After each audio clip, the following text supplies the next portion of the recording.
first thing women notice? Your face. That's why you got to take care of it. Simple things like getting a haircut, grooming your face, and brushing your teeth is important. But there's one thing guys miss and that women always notice. It's when a guy isn't taking care of his skin. That's why I'm so excited to have T Channeling as a sponsor of today's video. T Channeling simplifies the process of taking care of your skin. They provide you with all the products you need and nothing you don't. Seriously, I don't think some of you believe me when I tell you how much implementing a quality skincare routine will improve your confidence in all aspects of your life. I recommend you start with the level 1 system, which comes with all the basics: daily face wash, exfoliating scrub, an AM moisturizer with an SPF 20 and a PM moisturizer. But and to make it dead simple for you guys, they provide an instruction card in every box that tells you when to use each product, how much to use, and in what order. But because T just sponsoring this video, they're offering you an amazing deal. Just click the first link in the description and get 40% off your first skincare system and free gift. Plus, as a member, you'll get 20% off for life. By the way, one of their new gift options is a silicone body scrubber, which is a $20 value and a complete game changer. Once you use this, you'll never go back to a regular loofah ever again. So don't wait any longer. Click the first link in the description to start your skincare journey today. Maintaining your beard isn't just style, it's self-respect. A well-groomed beard boosts confidence and leaves a lasting impression. Elevate your look. Embrace the importance of beard care today. Go time.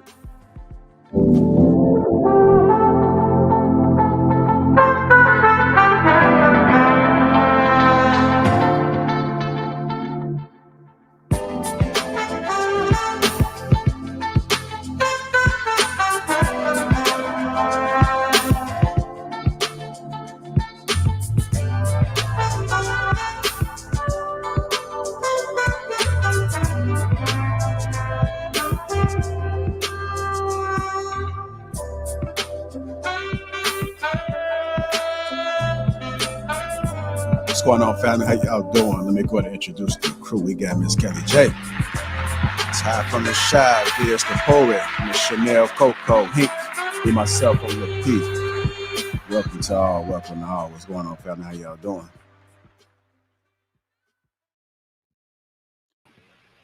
Many blessings. Many blessings. Okay. How y'all doing? You got a different look going on there, Viz. What, the background? Nah, man. I'm not used to seeing you in a fitted cap, my brother. Oh, okay. Yeah. And I like it too. Oh, okay. Oh, okay. I like fitted caps. Yeah. Well, nice ones. Ain't nothing wrong with that. Nothing wrong with that, man.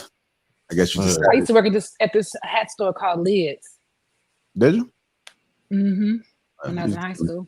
Some discounts then. Yep. Some discounts from Journeys and from Lids. It was back in the day. Way back in the day. I know Ty don't know nothing about that shit, young buck, but I definitely know about lids. Don't do that. Don't do that. Yeah. Who don't know about lids? Right. It used to be in a mall. Go get your name put in your head and stuff. Yep. Mm-hmm. I see Meechan got out in Viz and decided to dress down today, huh? They represent, huh? Okay, I feel you. Welcome home. Welcome home.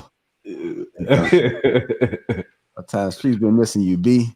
Anyhow, man, good to see you guys in attendance, man. Hit the like button. Also, make sure you subscribe to the channel. Let's go ahead and get the housekeeping out the way. Shout out to the sponsor, T Channeling. Uncomplicated skincare for men. You guys get 40% off. 40% off along with a free gift. And you also get 20% off for life if you become a member. So click that link that is in the description. We also got Assured Man King on top. This is for all your beard care needs.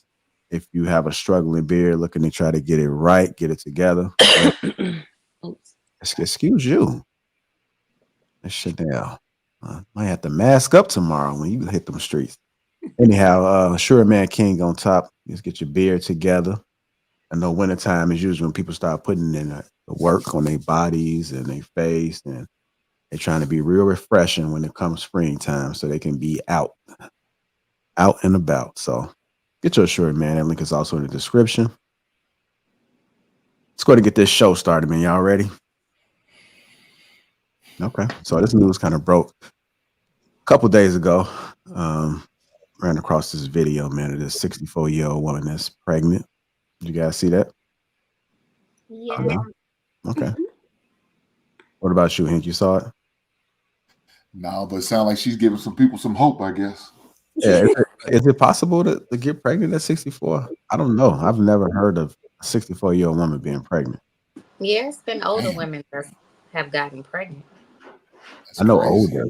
I heard 50, but 64. That's No, I'm saying older than 64. older than 64? Yeah. Okay. Has it? It's Something that rare, but it can happen. okay. And they carry well and They pregnant. can't. I mean, you have a higher risk of having babies with like disabilities and things of that nature. But as long as like the doctor watches the development of the baby and everything, you can still have a healthy child. Okay. Well, this is pretty wild, man. Because what was wild to me about it is that they were having the same conversation that they would have with some folks that's in their 30s. So it's just unusual to hear a 64-year-old having a conversation like this. Let me go ahead and run the tape and then we'll go ahead and get some reaction. Get in touch with you, but you haven't been answering your phone. Judy? Yes, it is. Judy, I've been busy, Judy. I apologize. I've been caught up. Well, you know you got a baby coming, right? Baby who? Your baby. My baby? Yes, I your, babies. yes, I you don't do have have babies. one too. You have one coming. I have one coming. Yes, how you that do. happen? What? How that happen? How they tell you? You know how it happened. Don't make no baby, Judy. Well, we'll see when the we'll see when the DNA test comes. So what are you trying to say? I'm out here sleeping all around? You sleeping somewhere, but they ain't No, I'm not neither. Judy, somebody ain't being honest here, Judy. Something ain't right. You'll find out when we have that DNA test done. That's all I got to say. I'm not going to get my blood pressure up back and forth with you. We're just going to have that done, and then we'll go from there. I understand, Judy, but something must be wrong now, Judy. Oh, yeah. So I'm not going to have anything else to say to you because I'm really pretty much pissed off at you because you ain't been answering your phone. You going on, I'm going to put your ass on child support. Because I am not going through this shit no more. Oh, you bitch, you get a DNA. We can go down there and get a DNA test done. Well, Reggie ain't no deadbeat. Now, he's doing what he got to do. Okay, so let's do what we have to do. In the comments, they was talking about how quickly his mindset changed and started talking about that child support. The way I just hollered. Yeah. We're going to get your thoughts, man. I'm going to go with you, Ty. I know it's your first time seeing it, man. How does it look first time? That's tough. That's a crazy predicament to be in, right?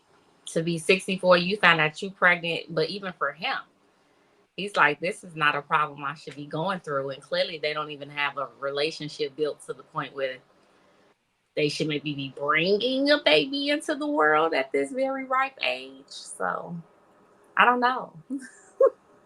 That is crazy. That's crazy. Crazy conversation.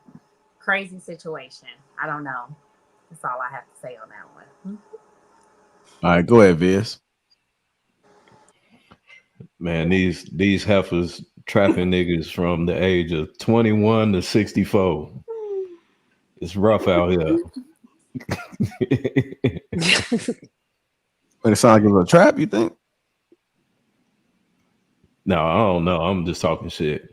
I mean, I'm quite sure that he definitely figured that wasn't gonna happen. So, you know, he was letting it loose. But yeah, that's definitely one for the books. That's a story to tell, no question. All right, go ahead, Miss Kelly J. 64 is grandmother age, not mother age. But women are having babies older and older these days. I feel like 64 is a very late age to have a baby. I mean, that's crazy. 64 with a newborn, 65 with a newborn. That's extreme. I'm sure that man didn't think he could get her pregnant at this age. Because he might be older than her. I don't know, but if she could get pregnant, I guess she could have the baby too. So I guess it's possible. I don't know. That's wild. Like, I wonder, does she have grandkids already? I need to see a part 2. I need to follow up. See, that's probably her grandkid in the car with her. That's filming it. Oh, I didn't even see anybody in the car. They were laughing in the background. Oh, well, that's funny. I don't know. It might have been her recording it. No, y'all think so? Like, you don't think she was capable of doing it? No, you can hear the person in the background like laugh and respond. Your baby. Yeah, I don't think Yes, you can. yes, you do I don't have think you one can too. You have record one coming. and I don't think you can record Yes, and be you on do. the phone at the same time, though. Okay, yeah, you're right about that. Okay, I think you might have got me there. Especially at that ripe age. She don't got no extra phone. You said she don't know how to do that, huh? She not. So I found something online. It says, I guess the oldest recorded pregnancy was, let's say, 74. The oldest mother to date to conceive was 74. That's crazy. Just imagine getting some cheeks and thinking that, oh man, she'll never get pregnant, and you just let loose. And boom. Get that phone call. Hey, Gentry. I got something to tell you, Gentry. That baby might give them life. Or take the rest of it. All right, go ahead, brother Hank. What are your thoughts on it, man?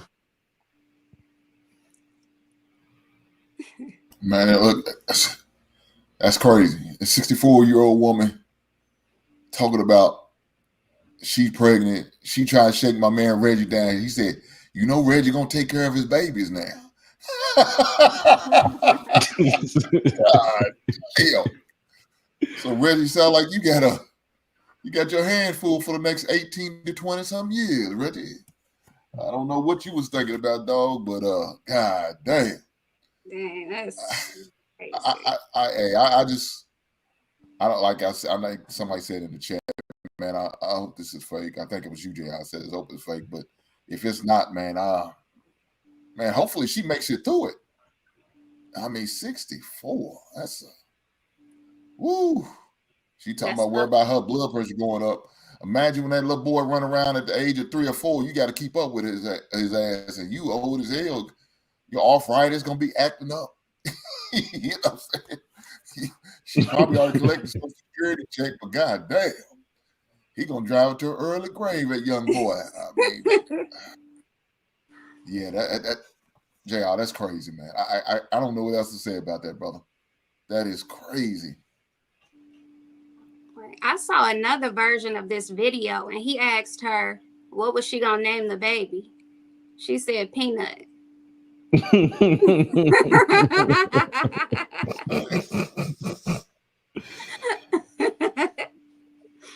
So she got it all mapped out. She is ready for this new journey. All right, go ahead, Miss Chanel. What are your thoughts about it? Well, I think it's a blessing. That's why I don't know. I think something like that is like a blessing that's supposed to happen for whatever reason. However, that baby will come out looking old because there's one of these housewives that had a baby with a 60-something-year-old man, and that baby came out looking just old like him. That baby gonna look old when it come out. But was it ain't no youth there. Was the baby healthy? Yep, baby was healthy, but it come out looking just like the old man, and it was just like, okay, baby gonna look old, poor thing. All right, I did have a follow-up question just to ask about this. I mean, I know we was going to be pretty brief on that, but what challenges do women face when the father doesn't want the baby?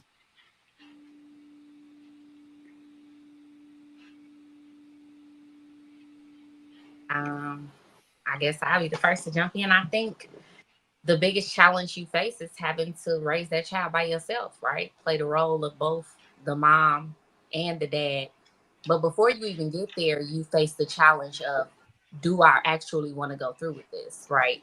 You have a man that's literally stating that he doesn't want to be there. You know that if you have that child, you're signing up for a life of struggle to a certain degree. You got to figure it out. You're going to have to get through stuff yourself, take care of everything yourself, pay for childcare yourself. Kids are expensive. And if you're not having a parent help you out and you can't force them, like some women don't necessarily want to go the route of getting child support, or let's say the man doesn't have a job or doesn't have a job on the books, then you can't get child support. You could just put them in jail. It just doesn't help. You're signing up for just a life of struggle, honestly. And even if you and your child make it through that, your child is also still going to have some trauma from only having one parent around. Yeah. I feel like it's the initial. I think I'd be worried about the initial reaction.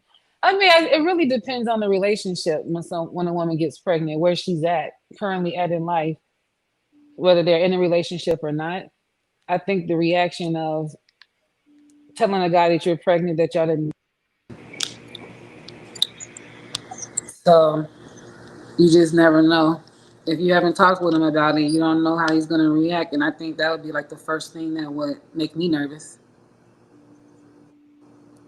Yeah. I think the support of the parent, just that lack of support, the lack of making the best decision for that child, so much responsibility on yourself. Like they say, it takes a village, but I think the absence of a father is just huge. That's something that's needed in a child's life.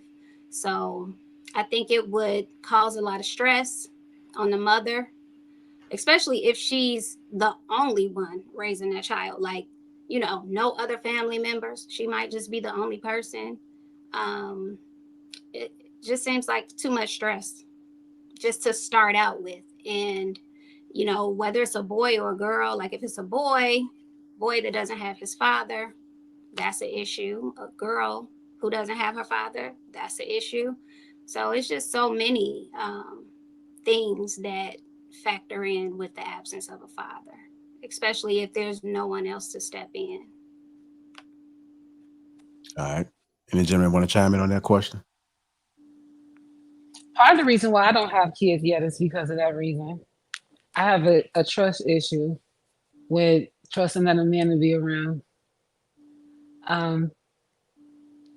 My dad wasn't around, like, I think I was 6 years old, and then he came back around when I was like 26 or something like that. So I kind of grew up with a resentment, like, what I'm not about to do is end up with somebody that I'm not with or can't deal with or don't even communicate with. So it was like, and my grandmother always told me, you can't see yourself with that guy for the rest of your life. I don't care how many times he tell you, I love you, don't have nobody's kids. So that's how I got through college and everything, is making sure. Chanel, weren't you married though? Mm-hmm. And you didn't trust your ex-husband enough to have a baby with him? Well, he was an alcoholic. I wanted to, but I have a childhood trauma from alcoholism. So, watching my uncle and my family fighting, coming home, busted lips, drunk, falling in the house, burning the house down, trying to cook while you're drunk. I grew up around that. So I was afraid of bringing a kid around that when I was already dealing with it with him. So it was kind of like, let me and him get situated first. Like, I can't bring a kid in this right now because dude needs to slow down on the drinking. He needs to go to therapy. Like, that's what I was thinking. And it just happened by the time I had a divorce, we didn't get there. And I didn't stop taking birth control because that's what I was afraid of. He wanted him. He wanted him for sure. Like, that's why we moved so fast, because he was trying to meet my standards. I don't want to get pregnant unless I'm married. I want to finish grad school before I have my wedding. I don't want to go to the courthouse. I want to have a big wedding. So he made sure I let it was up to him to go to the courthouse the next day. But he patiently waited because he wanted to have kids. But by that time, I had learned so much about him and the issue that I was going to have, knowing that I was going to go into a marriage with this issue. It was just kind of like I can't bring no kid in a situation like that. And then after that, it was just kind of like a culture shock. I got into the dating world and, dudes started asking chicks for money and stuff. And it was like, what the heck? I was slapped with a whole lot of reality. So it was like, I ain't have somebody's kids out here. So I'm still open to it, but I had a reality check when I got in marriage. So. Yeah. So you would have kids one day, just you have to have the right person to have them with. Yeah. It only happened to me one time, and I had to make a decision. It's because I wanted to finish college, and that's another thing. I didn't want to make that mistake again either at the wrong time. So I pretty much managed my birth control my entire life from the time my mom found out that I lost my virginity and put me on birth control. I never missed a pill besides one time, and that's the one time I got pregnant. But other than that, yeah, it was, and I think sometimes it's me trying to make a perfect life, trying to, wait, because some of my friends will say like, you're never going to get the perfect time to have a kid. But, it's just, I've always saw myself that if I was going to have one, we're going to be on the same page. We're going to be and traveled a couple times. Like, that's my best friend. And a lot of reality is kicking in, and I just can't see myself having kids with the guys that I've met in my past. Yeah, a wise man once said that the perfect time is now. So Chanel, go ahead and let that man shoot that club up.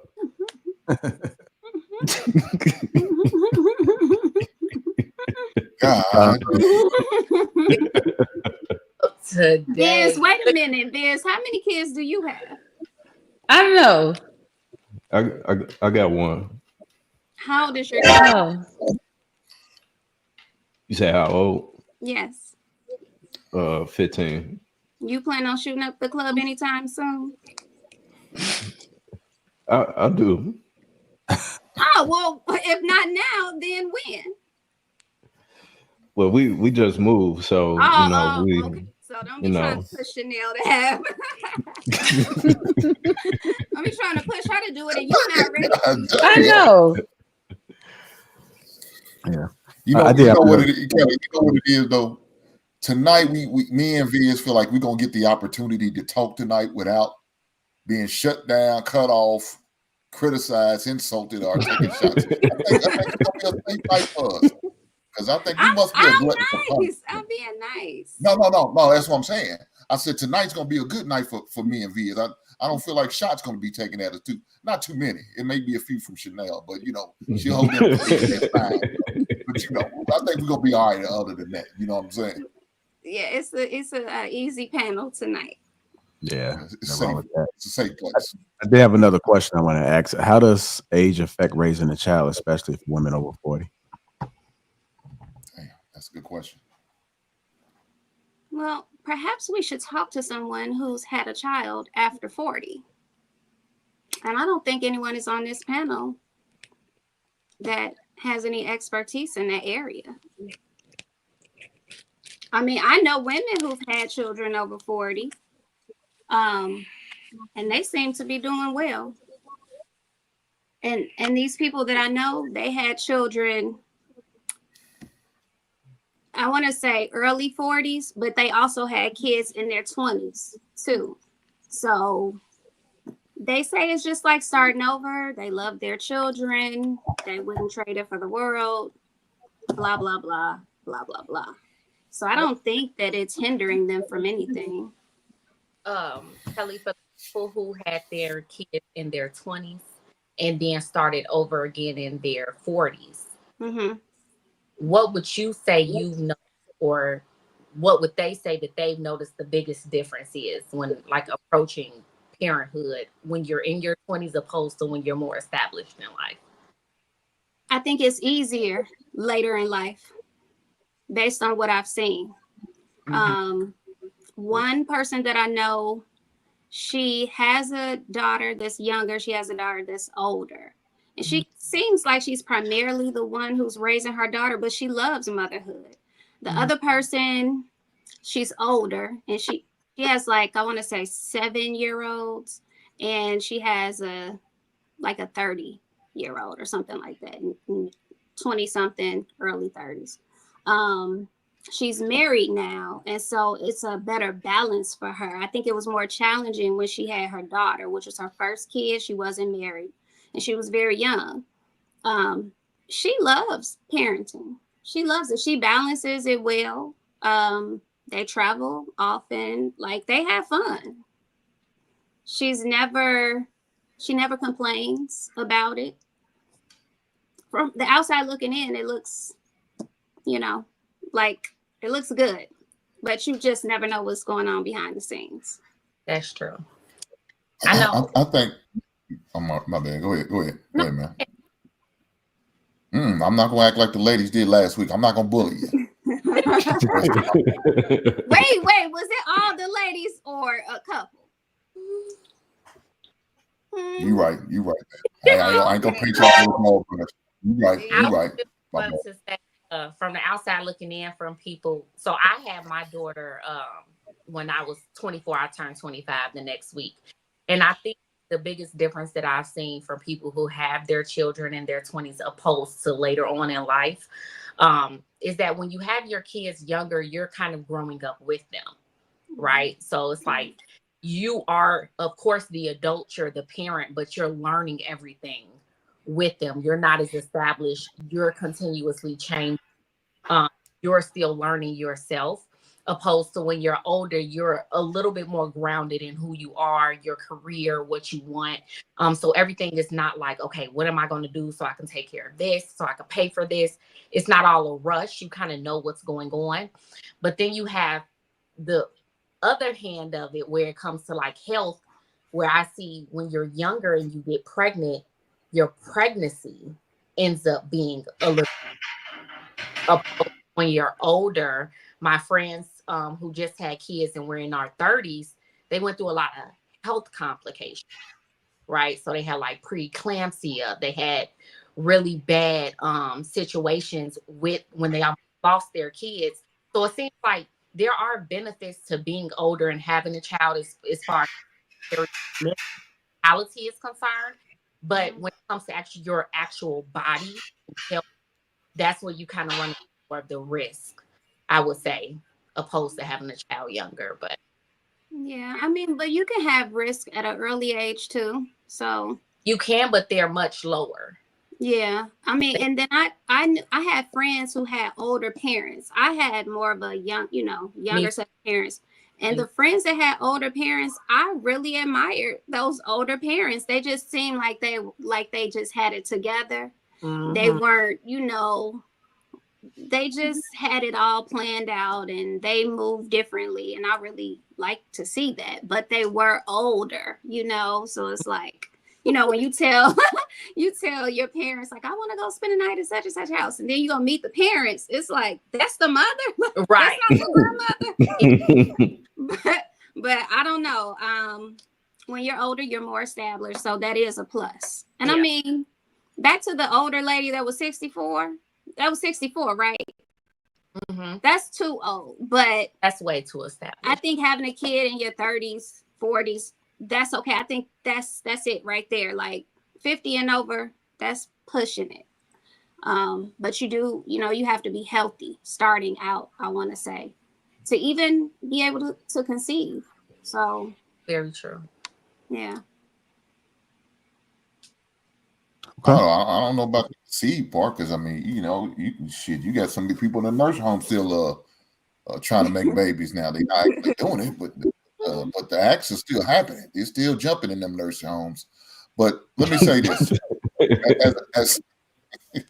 as a man, I had my daughter when I was 20, sophomore in college, and so it was kind of hard at that young age because I wasn't established. So she didn't get all the benefits like that my son got. So my son got the better benefit because I was established and I was 30 then when I had him. So he got all the benefits. I'm financially established, mentally and emotionally, I was established in. But my daughter was like my guinea pig. You know what I'm saying? And I told her, I said, I'm gonna make mistakes. I wasn't a perfect father at that beginning. I promise you I wasn't. I'm learning as I go. There was no manual. People give you advice, but it's nothing like when it actually happens, when those issues arise or when those situations arise. It's nothing like when you in it, like, damn, now I got to make this decision. Now I got to do this. I got to handle this way instead of that way. So it's a big difference. So I don't know. I guess 25 sounds like a perfect age to me to maybe have your first child, because I feel like hopefully you should be, if you're not established, you're on your way to getting there, or you're on your way to getting yourself established, compared to somebody in their, of course, their teens or the early 20s. To me, I just feel like that's probably a good age to start out and maybe, to have your first kid. And I don't know. I wouldn't have any more kids. I guess maybe after the age of 40, you might be asking a lot, you know what I'm saying, after the age of 40 of having that another child. Hopefully you have them between 25 and the 35 mark, and you have them with however many kids you decide you and your wife or your husband's going to have. But it is what it is. All right. Do y'all hear something? Yes. Girl, I was so distracted. What is that? How you That's like somebody was coughing. I don't know who background that is, but I think it was Viz. That was my bad. You was going through it back then. I thought that was him. Go like, hey, oh, man. I was talking. That wasn't man down. AJ, I know I'm old, but I ain't that old, am I? God damn. I thought somebody background, like somebody struggling up back there. Yeah. That was Vince with that damn. He forgot to mute that mic. Was having a damn attack, wasn't he? I'm like, God damn. At least we didn't have no Shay moment. And Vince was hitting that hand cigarette. That's what Vince was doing in the background. You're like, that's just still the same connect. Yeah. All right, man. Let's go ahead and switch gears, man. Hit the like button. Also, make sure you subscribe to the channel. Let's go.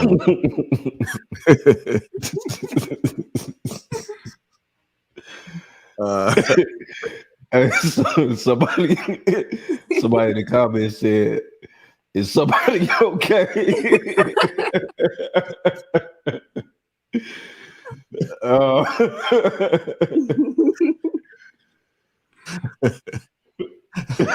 It literally sounded like you were dying.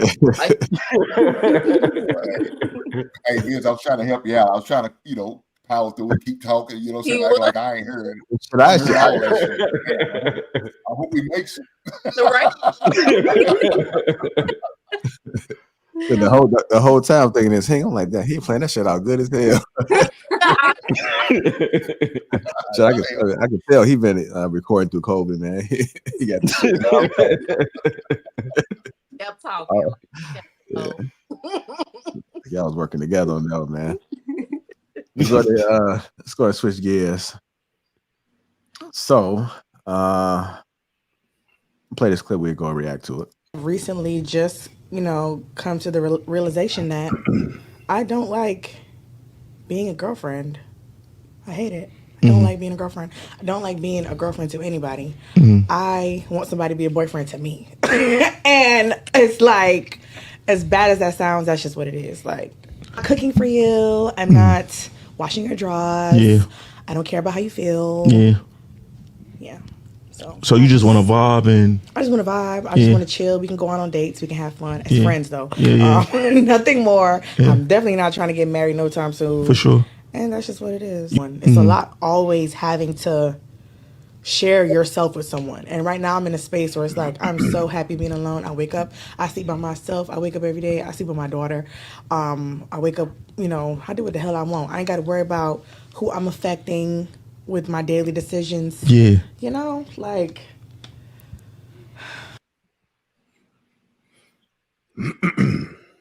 All right, let's go ahead and get into it, man. Do modern women want the benefits of a boyfriend without wanting to reciprocate those actions? Sounds like she does. Yeah. I don't even know what she want. It sound like she just want to get fucked on. I mean, that's all it sounds like she wants. She just want to get knocked down. I mean, and then she looked around was looking for somebody to co-sign with her, to agree with her, and nobody was like, "Man, I ain't signed up for what you talking about, because you just talking about getting knocked down every other day." And some day, how much you ain't got to wake up to nobody, answer to nobody, baby girl, and nobody won't answer to you. Look, a man will love that opportunity that she's throwing out there right there. A man who's not looking to get married, who's not ready to settle down, he just looking for some ass every once in a while and keep it moving. That's the perfect woman for him. Back in I'm gonna be honest now. Back in the days, I would have loved that heifer. Now I would have liked her aesthetics, because I don't like all that goddamn fake shit. But as far as her mind knocking her down, I would have knocked her down and kept it moving. Because ain't no ties. I'm not taking you out. We're not going nowhere. I'm not saving. I'm not paying no bills. I'm not doing anything for you. I'm giving you 20 goddamn good minutes, and I'm gonna keep it moving. You call me back, I come back over, and we're gonna keep this cycle up until either I get tired of me or you get tired of me. One of the two going to happen. I mean, I think she just being honest with her desires. She said she wants a boyfriend. Yeah, she said she want a boyfriend, so it ain't just a hit it and quit. It's her being treated like you her woman for that day. But you are. I thought she said she likes being alone. Because she don't want to be a girlfriend. So she don't want to have any of the responsibilities of like catering and being there for you. But she wants you to be there for her. So how could she don't want to be a girlfriend, but she wants a boyfriend? That don't make sense. We not. So maybe that's why I thought she said she didn't want no relationship, because she said that. Okay, but I just probably misunderstood. Well, maybe we need to watch it again. Yeah, let's do that. Recently just, come to the realization that I don't like being a girlfriend. I hate it. I don't like being a girlfriend. I don't like being a girlfriend to anybody. I want somebody to be a boyfriend to me. And it's like, as bad as that sounds, that's just what it is. Like, I'm cooking for you. I'm not washing your drawers. Yeah. I don't care about how you feel. Yeah. Yeah. So you just want to vibe and... I just want to vibe. I just want to chill. We can go out on dates. We can have fun. As friends, though. Nothing more. Yeah. I'm definitely not trying to get married no time soon. For sure. And that's just what it is. It's a lot always having to share yourself with someone. And right now I'm in a space where it's like I'm so happy being alone. I wake up. I sleep by myself. I wake up every day. I sleep with my daughter. I wake up, I do what the hell I want. I ain't got to worry about who I'm affecting with my daily decisions. Yeah. Like... All right, so there's a few things that stood out to me in it. She sounds like she's selfish. She sounds like she's lazy. She sounds like she's possibly been hurt before, and she doesn't want to feel whatever that feeling was when she went through it, and maybe through the breakup. But that's what it sounds like to me. And it sounds like she just, or if it's not that, then she's afraid of commitment, because she doesn't want to be put in a position where she has to answer to somebody. So she wants to be free to do whatever it is that she want to do with whomever she may want to do it with. My thoughts. And to piggyback off of that, I think she married at one time, because she said, I don't want to get married. I don't want to get married no time soon, because it sounded like she was married at one time. And maybe that was the situation that really scorned her, because it was a bad marriage. And, I don't know. Maybe I'm reading too far into it. I don't know. And to me, it honestly, I would question how good of a mother she is, because everything that she named, are the core essentials of what's a necessity of being a parent. So if all of these, she don't want any responsibilities, she just want to be able to do whatever she wants to where it doesn't affect anyone else. She only is worried about how it affects herself. Like, damn, bitch, you sound like you're a terrible mother. Wait, why she gotta be all that? Yeah, I don't know about that. I don't Hey think it y'all. Hey, Hey. Amy. Hey. So right. I spoke too soon, brother. I spoke too soon, Viz. Say what? I'm just saying, like that just sounds it just sounds like she's a terrible parent.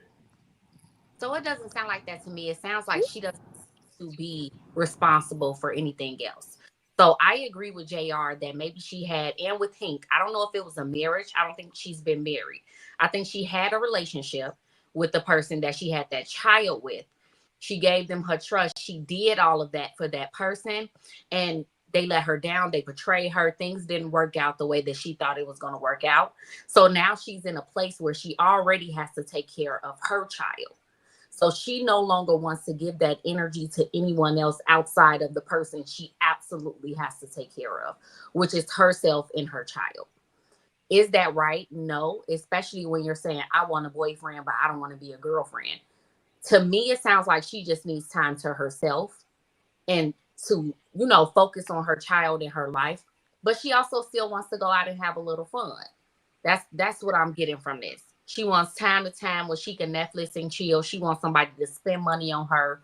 She wants somebody to sing her praises, and then she want to send them on their way, and she go home and take care of her child. It really doesn't give that she's not a good mother. It more so gives that she doesn't want to give energy to anyone else outside of the people that she absolutely has to give energy to. So Ty, let me ask you this question. Do you think she did that before? I guess maybe with her baby father, and he kind of did her bad, and now she gonna take that frustration out on the next man or any man that comes in her life, sounds like, because she's not willing to do that. Is that what you're thinking? Okay. I don't even think she's going to take out the frustration because she's not allowing herself to even give that energy. Like she said, she's not even in a place where she wants to share that energy with the person, because at this point she's depleted. She gave so much to the last person that she was with that she can't trust herself. She doesn't trust other men, and she just doesn't expect for anything, I think, positive to come out of a relationship. That's why she said, I'm not even thinking about marriage. That contradicts her saying that she wants a boyfriend and she just doesn't want to be a girlfriend. Because she doesn't want to take care of her. She wants to feel taken care of. She wants to feel like, how some women just want to hear compliments. We just want to be taken on random dates or get stuff bought for us.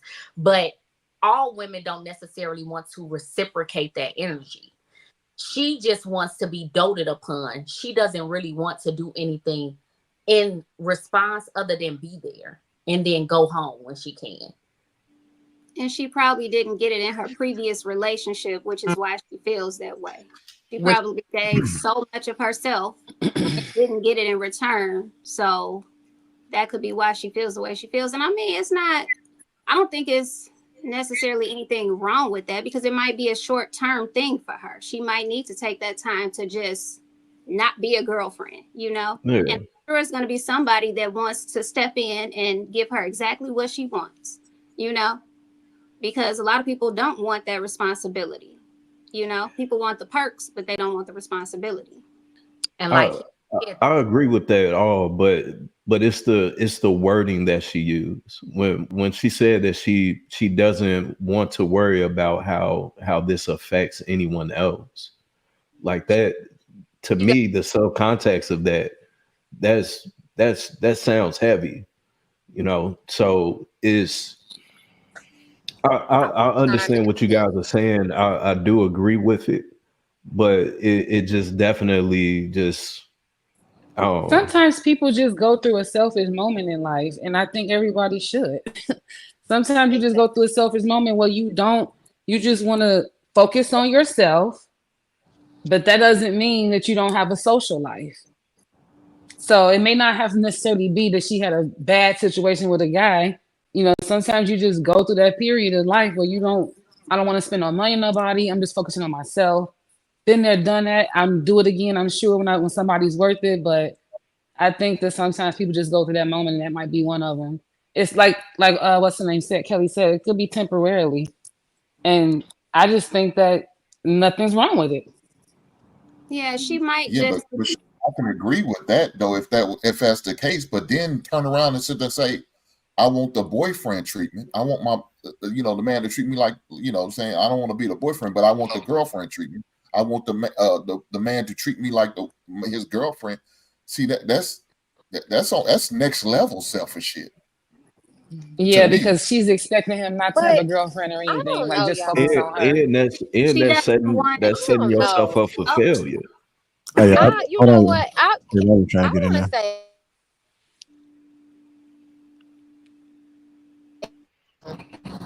I'm sorry. Can y'all hear me? You can hear Yeah. you now. Yeah. Yes, y'all. She sounds so. I'm so glad y'all played the clip back, and I apologize. If I cut anybody off, I just my phone was doing a little funkiness, but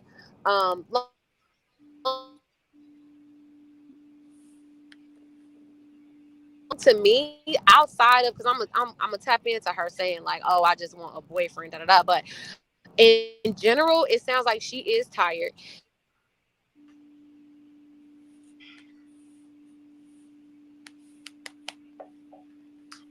Rami, it sounds like you dropping bars, but we cannot hear you, girl. Yeah, we cannot. Yeah, it sounds like that phone's tired too. That phone is tired.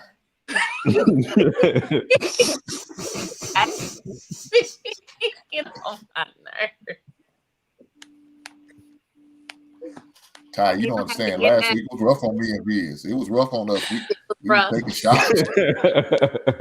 Somebody in the comments said, "Fix your Obama phone." God damn. I gotta get Oh him in well, while I we'll have can. to get back. What's going on, Hey, brother King? but I'm all for the being, having a moment to be selfish and stuff like that. But it's just the wording, it's the fact that she has a daughter. So is she imposing this consciously or unconsciously on her daughter? What is she seeing? How is she treating her? There's when I hear her talk and the things that she's saying, it sounds like there's so much more that comes along with that, to where you're a mother, so you can't be selfish. That goes out of the window. So it's even to go on a platform and to say it publicly, there's like that. To me, that says a lot. But of course, we're in this new age of where people feel comfortable with getting on the internet and saying the most outlandish shit and self-incriminating themselves. So it's cool now, especially if you got a microphone in front of you. But it's, to me, that clip says so much that I think that we're kind of missing. But I get it from a woman's perspective as to where, yeah, she's potentially hurt. She potentially gave this and that, and to a baby daddy or ex-husband or whoever, right? But I mean, I would almost say, man, that's part of life.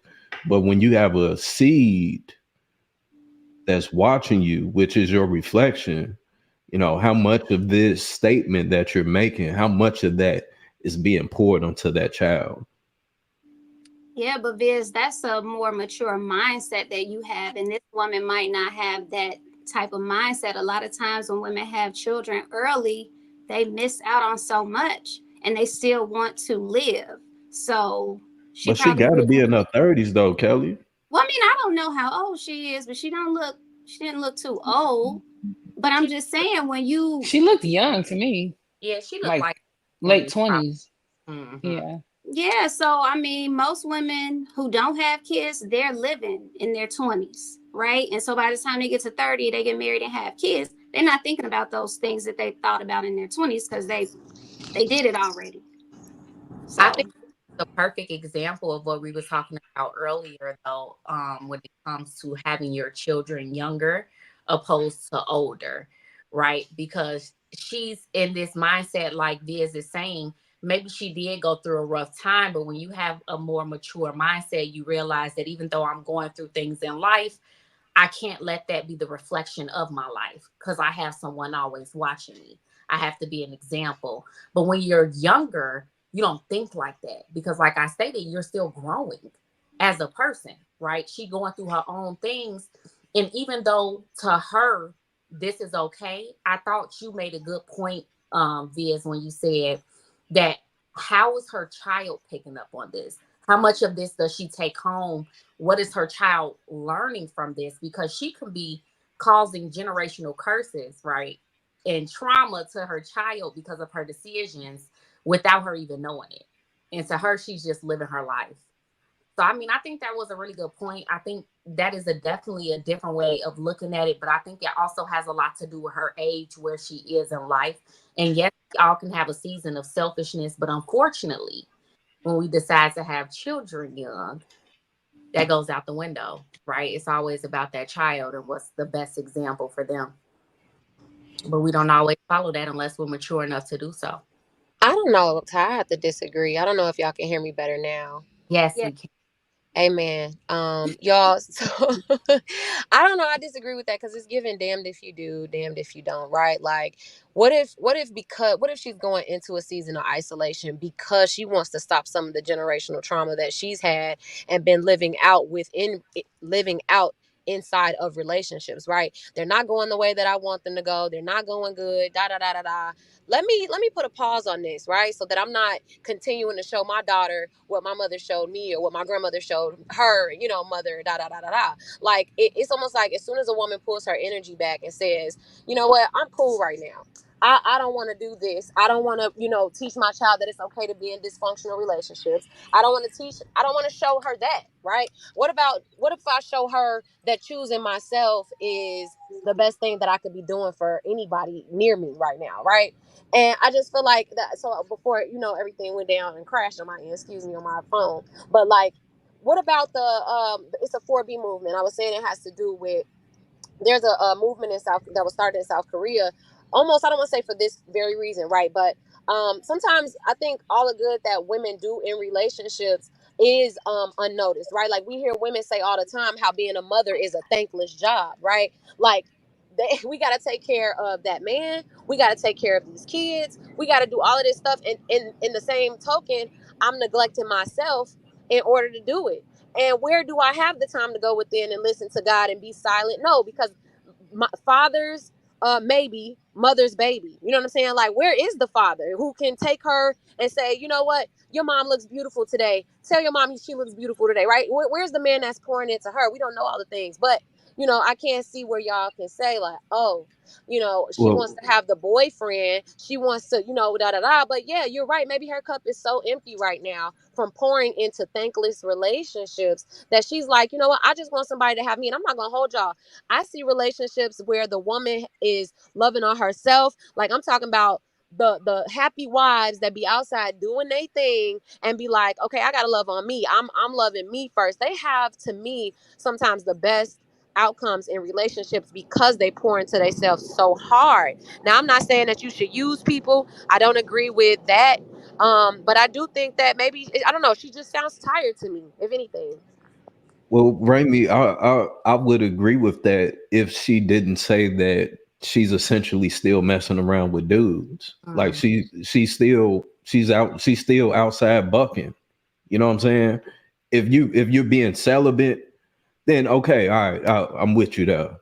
But she didn't say that she's not giving it up. She said that she's still doing her thing. She just don't want the girlfriend duties. So that in that my part, opinion, that is wrong. My bad. That contradicts all of that. The second part, I would say that fatherhood is more of a thankless job than motherhood. Ooh.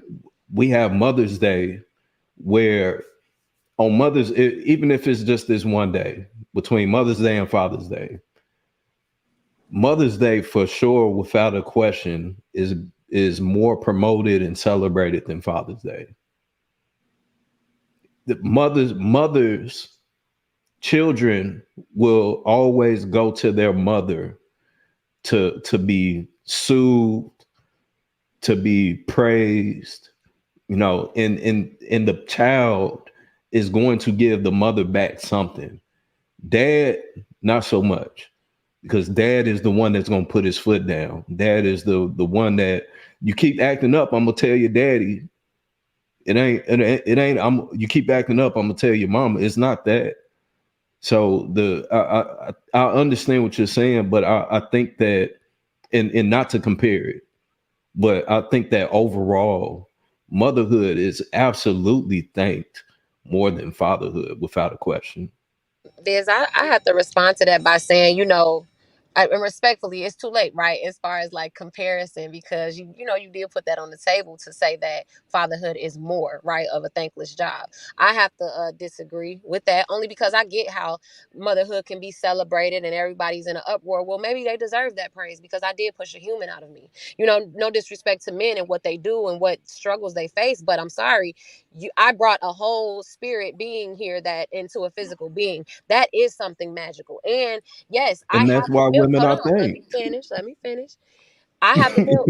I have the milk. I am the nurturer. That is my job as a woman, to nurture. And I honestly think, that is going to be in a way rewarded, right? Because I'm supposed to be the nurturer. But as men, y'all are taught not to feel, not to give, not to show emotion. Y'all are taught to be, hard body and stuff like that. So at the end of the day, is it that it's not thankless, or half of the men are not always present in the homes? Now, whether that's by choice, whether that's by I was just out here freaking that girl, so I'm just leaving her with a baby, whether that was by the system and they're locked up for whatever reasons, it's so many different, that's the spectrum, right, of where fathers exist in children's lives. But I'm not gonna sit up here and act like motherhood is like, oh, like fatherhood is like more, is less thank than being a mother. Like, I can't say that. If you got a healthy household, I love my daddy, I love my mama. You know what I'm saying? Like, but it wasn't a healthy household, and I knew who was there, who was gonna be making sure that certain things for me was taken care of, regardless of the situation.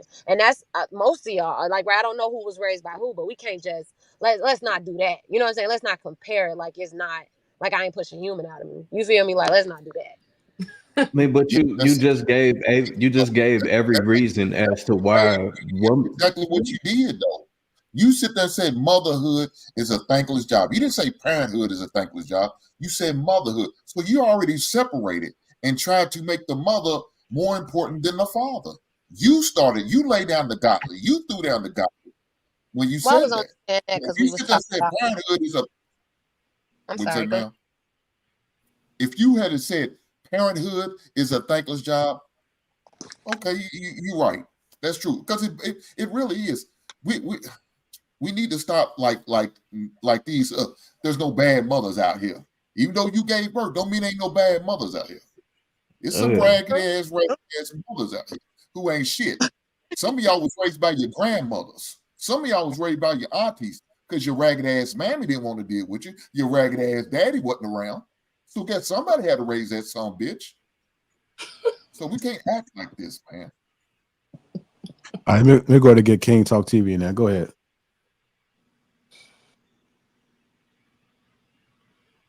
All right. So I was gonna say this.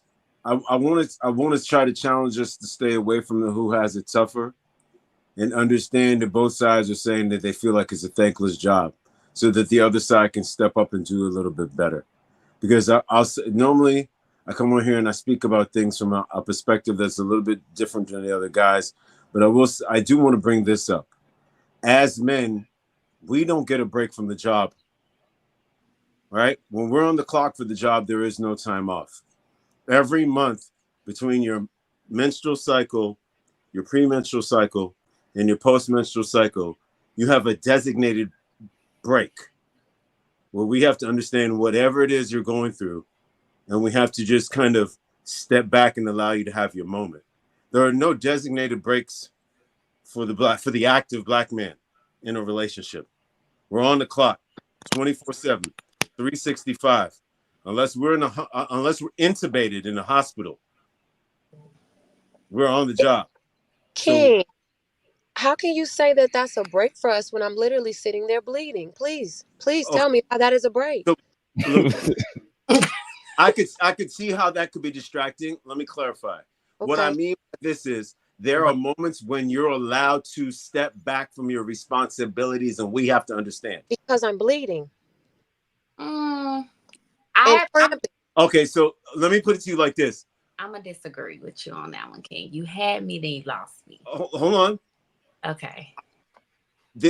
When that is happening, a good percentage of women are experiencing moments when they are more emotionally sensitive. Am I making that up? No, that's true. You are correct.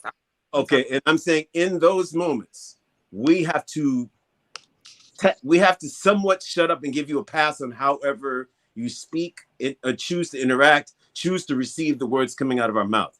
We could be talking about what we're going through, and you could receive it as how it made you feel from the way that we said it. And it could send things in a different direction if we don't remind ourselves to dial it back and allow you that moment. That's the moment I'm referring to. But see, I think in that time, that's the opportunity, especially in a relationship, for the bond to deepen. And I mean that where instead of men taking their hands off and say, you know what, you got it because you want to rag. No, okay, baby, I know you bleeding, but hold on now.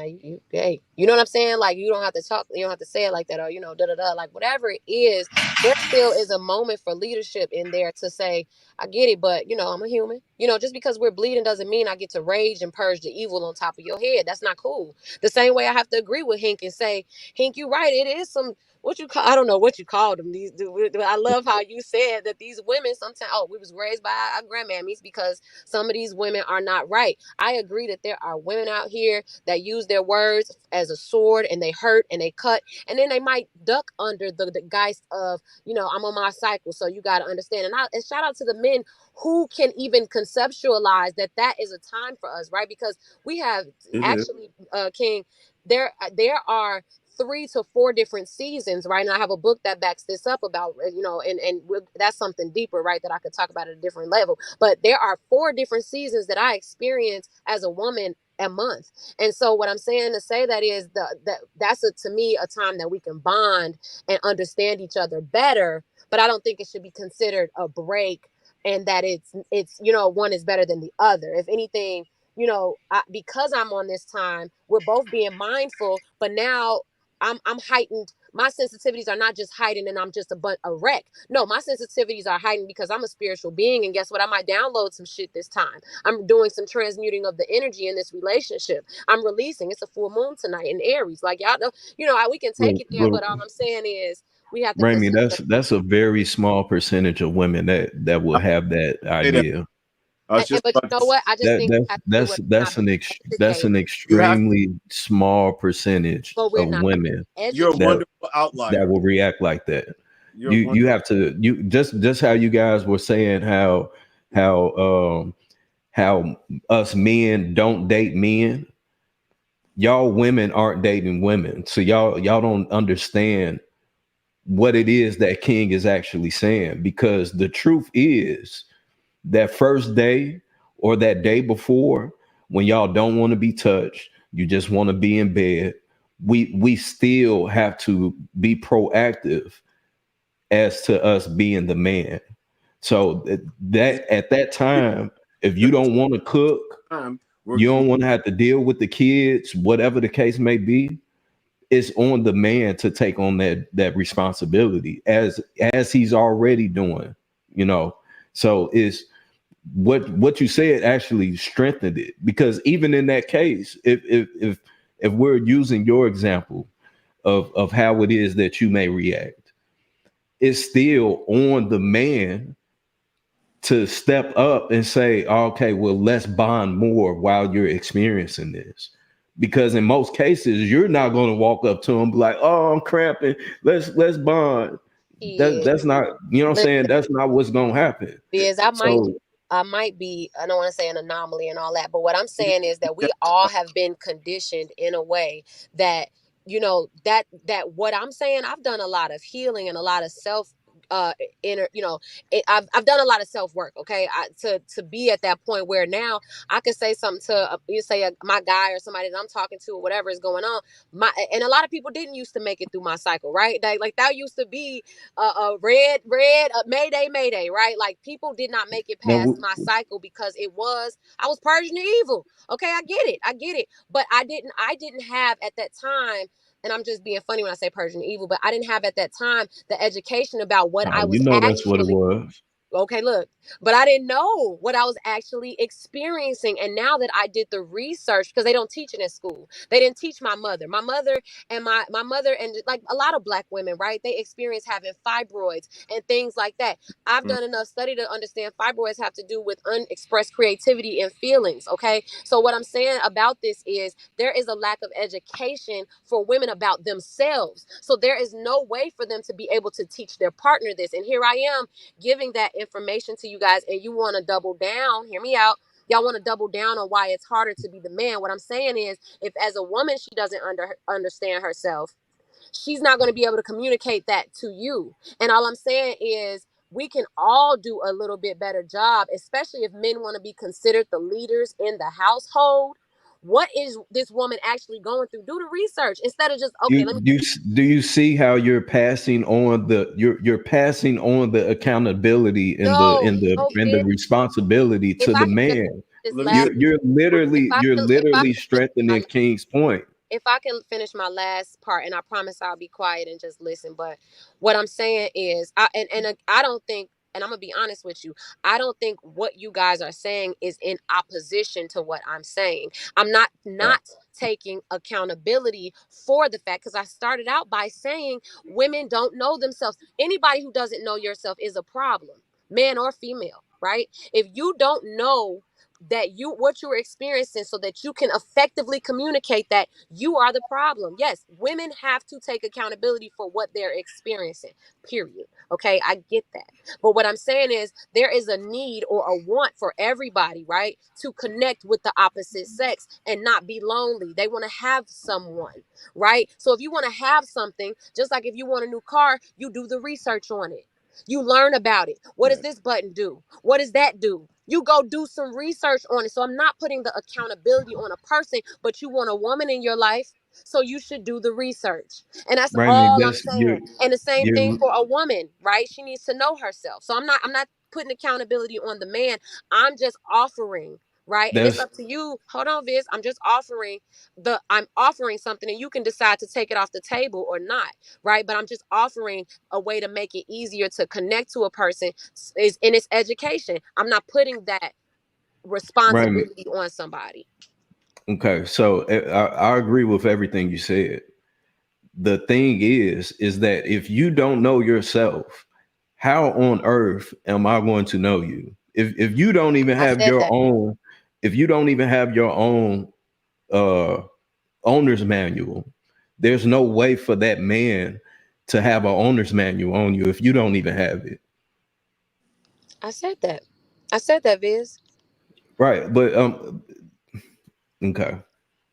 So you go ahead, going King. to agree with everything I said, or you finding a way to find a problem with what I said? Because I'm just saying that I said that, right? Women do not have the information, but just because you don't have the information doesn't mean it doesn't exist, and it doesn't mean that it isn't an opportunity to go learn. Hey, baby, what's that? What's that? Because I don't like it. It's a problem. We need to figure that out because we need peace here. This is supposed to be a safe space. And I hope anybody that's listening to y'all, the book is called Red Moon. It's a really good read for men or women if we want to learn more about the cycle and where all life comes from. And I digress. What does it mean when, because I often hear this all the time, like, what does it mean when women say that they're going on a spiritual journey? Like, what is that? I think any spiritual journey is back to yourself. Honestly, that's my opinion. I think it means doing whatever's necessary to be centered and at peace to move forward and make space for anybody else. Yeah, I don't think that I think that there is, with us being ever evolving beings,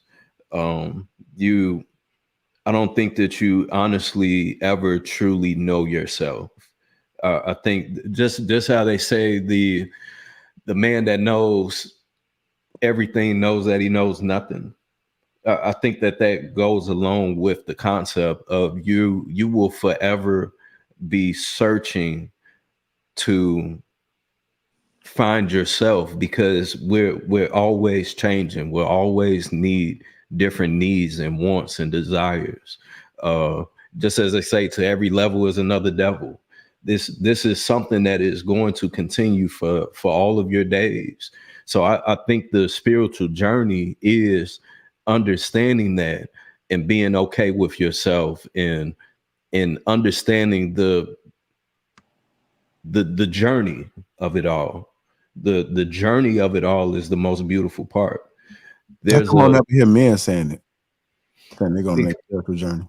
I don't think that it's said amongst men, because I think that it's worded differently amongst men. And I think that it takes a certain type of man to understand that, because traditionally we're taught to just do it, just to go about it. There's a story in this book called The Alchemist, where the protagonist got to this garden, and the tender told him to walk through the garden while holding a spoon and don't spill a drop of it. And he walked through the garden fully focused on the spoon. And I think that most men walk through life only solely focused on the spoon, much rather than actually enjoying the garden, and where you're actually going to enjoy the journey, where you taking the time to look at this butterfly that's crawling on this lilac, and the scents that's coming from it.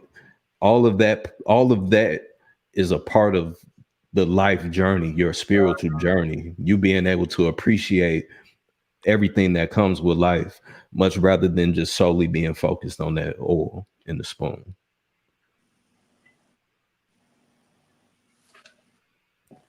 Okay. Nobody else want to dive a little deeper with that spiritual journey? We're gonna go ahead and keep it moving. Well, I can give you the meaning because I'm the Google queen. So it says the spiritual journey involves first healing and affirming the ego so that positive states are experienced. With secure self-esteem, belief in self-worth, and capacity for love and generosity, a person becomes less constrained by ego defenses. And then I looked up the meaning in the Bible. It says the journey outward. Your spiritual journey is continuing as you learn to live, serve, and love by faith. You are learning to depend on Christ in you to live through you in everyday life. So I think it has a lot to do with what Viz said. Basically constantly evolving and learning who you are and being able to be there for others. Yeah. I mean, I just don't know, man. I have some weird thoughts about that whole spiritual journey thing. Like, why do they announce it? Like, why does everybody must need to know that they're going through the spiritual journey? I don't think everybody announces it. I think people that want attention announce it. Okay. Yeah. They're people that need People might be support in their journey. With the social media, I also feel like some people want to announce it like, okay, I'm going to be ghost for a little while. Like, you see me pop out as much. I'm not going to be responding to people. I'm about to be secluded so I could work on myself. And I think a lot of it's like, I ain't gonna hold you. It's like a new wave of, I mean, I know that's new energy right now anyway, is people being on their healing journey, figuring themselves out. But that wasn't nothing our parents was talking about. Like, I wish I would tell listen, I got parents right now. I got parents that are in their 60s, almost 70. And like, I wish I would talk to one of them about healing. They like, I ain't got nothing wrong with me. And be, just as crazy, right? And everybody's got something that happened, right? Like, but that wasn't a thing back in the day. Nobody was talking about healing and being better. Nah, where the party at? Okay, drink through it, right? And so But I no, think it's a new thing for people. it's definitely not a new thing. That's what the hippies was doing. Man, it's new to black people. I don't know what you talking about. It's new to black It was people. black hippies. Yeah, it was Well, a It, few of look, them, but everybody wasn't on that. Where I come from, we was with the gangsters. Okay, we was Okay, in the okay. streets. Well, shout out to the gangsters. I think when they was talking about spiritual healing, back in the days, they probably when they go to church on Sunday morning. You understand what I'm saying? That's when they probably felt like they was getting that spiritual healing. They just wouldn't call it that. They were just calling, catching the Holy Spirit, catching the praise, you know what I'm saying, and doing that and doing altar call when they was getting prayed over and prayed for. That's probably being a different term baptized. what you call a spiritual healing. You just use different. I think now in 2024, I think it's a reason for some of you motherfuckers to get y'all goddamn stones and moons and light your incense and all that bullshit. That's what I think you're really trying to do. And I ain't saying that spiritual burning healing ain't been sage. a thing since that would be a fool to say people ain't been healing. But when you said why do people announce it, that's what I was saying. Where like that is a new thing for people to be doing it alone, because people used to be going to the church. But I ain't gonna hold you. I do hair and beauty care and nails for a living, so I touch a lot of people, and I've heard people that got church hurt. You feel me? You go to those places and they didn't been scorned or the past or somebody who they've been looking up to and did something wrong, so now they got church hurt. So I'm saying, to me, a spiritual journey is when you getting ready to take alone, right? Not in the congregation, not amongst the people, not with anyone else a lot of times, and thank God to the people, shout out to the people who find a community to be a part of. But back then, like, yeah, we went from the big churches and you better get up and go to church. I'm from a Catholic school, you know what I'm saying? I'm not Catholic, but yeah, now it's about taking that solo trip and not being scared to go by yourself. A lot of people don't even know how to be by themselves for real. Yeah, I'm on the same lines as with Hink, man. I think it comes from a place of hurt. That's usually when I hear people announcing it. What the tripped out part about it is that these people be on the internet showing the most. They want to be free, but they didn't want to be free and liberated. I don't know. They just I just don't get it. I still think that they're so hurt in their journey that they feel the need to show everything on the internet. So I don't know how spiritual it really is. So I just think they just confused, especially when they're trying to they put out the cards and trying to read you and hold on. Like it's not the same person that I knew. Like what you got going on? I don't need a reading. Well, I just did a reading for somebody, and a lot of readings that I do, they actually be helping healing. Like I'm not gonna get into what I'm doing, but I know what it has done for people that have received some of the things that come from that. But yeah, I don't think that's something, and that's not something that I'm announcing, right? That's what I do, and I'm a this and I'm a that. Like I think spirituality has to do with you and your, creator or whoever you tapping in with type vibes. So it shouldn't be public, like on social media. Like I agree with y'all on that. So you ain't like no goddamn Cleo, are you? You say what? You ain't like Cleo, are you? You got your tarot cards and everything? Calling me now. Call me now. 100. Oh my God. Call me now. I pull out my cards for Heat. They Reading. might catch on fire, baby. Okay. Brittany, change your name to Miss Cleo. Call me now. Are you looking for love? It's so funny. I do say that in one of my songs, but you know what, y'all? I don't play. Look, okay, I ain't about to get into all that. Y'all ain't about to be talking about me, boy. Oh God. Yeah, but no, Call me now. I think that it looks. You need a healing. I think that it looks different for every person. That journey looks different for every person. I think that the people that do say that, they're doing it for attention. Like old girl from the first video.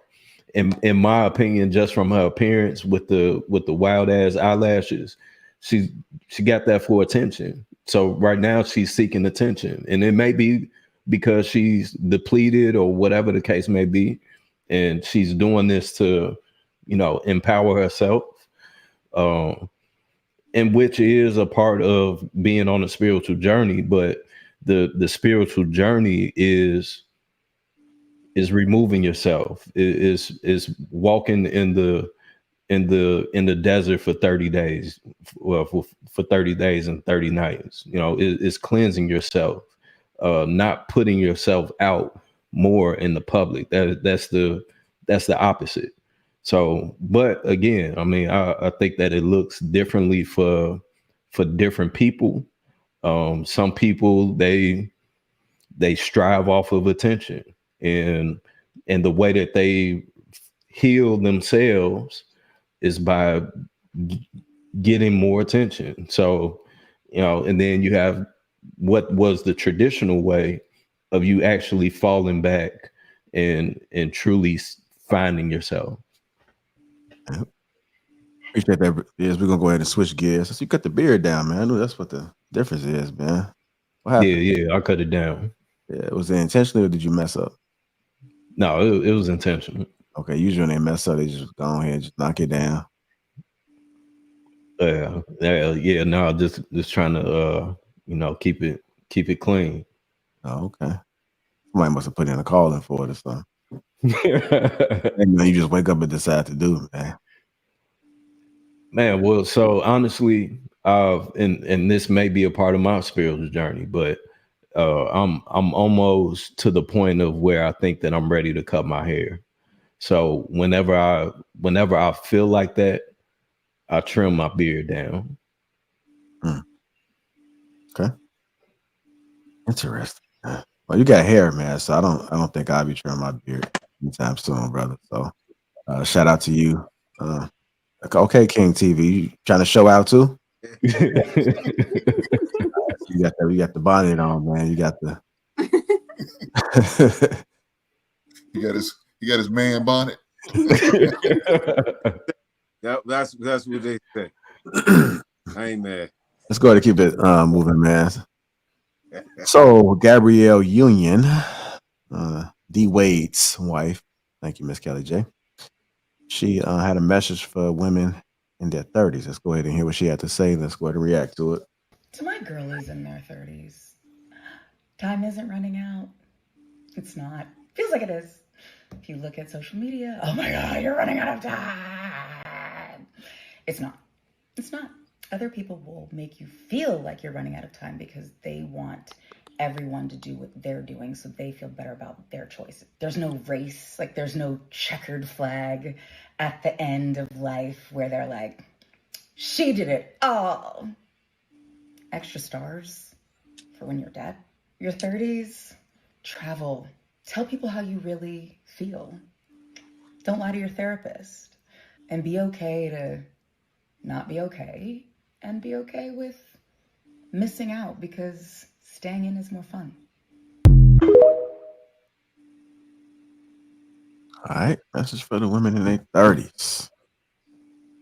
Let's start with Chanel. You approve that message? What are your thoughts about it? This might go. All type of sound effects going on, man. That's like a it's like a lion sneezing. Go ahead.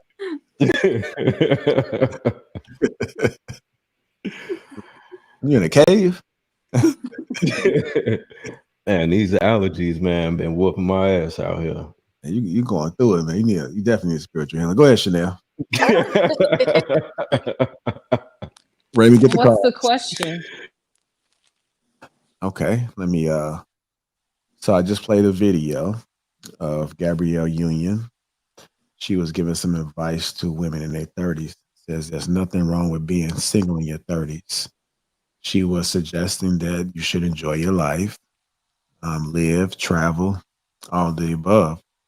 So once I concluded with the video, I said, I'm going to call on Chanel first. Then I said, Chanel, what do you think? Why don't you just tell everything that you just played on the video? I just thought you had a specific question from the, from the video. You just want me to just start my thoughts. Yeah, I misunderstood you. Go ahead, Miss. No, like I agree with her. I've always agreed with Gabrielle Union on that part of life for women. Having independence, travel. I did. I don't regret anything. But people will make you feel like you're wasting time and you're getting older and all that stuff. If people will do that, and it's like, okay, but I can get up and do whatever I want anytime I want to. So don't do me. We got our perks, so I agree. And I've been like that for a while. I ain't gonna hold you. I just ran into one of my classmates out in the street, running errands today, and we was like, "Hey, girl, da da da," and then she was like, she said something about girl. Yeah, she started to try to start that talk about how girl we getting old, and I was like, no, hold on. I was like, I don't know about you, but I was like, it's busting in my 30s. Like, I wouldn't want to be 20 no more. And she was like, you know what, you right, because I just told my 20-year-old something that it get, her niece or something that it gets better. I think back when we were younger, like it was a lot of people that were like, "Oh, when are you getting married? When are you getting this? When you having that?" Really, all y'all want to do, everybody that's saying that is wanting to put me in the same category or trauma or experiences of having a child and being, responsible for a whole nother life, like still in my youth, really. And I just feel like I'm so glad I had a mother who told me if I come home with a kid, she kicking me and a baby daddy down the stairs. Like she ain't got time. Like my mama is still, she's 60 something and still outside running around, and she just got remarried. You know what I'm saying? Reclaiming her life. And I feel like that's the best advice in the world. She waited till she was about 35 to have kids. And let me just go ahead before y'all get on the girls and Hink, I hear your voice saying, oh, okay, y'all ovaries gonna dry up, and y'all gonna this, and y'all gonna that, right? Okay, not to put words in your mouth, but I just got a feeling that that's what type of time y'all on, and it's like y'all need to get up off our wombs because it's a war on them, right? It's a war on our wombs. Why? They got the wrong they got the wrong sex taking birth control. That's all I'm saying, and I'm so glad I ain't got no kids right now. I think that what she's saying has some truth to it, right? In today's society, it's okay for women to wait to start their family, to establish their lives. But I also think that just as we hear younger people who are already married pushing that narrative, that this narrative can be detrimental to women as well, right? There are a lot of different factors that come into play. The older you get, you're taking on more baggage. Even if you're a woman that doesn't have children, you might meet men who've already had that. Maybe men don't find you as attractive. Maybe it's harder for you to have children. So I really think it just depends on what women or that specific woman wants. The issue is that when we look at society, we tend to group people together and just assume that every woman wants that type of lifestyle where she's married and has a kid and can settle down. Everyone doesn't want that. Some women want to be business owners. Some women want to, have their own dreams and go after those aspirations. And depending on the woman, I think depends on what's going to work best for her. If you are a woman that wants to get married, that wants to have a family, I don't think you should wait until you are in your late 30s or 40s to do so, especially if you've never done it, right? It's going to make it harder for you. It's going to make it harder to find a companion. It's going to make it harder to have the children. It's just going to make everything harder for you. That's why a lot of older men date younger women, because they don't have those issues. They don't have the same fertility issues. They don't have the same mindset where they're already stuck in a certain way of life. Now, not to say that if you do wait that you're wrong. I have friends that don't have kids, that aren't married. I'm not married and I have a child. So I'm not saying that one way is better than the other. It just depends on what that woman wants to do with her life. And I think that both narratives can be kind of toxic when it comes down to how women should be living their lives. I think it's up to the individual woman to figure out what's going to work best for her.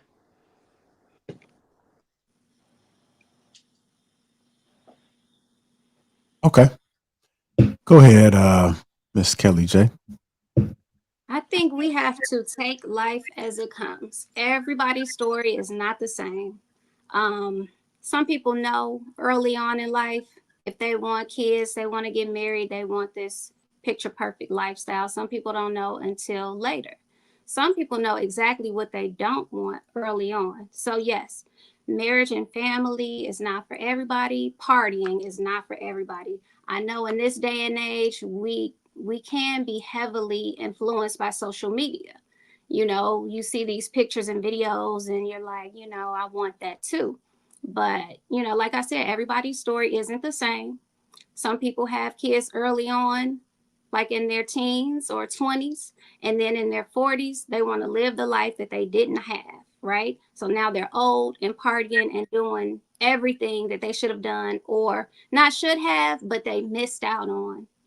You know what I mean? So I think it's okay to just live your life the way that it comes. Period. I mean, everybody don't want the same thing. So it's okay to, you know, live a little and it's okay to sit down, but you have to do it at your time. And yeah, if it's too late when you're 40 something or 50 something to have these kids or whatever, oh well. I mean, it's still purpose in life. Like having a child or children or a husband isn't everything, but it is everything to somebody who wants that. So I think, like Ty said, it depends on the individual. All right. Go ahead, Mr. Hink.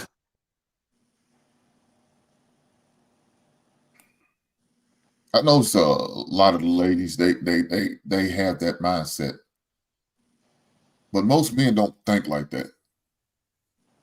Most men want to have kids. Most men want to get married and have a family and have and to carry on their last name. Most men do. You won't find many men that they say, "No, I don't want no kids. I don't want it." They just won't. You won't see that. But most of us, we do want kids. We do want somebody to carry on our last name, carry on our legacy. We do want to settle down and have a wife. You know, and of course, nobody's situation is ever going to be picture perfect. But most of us want it to be as best as possible. But a lot of ladies, they take that mindset. Kids not important. I don't want kids. I don't have to have a kid. So for the ladies who are like that, stay away from the men who want kids. Don't do that to them. They don't deserve that. If you know you don't want kids, don't get with a man who wants kids. Because now you're going to put him in a predicament where he don't want to be in. And that's not fair to him. And fellas, you got a woman who's like it, don't want kids, don't get with her, knowing you probably want kids. Don't waste your time. Find somebody else. I know it's going to be hard. I know she was perfect. She fits every other bill. She just don't want kids, but dog, don't do it. Because you're going to hurt yourself. I want to piggyback off what you said. I'm going to stand down because Ray wants to talk bad. So go ahead, Ray. I don't want to get abused this time. Yeah, no. We let you talk, Ray. It's on the guys now. Give us our time. Viz, okay. Yeah. Viz, I don't want to fight tonight, man. I'm gonna let Ray at all. I just wanted to add something when y'all get done, if that's okay. Yeah, I don't think he was finished with his statement. No, I'm finished. I'm finished. I wish I had a white flag. I apologize, Hank. Look, I apologize for interrupting. I wasn't trying to be rude. I just wanted to say that I thought that was interesting and very honest of you to say that men, that's what they want, because I think it's so interesting the way that most men enter relationships, which I think women should take note of, right? A lot of men enter relationships with I'm just seeing what's going on. I'm just kicking it. I'm just this and that. But they know in their heart of hearts that they searching for that person or that one, which again could be a good thing because it's not going to be everybody that you date. You out there trying to figure that out, right? But I think sometimes they play the field and play too much, right? But I think women saying that they don't want children, and I might send a lot of ladies in an uproar with this, but I really think that most women saying that they don't want children at all, or that they don't want to be in a relationship, I think that's from a place of hurt, because all of us are literally bred to or not bred, but we're made to create, right? We're here to create and procreate. Now, people that can't, for whatever medical reasons, I could get a little deeper about what's going on with that, in my opinion. But at a core level, I just wanted to add that I think we're all here to procreate, and I think it's just interesting that how experiences and with the male sex, right, as women, experiences in dating and relationships and what's going on in the world right now, how women sometimes do get left with children, and just bad experiences turn people off. And then, even the males, they sometimes you don't Bramy, listen. have you ever Hold been on. exposed? Yes. You just did the same thing you told her not to do. I mean, well, shit, I was. She Wrong with didn't say that she was gonna keep going. It was supposed to be on us. So I mean, if we in the conversation, then let's continue the conversation. Now, Ramy, I would have to ask: have you ever seen a successful and happy relationship? Because every example that you bring up, and every time that you speak on it, it sounds like you have never seen that for yourself.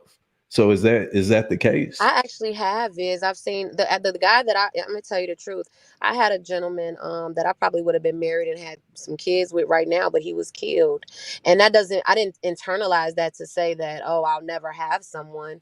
I'm just speaking in terms, when I speak right now, I'm speaking in terms of the disconnect that we have on a major scale. I'm not just talking about, oh, it's it's impossible. Let me say, when I said, speaking about Gabrielle Union's advice to women, I don't think she's wrong, right, for telling them to live their life, because there is such a disconnect. Men are stuck in their ego. They don't want to hear what we think can fix it. They like, y'all, we ain't moving, right? Nobody wants to budge off their views, right? And the thing is, women are so listen, I don't date women anymore, but I have dated women in my life, and all I'm saying is that there are some women who are stuck in their ways too, but there are a lot of women who want to work it out, who want to be around somebody that they can learn from. So all I'm saying is, yes, I do believe in healthy, happy, whole relationships. I have experienced them in my life, but at the current state that I'm in, there are a lot of ego-driven men, and sometimes their ego is bigger than their heart, and I'm cool on that. Well, so and I wanted to ask JR to play the video back, but I think I kind of gauged it from everyone else's response. I think one thing that stands out to me, and this may be one of the advantages that women have of having a different mentality, is that time is running out. Like even with the story that you just gave us of the young man that lost his life, and God rest his soul, but his time ran out. So I think that is doing a disservice to our community, to our culture, to life, to tell people that your time isn't running out. Now, I'm not saying that we should be like, oh man, you can die tomorrow. I'm not saying that, but we have to approach life and treat it as gentle as a flower. You know what I'm saying? Of where we appreciate it and make the most out of it every single day. One of my cousins in Chicago, I had bumped into him downtown, and he stays maybe like 15 minutes or something from downtown. I forgot what area exactly, but further in the city. And I want to say he's in his 50s. And on that day, he had asked me, like, man, what you on today? I'm like, man, we finna go on the Odyssey. It's a boat in Chicago. He's never been on a boat. He's 50 years old, lived in Chicago all his life, and he's never been on a boat one time. So I think that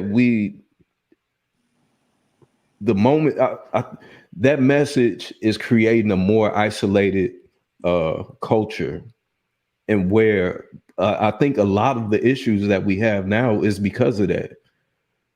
So if we're not interacting with people, we don't know how to interact with people. We're so focused on just staying in the house, and I'm gonna do what's best for me, and I want to make sure I don't I don't care about how my actions affect somebody else. It's like when we take on those mindsets, man, that causes so much damage down the line, because if you think like this, you're going to teach your children this, and your children are going to continue to do it. And so now we're passing on this generational trauma. So I think that that's really causing a disservice to Black women. I mean, even to hear Black women say that they don't want to have children or don't want to be married, that's like, damn. Because just like Hink said, most men want a family. That's where most men feel accomplished. That's where they feel that I am a man. Mm. That comes with it. So if our women aren't even up for it, then it's like, damn, that's disheartening. What's the reason for that, you think, though? I have to ask you that. If women as a whole or in growing increments are starting to say the same thing, why do you think that is? If I you think that it's like that because it's a lot of people that's hurt and they have platforms and they're not healing, and they think that they're healing. They call it healing, but you're not healed. so Because if you was, then you wouldn't that wouldn't even be a conversation that'll come out of your mouth. I'm talking about I received that. I guess I'm asking you, where is the hurt coming from? Can we take it a step further? Like, can we get down to the root of it? I mean, that hurt is coming from self. The only person that can hurt you is yourself. That's interesting. Okay. I don't know if that's true. Thank I'm saying, of course, words hurt, actions hurt, absolutely, right? But as they say, time heals all. So Or even going through that spiritual process of healing yourself. So, but if you aren't able to let go of that baggage, or if you're not able to let go of that hurt, then who is hurting you? Only you at but that point. Biz, we can talk about the residuals of, the hurt, and it ripples, right? We could talk about the effects, but what I'm asking you is about the where the hurt is coming from, because it's hard to heal from something if you keep experiencing those same things from different people. And I get it, things do come back to you, right? But like, what I'm talking about is a social issue. So, and I would love to hear why Kelly disagreed with you on that. Well, what I was going to say, I know Hink said that most men want kids. I think most women do too, but they don't want, like Chanel said earlier, she didn't want a kid with someone who was an alcoholic. And I think that's the same with any other woman. Like, they might want a kid, but this person that they're dealing with might not be suitable. So I think that's why women say, well, I don't want a kid right now, because maybe the person that they're dealing with isn't the right fit to raise a family or to, So what? so why deal with them? They You don't. don't. You don't. You move You move on. on. She moved on. Most women move on when it's not the right fit. Most women do. And until they find that person that they feel like, okay, he can be a good father, he can be a good husband, then they're more open to the idea of having a baby. I mean, some people just have a baby just because they had sex and they got pregnant. But some people are more mindful of bringing a child into the world. I kind of wanted to tie in what Remy was trying to say and what Biz was saying. So Viz was saying that the hurt comes from the person, and Remy is like, okay, so where's the root of that pain outside of just that person? We know it can be through your family, through trauma, through experiences that you've had. But what I think Viz is saying is that as we grow older, until we heal ourselves, and because so many people have now platforms in a place where they can speak about their pain without being healed, we're continuing this narrative that we just continue to push forward, right? You just keep going, you keep the pain behind you, and it'll never spark back up. But what we end up seeing is that we get into relationships where we run back into our trauma because we've never healed ourselves from the situations that we've gone through, which then becomes this picture in which we built this wall of now I can't trust anyone because everyone that I gave my trust to betrayed my trust. not realizing that you didn't trust yourself or the judgment that you had to begin with. So all you're doing, and something I think Remy will say, is that, you know, who you are, you tend to reflect out into the universe and attract. So if you're a hurt person, you're going to attract hurt people. It doesn't matter how much you clean it up, how cute you look, what you're going through. You are going to attract those people, and you're going to keep running into those people in different forms until you actually heal yourself. And you know you're healed or starting to become healed because you tend to start meeting people on that same journey. You'll start people that are going through that same thing. So I agree with what everyone's saying, but I think how we put it all together is that until we're able to heal ourselves and go through that process of actually doing that, we're going to continue to have bad relationships. We're going to continue to be in this place where we feel like we don't want families, we don't want to get married, because the truth of the matter is we don't trust our own judgment when it comes to dating people, when it comes to making these decisions, and we don't want to make a mistake. And the best way to do that is to keep yourself secluded. And I would say that that's sabotaging. You're self-sabotaging in that case. I would even say with most human beings being habitual creatures, you say that you don't want this anymore, but you still find it in a different person because that's where you're comfortable at. So it's easy to blame the other person. It's easy to say, oh, he hurt me. That's easy. But the actual work, you know, that's the part that a lot of people don't want to do. Yeah. Go ahead, King. All right, so I'm gonna say this. I think a lot of times people are afraid to put the work in, and they're getting the results out of it that they should have expected. There are a lot of times the guys walk around saying, if I can be blunt, that crazy coochie is good coochie. And then they turn around and wonder why they have a disconnected relationship with the person that they came inside of. They got to go ahead and take responsibility for that, right? There are a lot and then also another thing, having a penis makes you a male. It doesn't make you a man. So ladies, you're going to have to start to stop giving the job of being your man to a guy that's not showing any job skills. What I mean by that is this: if they have no woman in their life who that they show care and compassion for without vagina in exchange, then you're hiring a rookie to the job.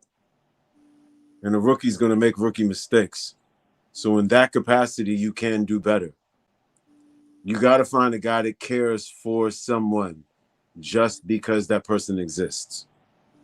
Whether it is a senior citizen, whether it is a family member, a niece, a nephew, find someone who practices compassion or treat them like they're on probation. Don't go having raw sex with somebody who has never exhibited compassion for another human being and then acting shocked at the results of your actions. Just make wise decisions, man. Y'all ate that. I ain't gonna hold you. Thank you for that. Like, for real. I think something else I wanted to add too, man. Just listening to you, a lot of people made a lot of That was great a whole points. word. Okay. Yeah. Whole word.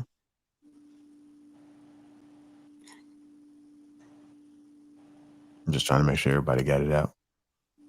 I don't speak much, but you know. Don't do me. It wasn't to you. Oh. What they say, hit dog holler.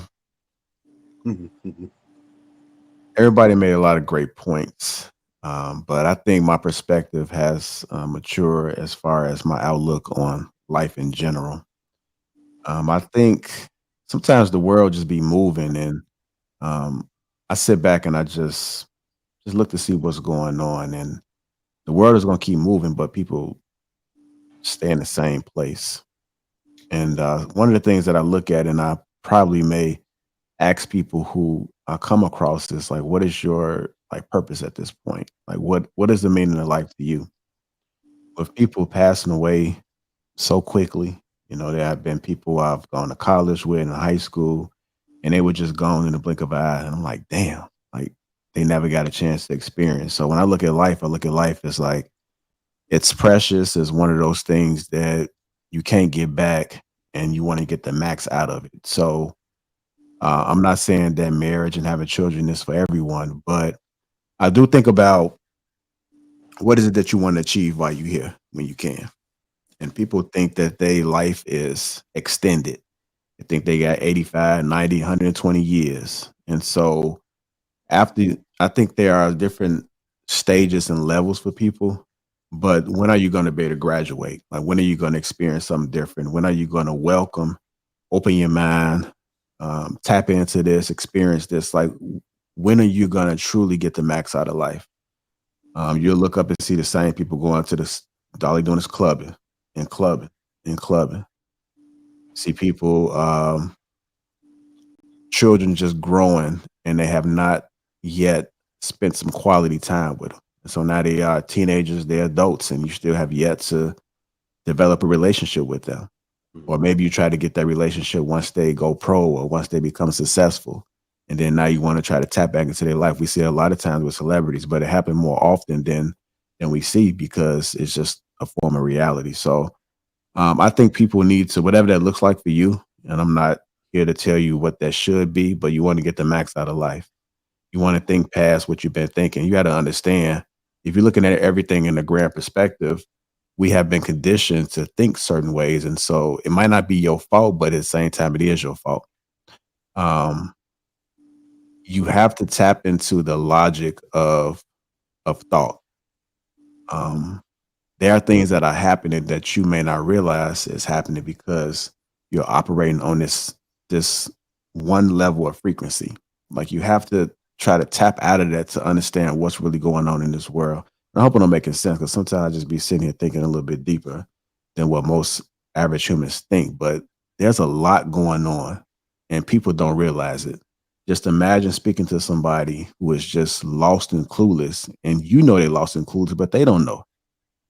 And you have to feel comfortable knowing that you know what you're talking about and you know what you're seeing, regardless of what they say. And sometimes you can't change folks if folks don't want to be changed. You can't get them to think past the mindset that they thinking if they don't want it. Just let them be. You can try a little bit. You can come back, piggyback around. Maybe they might have had grafts or experienced some things in their life, and you can come back, and then maybe you might be able to give them a little bit of gems. But if they don't want it, then it is what it is. One of the things, and I've spoken to some people before on the panel, and I told them I don't want to lose my mind. I want to have complete control of my mind. And there are people who have always been lost since birth. They just never been able to grasp anything that's going on any type of frequency. They just have the same wavelength throughout entire life, and then next you know they go, and that's it. And so when they get to the funeral, if they can afford it or have it or be able to prep for it, and they have nothing to celebrate. They don't have they didn't have a quality life. Think about when you have to make the decisions with our relatives and our family about what it is that we want to do. Are they living a quality life? And this is when they don't have any functioning mind, or the body parts and the organs are shutting down. Why aren't people thinking about that now while they exist, in like the quality of life? What does that look like for you? I do think that's a beautiful thing when you can have children, because you have people to look after you if you raise them right. The key is if you raise them right, because if you don't raise them right, then y'all will never have a relationship, and they can care less. You'll be in a funeral home, and other folks will be taking care of you, because your kids never care for you because you never cared for them when they was young. So I just think there's a lot of self-thinking and reflection that we have to do. And it's not too late to start. We got to look back and understand and look into how our life developed and who we became to be now, in order to figure out what we need to do better moving forward. And I'm going to leave it. I'm going to land my plane with this. I know I'm long-winded. I'm often am long-winded, right? Just think about what that quality of life looks like for you, whatever it may be. If you're satisfied knowing that if you was to exit tomorrow, that you had that quality life, you was able to do whatever you want to do, then good for you. If you answer in a different way, then I suggest you get to it. You get to it and you obtain a quality life. It's not just gonna fall into your lap. You got to go get it, and you have to be open. So if you need some healing, get you some healing. There's some beautiful people out here, man. It's some amazing relationships that you can still develop, and you can have the life that you want and you desire. And then what does that look like for you too? I don't think money is this is my opinion, man. I just don't think money is everything. It is a tool that we utilize, and I do think that it's important on earth, but I think you just got to know how to use it, get the knowledge, and understand how it works and how it moves and how it flows. And once you do that, then I think you can apply it to obtaining that quality life. So that's it, man. I ain't got nothing else to say. I just want to give one quick story real quick. And hopefully this will sit for the fellas, because the realization of this for me was huge. So growing up in Chicago, there were a lot of guys that literally lived their entire life and never went outside of the city. They never seen outside of the state. All they knew was the block, to the point where they were born there and was literally unalive there. There was a point where I had went to my OG and I had told her, I'm like, man, Mom, I want to write a book. And she was like, boy, you ain't been nowhere. And at that moment, I'm like, damn, like that's harsh as hell. But then I thought about it and I remembered them, and it was like, matter of fact, you're right. Because the key is to life is exposure. And if you're not exposed to things that's outside of your box, then you won't live a quality life. It's impossible for you to, because all you know is this small box that you're limiting yourself to.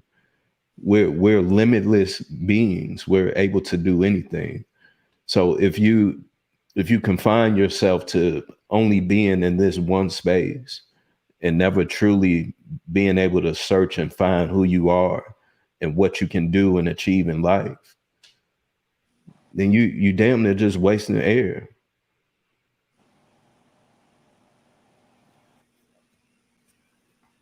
All right. Anybody else got anything to add on this?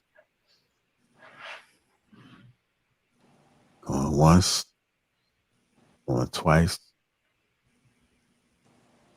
It gone. That like button. Also, make sure you subscribe to the channel. Appreciate the chat. The chat is active. I see you guys behaving yourselves. Good to see everybody. We'll go ahead and keep it moving, man. How y'all feeling? Y'all good? I'm feeling great. You know, them last two statements was deep, so I appreciate you fellas for sharing. Which ones in particular? Ain't? Well, you know, let me say this. No, I'm doing that. It's too early for that. You can't probably hear. Yeah, Ty look like somebody's goddamn grandma. He ain't got to do that. 30. I'm just messing with you. I'm just messing with you. It's all good. It's all good. But you know what Via said, and his parents shared with me, hey, young blood, you ain't been nowhere. What you gonna write about? And that's true. I want to encourage every young man, if they get the opportunity to get out of not only just their city but their state, and to see other places. Check out other places. Check out other cultures if you have to. One thing I taught my son, there's nothing wrong with having your friends. And, you know, I know your friends are black and that's your family black, but sometimes it's good to, you know, interact with other cultures and learn little stuff like that. So he had the opportunity a couple weeks ago to go kayaking and to go camping again and to go fishing. You know, so I took him fishing before, but it was a little different, you know, when we go fishing compared to when somebody from another race goes fishing. It's a little different. You know, the activities they do different. what they talk about sometimes is different. And so he got the opportunity to doing that. And I encourage every young man, if they can get the opportunity to travel outside their state, and if you get the opportunity, hey, go outside the country. If you get that opportunity, not everybody's blessed enough to get that opportunity, but if you do, take advantage of it and engage with other cultures. Don't just hang around your people all the time. Engage with other people so you can learn, saying how other people live and how other people think and how other people act. So that was one of the things, JR. And just to be appreciative of what it is that you have.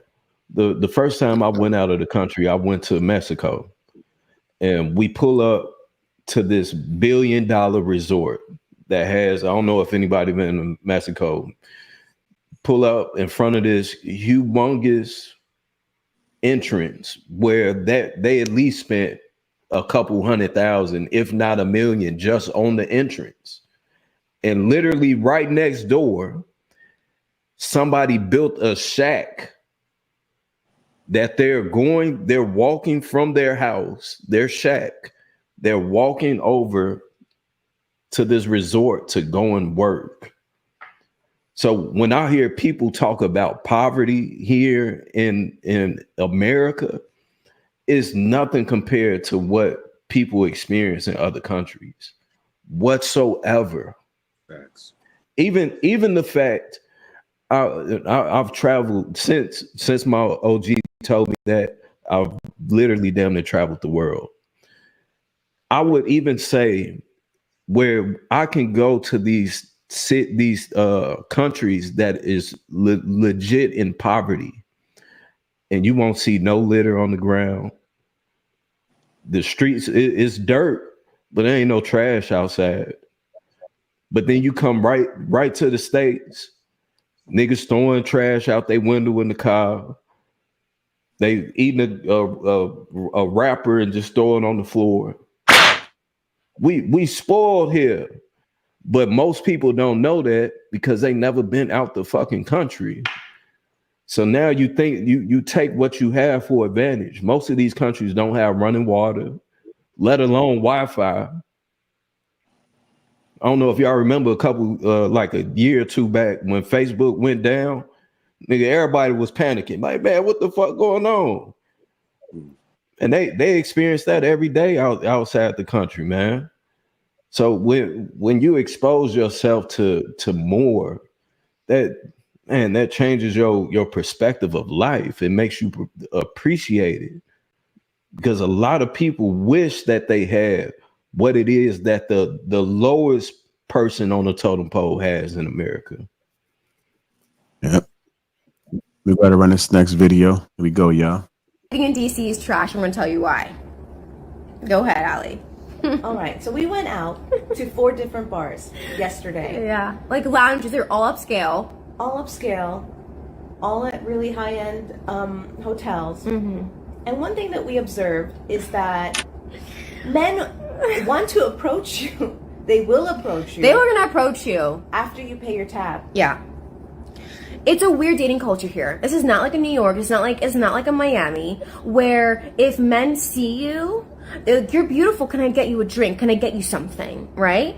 It's over here. It's like they want to make conversation. And I do think this is related to being a minority, because we are not the beauty standard here. We are not the beauty standard. No. Not in DC. Not in DC. No. Anyway, let me not get into that. Go ahead, please. So pretty much we went to one lounge in particular. Mm-hmm. There's an energy convention going on. Mm-hmm. A lot of males. We were probably, I don't know. It's like four women and like 25 men. Yeah. So we're thinking pickings are great. Like, we're not gonna have to really pay for anything, like, and these are all men, literally business suits. Like, they are all dressed. Like, they look like they are, loaded. Like, they look like they're very comfortable. Okay. And this is a very nice hotel lounge. Okay. They have no problem staring, though. No problem staring, honey. Because we were looking good. We were looking good. And my thing is, we're wrapping up the night, okay? No one's saying anything. We're just getting stares. I'm like, okay, well, we're just going to go then. So we, pretty much the bill comes. Yes. And then one guy who's been eyeing Mara all night comes over, tells her, "You're so hot." I told my friends that I know you. That's why I'm staring. And he's like, well, can you stay? Like, I'll get you something top shelf. And I said, well, we're actually about to leave. And we're actually about to close out the tab. So, I mean, if you want to cover this, you can. And if you want us to stay, but if not, like, we're just going to go. And what did he say? Go ahead. He put his hand out and he said, no, I can't do that. I already told you girls, when a man says no to you, what the hell that means, okay?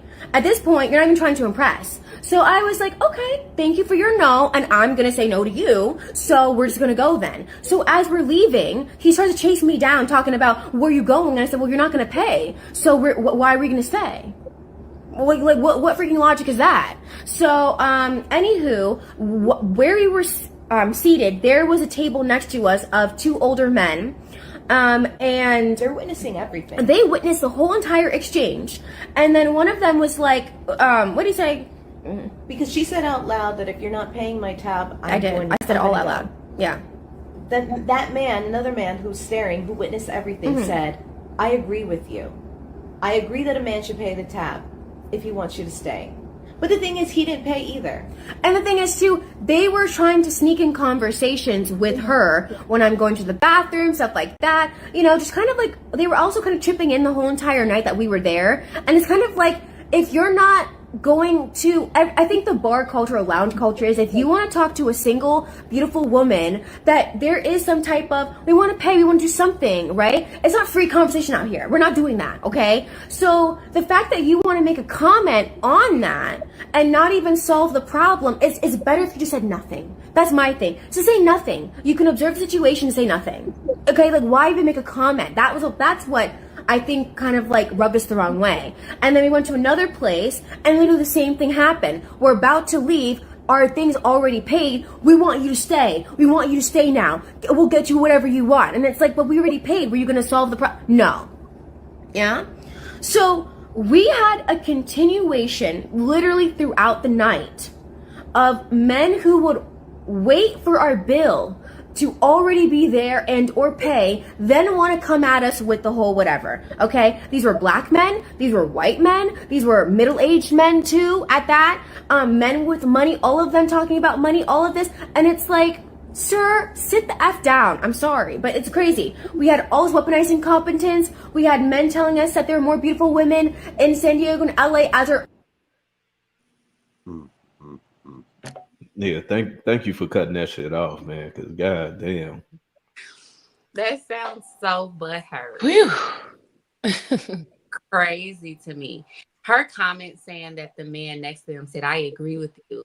If the man wanted you to stay, he should have paid off your tab." But then she said, "But he didn't either, because he didn't care about you staying." But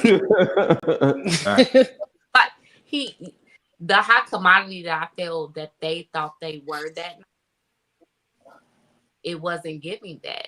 Like, none of those men were that pressed for you to stay around, even in a room where it was only 4 women and 25 other men. Like, I don't know. That was just a really weird post. Like, why did they feel the need to go on a full rant about how they decided to go out and get drinks and they had to pay for their own drinks? Oh no. That's the entitlement for me. Yeah, and it makes you think, like, this is why men think women are so terrible nowadays to date, when this is not the reality of most women. Like, if I decide to go out with my friends, I'm thinking I'm going to pay for my drinks, unless there is a guy that all of a sudden, I guess, wants to pay for them. But that's not the mindset, that this guy has to pay for my drinks. And then in both cases, she stated that a guy came up and said, "I'll get you another drink. I want you to stay," and you still turned him down. So I'm just confused. Like, he had to pay for everything you drank beforehand in order to have a conversation. Like, and then she said conversations are not free. I didn't know you had to pay for them. It's very much so giving prostitute. I randomly went to my birthday, and my friend was staying at the Fontainebleau for a work trip when I first got there. So I met her there, and it was this really pretty girl that was there. I had been drinking. So I'm like, "Oh my God, you look just like," she looked like the little girl from Little Mermaid, the black girl. then you look just like her. She's like, oh my God, thank you. And then she was like, why is everyone here? So we're like, oh, it's a conference, blah, blah, blah. So I thought she was a part of it. Turns out her and a few of the other girls that are there are prostitutes. I didn't know this was a regular thing. Like prostitutes will just be in the lounge of the bar of the hotel waiting. And from this story, that's what it's giving. Like, you guys look like you're prostitutes and you're waiting on someone to pay for the services that you have to offer. Because why can't conversation be free? I don't know. That's just my opinion on that. That was a lot. And I'm happy I'm not a man. Because what? I mean, it seems like they went out to pick certain type of men who they thought had money, who could pay for their drinks. Okay, great. Sometimes they do, sometimes they don't. But to have a whole TikTok about it, to basically complain, it's like they do have dating sites for women who want to find men who will pay them to be in relationships. So I think they should have logged on and left the actual bar that they were at. I mean, you should be able to pay for your own drinks and not complain about it. Like, you decided to go out. Nobody invited you out and said, come out. I want to see you and your girl tonight. Let's have a couple of drinks, blah, blah, blah. But it's like, okay, well, since you noticed me, you should be paying for our stuff. It's like, nobody's going to, well, some people do it, but everybody's just not pulling out their wallet like, here, take care of them because I want to talk to them tonight. Like, I don't know. It was a headache for me. Yeah. I mean, they feel so entitled to be paid for. That's the thing. It's just like. Then you kept talking about your beauty, yet you had a whole video with a filter on. Your friend side of the video, so we don't even see her face. Look at her. Like, I didn't like the energy of it at all. Yeah, I mean, she felt like I'm an attractive woman. My friend's attractive. You should pay for me. Are you as attractive as you think you are? I mean, that's what I think she felt like. I don't know. I mean, I don't know. I don't know why everybody feels so entitled in 2024. Right. Because they probably get 200 likes on Instagram or something. 200. I think the thing is with that, and just from how she was speaking, I can only imagine how they looked actually in the lounge. Mm-hmm. They probably didn't look approachable. So that I'm sure was a big part of it. Another part of it too is if you're in DC, a lot of the guys in DC, they're into politics, or I think she said she was at an energy convention or something like that, because I did see it earlier. Now most of those guys, they might be in a relationship, married, and the only way that they are going to pull out their wallet and trick is if you coming upstairs with us. So, like you said, I agree. It definitely sounds like some prostitution act. I mean, and if that's what y'all are, man, just accept it. Just admit to it. Hey, your game was weak that day, whatever. You couldn't, it is what it is. But that type of conversation, this narrative, that is poisoning the dating pool, as everybody says. Who wants to be around a woman that thinks like that? Who wants to deal with a woman that thinks and acts like that? It has to be exhausting. Well, maybe they're used to a certain type of man, and that will deal with that, and they just didn't have good luck that night. I don't even think they're used to it. I think they're trying to create a narrative that they've never lived. I don't know. She said they weren't the standard in DC, right? Like the standard look.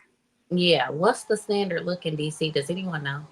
I'm in DC, so I got to say that they came across. I'm gonna be blunt.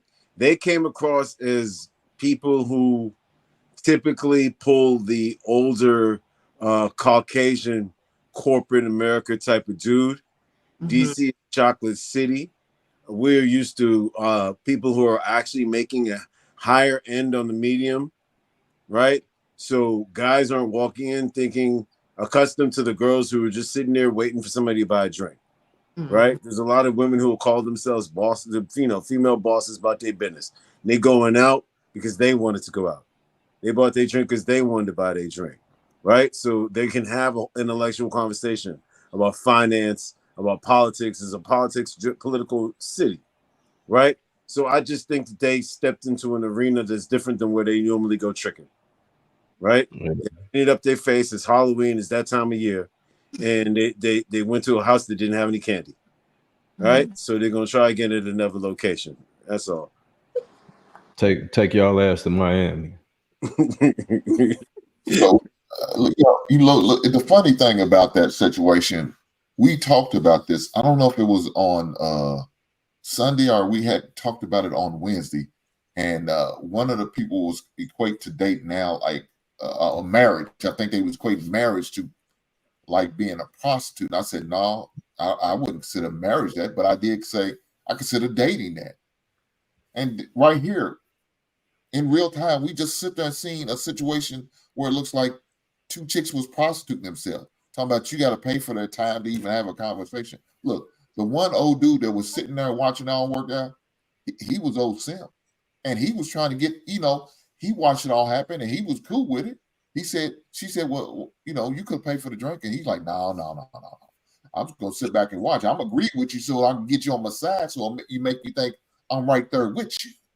But really, I'm just trying to get you into a place where I want you, come over here, come over and sit down. Maybe I'll buy you a drink, but maybe not. I just want to take the opportunity, to play on your feelings and on your emotions. They thought he was going to get a conversation with that. Now, I guess she was hip enough, said, no, we good. But yeah, she was giving prostitute vibes, and I think that's why she moved on to the next hotel or the next hotel lobby, because she was looking to, get somebody to pay for that ass. Now, it's just unfortunate because you're going to have some men thinking like, man, should all the women like this? Is this how all the women are moving in 2024? Is this how they operate? So what do we need to do? We got to make some adjustments. Now, we got to call Audible and say, hey, I'm not going to approach a woman until I see that bill on the table and it's paid for, that credit card has been laid on the table.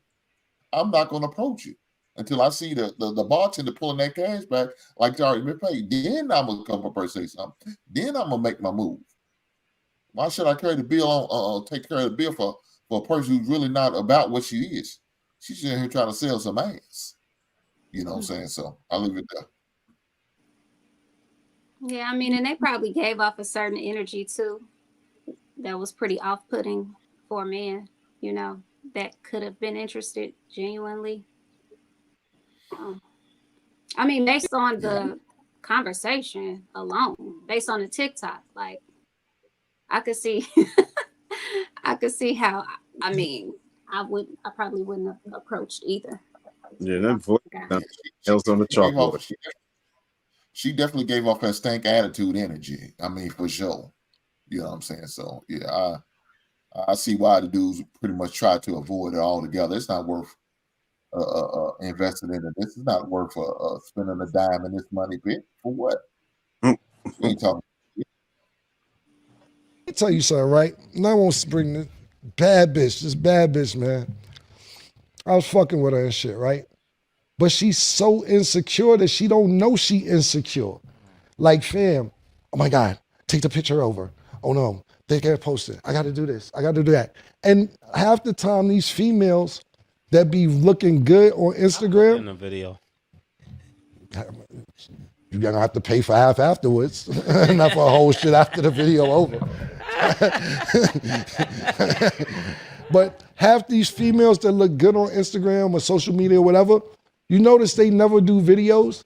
They only do pictures because they have no personality and they're boring and they're regular. And you think you're somebody that you're not. And the girls that look half as good as you are funnier than you. Pussy is better than yours. Head is better than yours. They make me laugh. They make me feel good while you're walking around like a stiff-ass mannequin because you have makeup and dried up all day. Your ass is tight because you're taking shots and you ain't get a massage on it in a month and a half.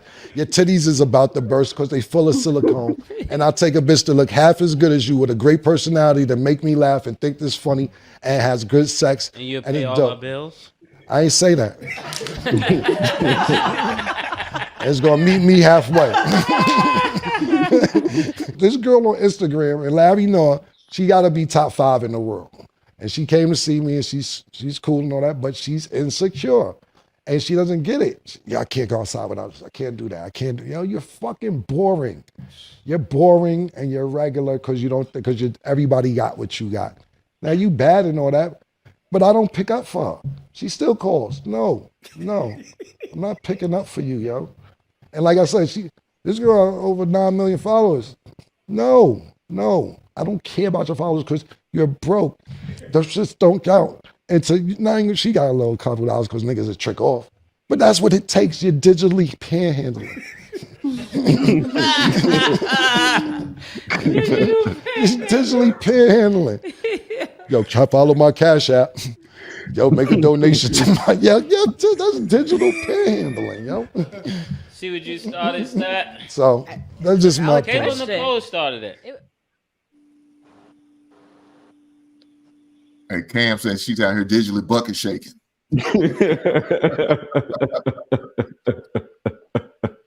God. Hey. But you know the funny thing about it, man. You got ladies, y'all could be the most beautiful exterior in the world, but man, if your attitude is shit, if your personality is trash, no man in the world really wants to be with you. He really don't. Now, if he's gonna be with you, he's just trying to get 20 goddamn minutes. But in reality, he ain't trying to settle down with you. He ain't trying to make a life with you. He's definitely not trying to have no kids with you because your attitude shit. He know what he getting into. He know what he about to invest into. A trash ass attitude with a beautiful face. But guess what? Over time period, that beauty gonna fade. Then what he gonna back up on? What he gonna fall back on? Your attitude could probably gonna get worse as you get older. So yeah, hell no. Digital handhandling. Shout out to the digital. Get your money. That's a regular thing nowadays. It's a necessary thing. Let's just jump out there and say that. There's some guys with no personality, no game, no charisma that will get no play and no sex if it wasn't for transactional sex. Shout out to the digital panhandlers. You're providing a service. Hey, that goes back to my statement, and I gotta repeat it, but the world needs hoes. Unequivocally, undeniable. Profession in the world for a reason. It is. Hey, JI, you frozen. I don't know if you frozen. You know you frozen, but you. Am I frozen? Everybody else in? Yeah. Yeah. It's a nice freeze though. You look real entertaining. You got that shitty grin on your face.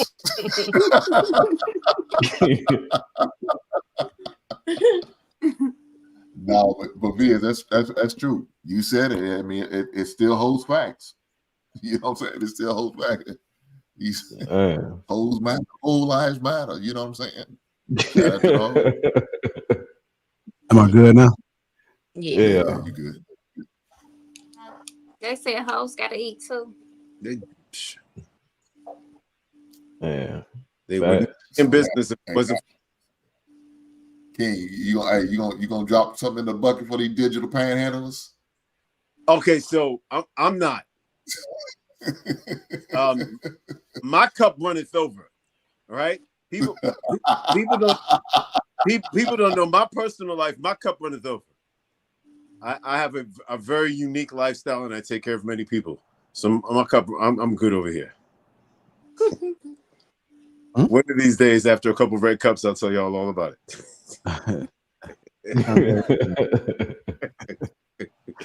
There you go. Sounds very interesting, King. Oh yeah. I don't have a traditional lifestyle. It was given that. Let's give it Gigolo Hey, back. this nigga, what's bro name? Akini. Ikene. This man just said it's a lie. The world doesn't need hoes. When I was single, I never paid for sex, only but one time. Nigga, you pay for sex, bro. It's not a never. What? Is that you can use the word never if you did it one time? You can't say you can't say never if you did it, man. Come on, man. That just means JR, get your cousin. Get your cousin.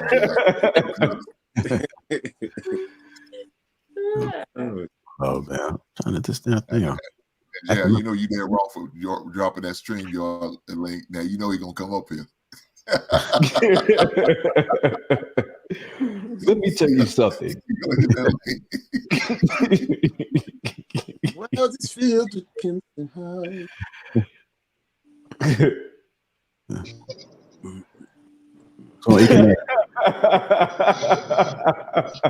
Yeah. You guys. Yeah, I gotta be honest with you. He's right now about prostitutes. Look at it. So you guys knew I was gonna come off. You guys knew I was gonna come off, right? On the block. He just left. The block. Yeah, this thing ready. He just left that massage parlor.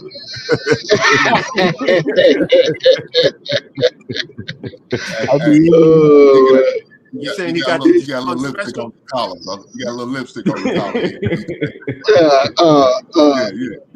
that. I bet, man, I'm sure I don't. Just making sure I don't before I get home, brother. Oh, all right, come on, baby. Yeah, but showing nipples over here now. Come on. but check this out, right? Check this out. Well, check this out, right? Yeah, the world doesn't really need hoes, but a lot of men do need hoes. You see what I'm saying? Because the reason why we have hoes is because you'd be surprised, man. There are some men that can never talk to a woman. The only thing they can do is to bring out our wallet. That's the only way they can talk to a woman or say anything. You feel me? But, like, I gotta be honest with you guys. The first time I had sex, I followed my friend who went to a hotel. You see me? So I was like, what are we doing here? I said, okay, just wait. I was like, why are we here? He said, just wait. I'll show you something. He got me a woman. I'm like, damn, I was froze.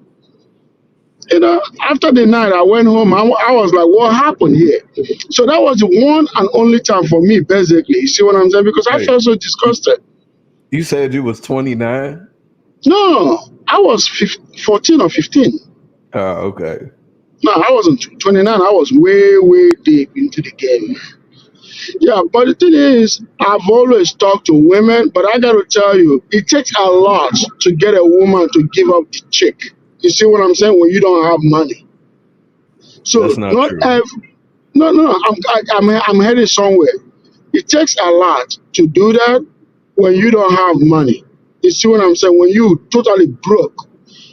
If you handsome, you got something going for you, like you're handsome, you're popular, you're one of the bad guys in the street, just like I was when I was growing up, it was nothing. And hey, I wasn't broke when I was little too, so it was nothing. I got like 3-4 girls almost all the time. Up until I was 28, I've always had girlfriends, side chick of side chick, side chick of side chick. You see what I'm saying? I've always had those stuff. Oh, really? And I got to tell you, sometimes when you get married, that can affect your marriage too. So I don't advise anybody to do that shit. But what I'm saying is this, right? I have a lot of friends that didn't have those things, and I felt so sorry for those guys, man. I felt so sorry for them. You see guys that will go a whole year, they can't get pussy at all. Ain't nobody got time for that. I know.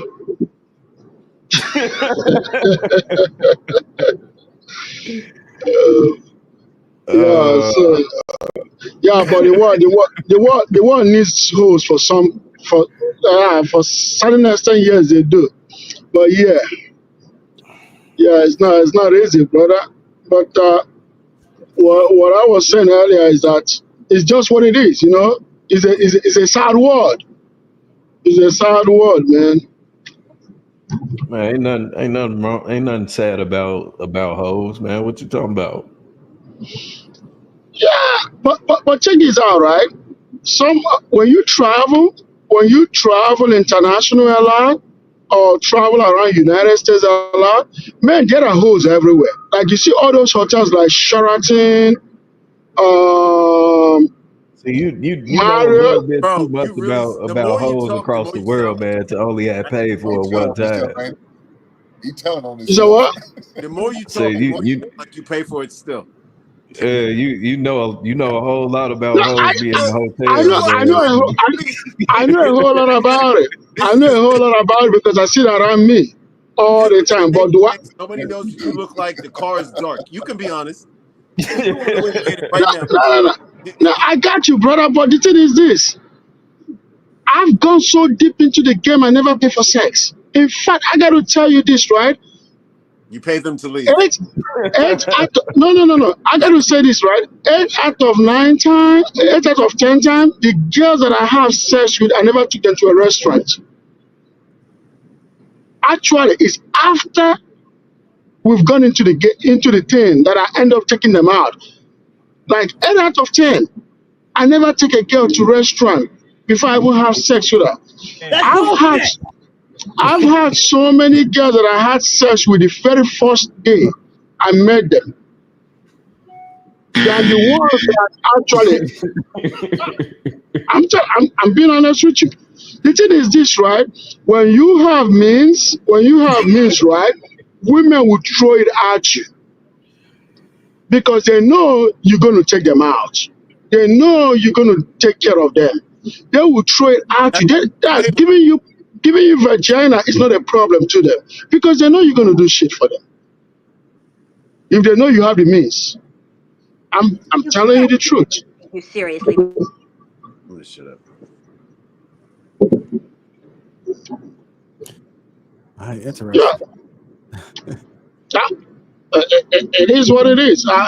Any woman here can tell you that if she want to be honest. Are you in Go West ahead. Africa? I'm from Nigeria, brother. The reason why I asked that question is when I was in West Africa, all it took was either being a boss in a certain industry or having a passport for women to throw the vagina at you because they saw you as a ticket out. So it may not be upfront. It may not be upfront tricking, but it's still tricking because you're still transactional. They're still giving you sex because they're hoping that you're a ticket out of the country or you're a way that a bill gets paid. But guess what? My experience is not even in West Africa. My experience are here in the US. Okay. It's here. I live in Dallas. And I will tell you, in fact, I can get a woman easily in the US and in West Africa. West Africa, yes, if they see you as a avenue to something, right? Mm-hmm. You are 100% correct on what you said. You're not lying. But yeah, you are totally 100% correct. But what I'm saying is this: is everywhere.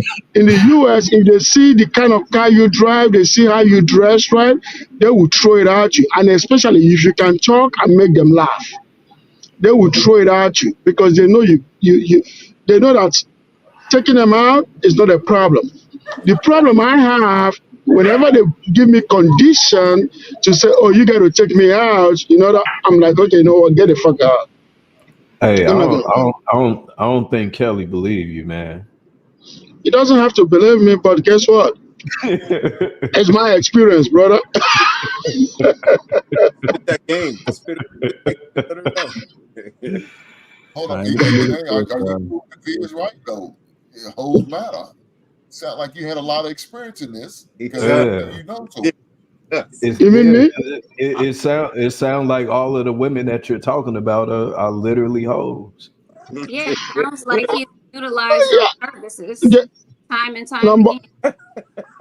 number one, let me tell you guys something. Number one, I'm never going to have sex with somebody that asks for money to have sex because I've passed that level many, many years ago. Every woman I deal with is a woman that has something to lose.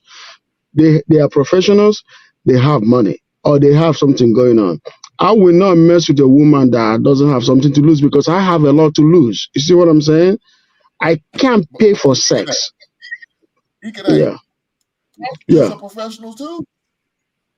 You said what? They're professionals. But I won't deal with it. I won't deal with a professional prostitute. I will not do that.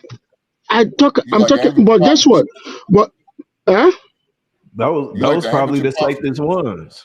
Those probably the safest ones. No. Even if the safest one, I'm not going to do it because number one, I can't. You see, I'm an African. I'm an African man. That's the way I operate. I can't have sex with a woman that other men are fucking. I can't do that. I dominate. I will not have sex with a woman that other men are fucking, which means men are paying her to have sex with her. I'm not going to do that. But how do you know if you said that you had sex with women on the first night? So how do you know if they're smashing somebody else or not? Okay, you see, if you are a man of certain caliber, right? Mm-hmm. A woman that will not give it out to another man easily will give it out to you because of the amount of respect she has for you. Yeah, Number one, that's not true, bro. That's not true at all. Okay. No, I get what you're saying. I do agree. I do agree with that to an extent. But if you've had one night stands with multiple women, that means that those women have done that before. I didn't say one night stand. I said the very first night we met. I mean, the very first night. That's not one night. One night stand is that we never talk again. I never smashed her again. But I'm talking about the very first time we met. Okay, well, yeah, not a one night stand, but having sex with a woman immediately, like the first date. Mm-hmm. You don't know what they were doing before you came along. Good. So how can you say you don't? How can you say? And I'm going to respect. And I'm going to respect. That they're not sleeping with other the man women? said his game is so strong that he makes them do things they don't normally do. So he either has to cam up or we got to respect the game. You understand what I'm saying? That's what I'm trying to say. You don't have to debate me because he just told you guys a real thing. You have to have that status. Number one, you have to project that status, and you have to have it. They will see women know men that they respect. This is what I'm trying to tell you guys. If a woman tells you, I will never sleep with a man the very first night, that woman is a fucking liar. Because guess what? When she sees a man she respects, right? And the man that she knows that this man commands, she will give it up. That moment is just what it is. But I'm not talking about just in Africa, but here in the United States. Just like you have status, there might be 10 other men who have status that they run into, and they might give it up to them just like they gave it up to you. You're not the only man of status. And guess what? I'm not saying that it doesn't happen. I only speak for myself, right? But what I'm trying to tell you is this, right? That doesn't mean they do it to every man that they see. Have I had women turn me down? Oh, yeah, they have. That's why I say 8 out of 10. Have I had a lot of experience with women turning me down? No. It's not, I've never had experience with a lot of women turning me down. But they do that because, number one, I choose the women that I deal with. I don't just approach any kind of woman. You can be, okay, they can have about 10 women here, all of them very beautiful, from 5'4" to 6 foot, and they are beautiful, and I can come into the room and I don't want to talk to any of them. I just look at them, eye contact only, and I keep walking, right? Because you know why? I don't find them attractive, and I'm not even interested in talking to any of them. Are they beautiful? Yes, they are beautiful, but there is something I don't like about her. Maybe because me scanning her breast, already I find out that her breast is saggy, or she's a BBL kind of woman, or maybe she has a breast implant, or I kind of sense an attitude right away because I've dealt with multiple women in so many countries. You see what I'm saying? So I can tell who a woman who is stupid and the one who is right. You see what I'm saying? So I will not come in and see a woman that is light skin, dark skin, or this and that, and be like, and then I start trembling. No, I don't tremble over that. So you never. That's one particular. So you never smashed a stupid woman before? No, when I say stupid, doesn't mean that. Of course, I've smashed stupid woman maybe like 20, 15 years ago, but but I would say in my 30s and now, no, I will not. Because you know why? When I was younger, yes, I have smart women that they're pretty, but I regretted ever smashing them because they're just not the lack of respect, you know what I mean? Just stupidity in every round. I gotta tell you, just like I typed in, the most difficult women to deal with, right, are the most beautiful ones. You gotta know that. The most difficult to deal with are the most beautiful ones. Hey, can I may ask you a question? Because I want you to get the opportunity to breathe a little bit. We're talking about so my question is for you, buddy. Have you ever contributed to the digital panhandlers? Have you ever donated? Have you done? That's what he's. Is that what? Have you ever donated to the digital panhandlers? Why would I do that? I don't give to charity. I don't give to charity. I don't give to any digital contribution. If somebody asks me for money in the street, I give them money. I don't believe him. I don't give This just feels like cap. Well, but the thing is this, right? You might think is a cap, but guess what? I got to say this real quick, right? When a man tells me, when a man tells me something, I believe him. You know why? Because we're not all the same. You feel me, right? We're not all the same. Every man is unique. So I would never say a man is not selling the fact. That's why whenever you guys speak here, all of you, I always talk to you based on what comes out of your mouth. I will not go and say, "Oh, you lying." No. Just like I told you guys on the chat, I never paid for sex but once. That's it. And I was right about it, and I was serious about it. Only one time when I was 15 years old. That's it. Never did it again. Never did it again directly, but possibly indirectly. Nope. Yeah, Never. And you did say that your friend brought you with him. Yep. Right. So you paid for it or he paid for it? I said but once. You remember I said but once, right? That was when I was 15. But I'm saying though. No, I paid for it. Okay. That was it. And that was it for me. I never did it again. you see, let me put it this way. I can speak. In fact, I can speak it with a chest out in a national television because nobody, just like I said, I never hit a woman, right? In a national television. And no woman can come out and say, I hit her. You see what I'm saying? And that's just what it is. I can say I've never paid for sex but once. And no woman can ever come out and say, hey, he paid me for sex. Because I never did. Everything you said right now correlates with you needing hoes, bro. Is that what? Everything you said right now correlates to you needing hoes. Two people are speaking. Hink, you said what? I said, Ikane, you never caught one of these lot lizards slipping or something?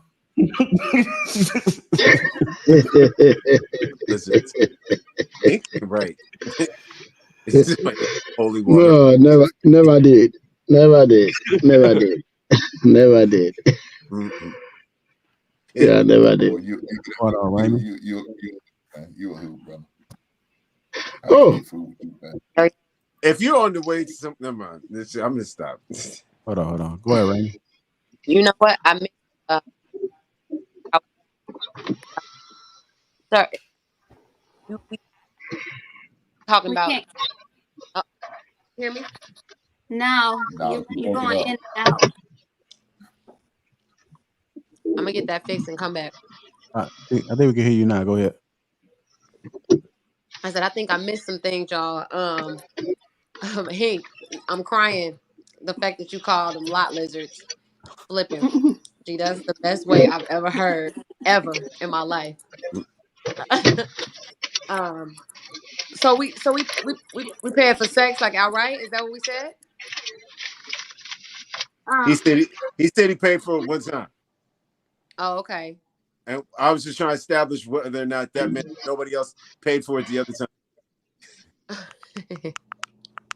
I digress. I don't have nothing to say. Remy, did you see the video with Cameron? No, wait,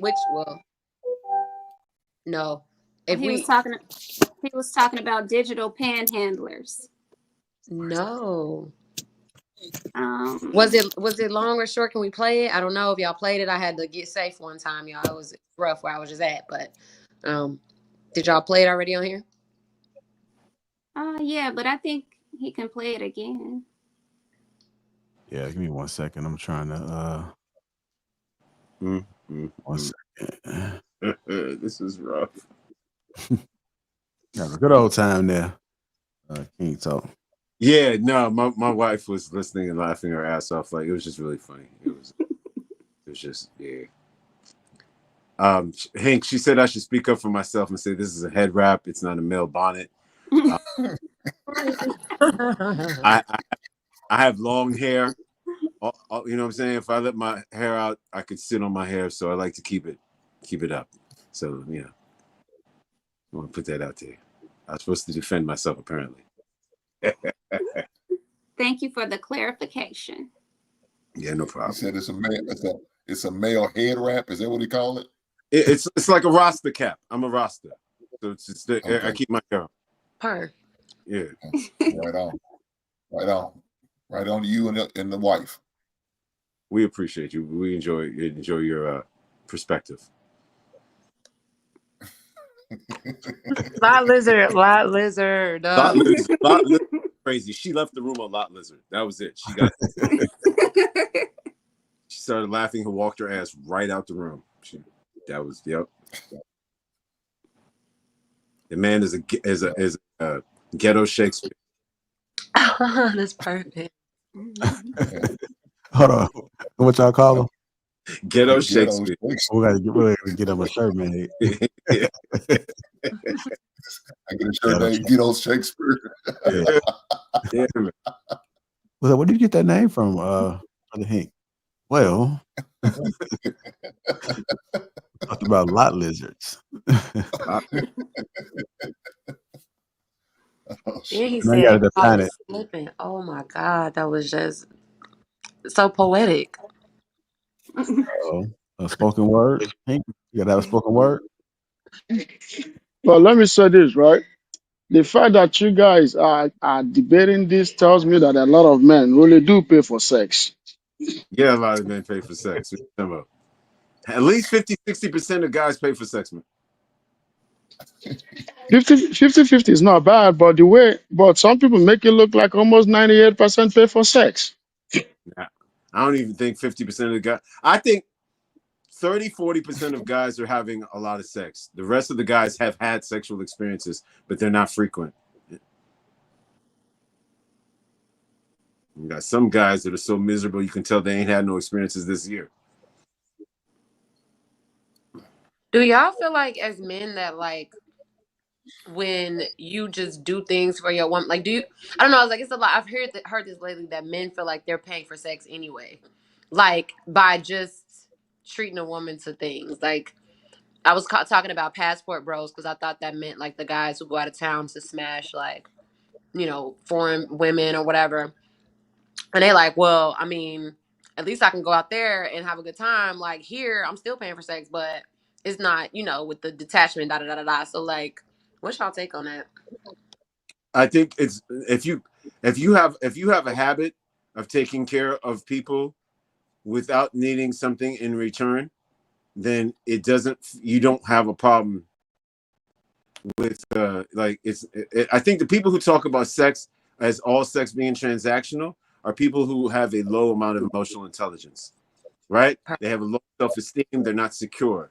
They don't believe that anybody's going to want to be around them because they have a quality character, right? So since they know they don't have a quality character and they know the only thing that you could possibly be drawn to is the fast car that they bought, is the money that they present as having access, as willing to give you access to, right? But a guy like myself, I take care of my wife, I take care of her mom, I take care of her grandmother, right?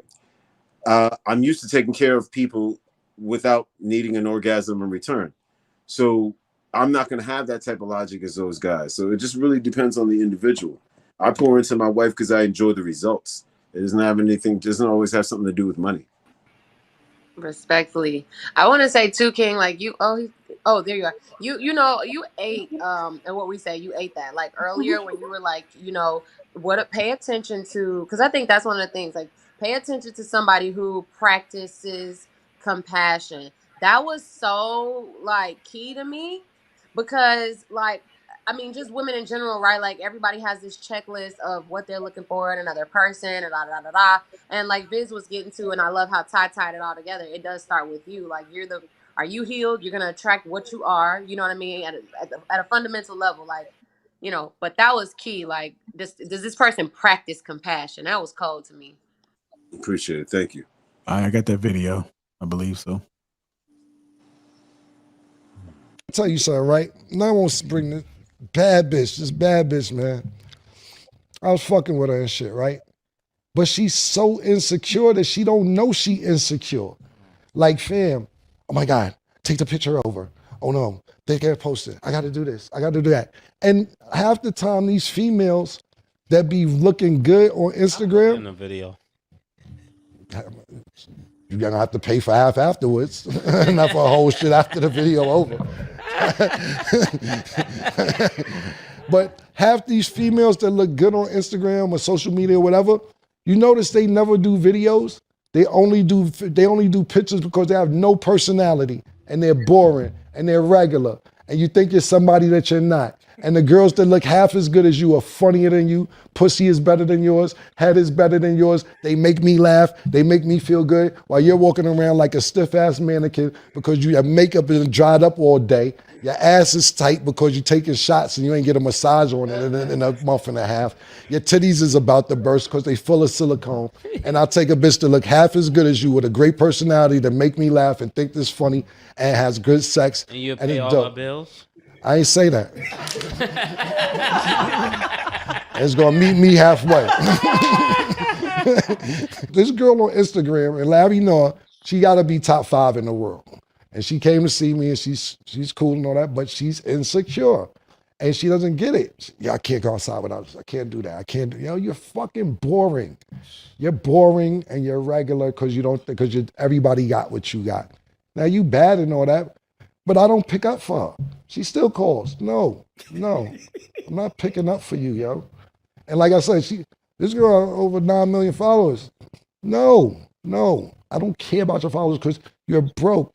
Those shits don't count. And now she got a little couple dollars because niggas is trick off. But that's what it takes. You're digitally panhandling. Digitally panhandling. Yo, follow my Cash App. Yo, make a donation to my that's digital panhandling, yo. See what you started, Stat? So that's just my point. Caitlin Nicole started it.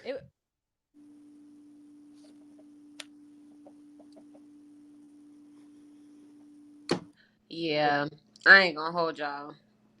He it was all funny at first until he was like, so he merged having to pay her after he got done taking her pictures and she posted. He's like, you're gonna have to pay for it, right? But then as soon as somebody asks, will he pay for the girl who makes him feel a certain way, laughs at his jokes, and he's having a good time with this person. It's like, nah, I ain't say all that. You gonna have to. So it's almost like, what does that say to women? Like, right? And don't get me wrong, we can get deep, and it's about me and my self-esteem, and if I'm gonna stand up and deal with that or not. But for real, what is that? What message is that sending to the men who look up to you, and the women who, shit, okay, I'm between a rock and a hard place. Let me use what I got to get what I want, or be that girl who got to go half with you, but I enjoy time with you. You know what I'm saying? Like, what? That's so like, that's who's teaching integrity? Who is teaching integrity around here? No, I don't. No, what? If they not married, then that shouldn't be an expectation to be paying some grown woman bills just because y'all fucking. No, I agree with that, but I guess that's a wild ass expectation. Huh? That's a wild expectation. I agree with that, but I just, like I said, he was okay with paying the girl who had the titties who was finna burst. He merged that. He said that, like, oh, well, you gonna have to pay her. He knew that, right? But like the girl who make you feel good, no, I ain't gonna. You start, backtracking on your wallet. Then I'm trying to understand. Well, no, he didn't say that he was paying her. He said that somebody else was paying her, and then he said that the chick that you're talking about that he is vibing with, yeah, he'll go half. He said, "I'll meet you halfway." I don't know, because I feel like, are we talking about perpetuating storylines? Are we talking about adding and fueling to, the problem, and the problem being anti-unity? I feel like all of that, social media, it gives people like a false sense of having so many options out here. Like, but like he just said, it's people that you boring. Excuse my French, you boring. You this, you that, but you look good, so you got next to me. You feel me? You look good, so I gave this a chance over genuine connections, and I just think that's a mess. But yeah, if panhandling is a real thing, like I didn't realize. Like, I ain't gonna hold you. I'm in my 30s, and I was learning all of a couple months ago that the girls are openly prostituting these days. Like that's what they do. They pull up. Like, they're on the pull up for the cooch. And I thought that was wild. Like, I mean, maybe I'm just new to it. Somebody tell me something. And the world needs hoes, Raimi. The world needs what? Yeah, that's why they say the world needs hoes, because there are men that can't get it. So those men are always pulling up to pay for it. That's what I've been saying. There are men that haven't gotten sex in a long time. There are men that can't talk to women. They don't have what it takes to talk to a woman. Guess what? It's not a man's fault. It just doesn't have it. You can't give what you don't have. You can only give what you have. So for those men, they're going to pay for it. But it's not always every man that pays for sex. That's what I'm trying to say. There are men that never pay for sex. There are men that may have paid it only once. There are men that have paid it once. There are men that pay for it all the time. But the thing is this, right? The fact that you've never had that experience doesn't mean it doesn't happen. You see what I'm saying? Just like me, I will never take a woman out to go buy her food and then have sex with her. I don't like. In fact, I don't feel good about it. I just won't do it, because number one, I'm not somebody that want to pay for her stuff and then ask her to give me sex. I'm not gonna do it. You see what I'm saying? It's just not me. That's why I will not pay her for sex either. But another thing is this, right? Yeah. Ikeday, when you did that, did you feel dirty? You said what? Did you feel dirty after you did that? If I was 30? No. Dirty, nasty. Did you feel dirty after you paid for that woman for sex? Yeah, of course I feel really nasty. I said it before. I said I felt nasty. I didn't feel good. I went home, I showered. I was 15 years old. So I had a terrible experience about it. I never did it again. You see what I'm saying? That's my story. That was my experience. You see what I'm saying? That's the story. That is not my truth. That is the truth. Did you I felt play the really song? nasty. Did you play the song "Nasty Boy" after you left? Okay, I think we're getting into fun jokes, but that's okay. But this is just my experience. You see what I'm saying? So that's why I try to tell you guys that it's not every man that pays for sex, because the way you guys make it feel like every man, it's just like when women say that every man this, and you guys want to defend men. I'm saying the same thing. I'm defending men. Not every man does that. Not every man will pay for sex. We There are many appreciate men. your honesty. There are many men out there that pay for sex. In fact, I have uncles, I have cousins, I have friends that pay for sex.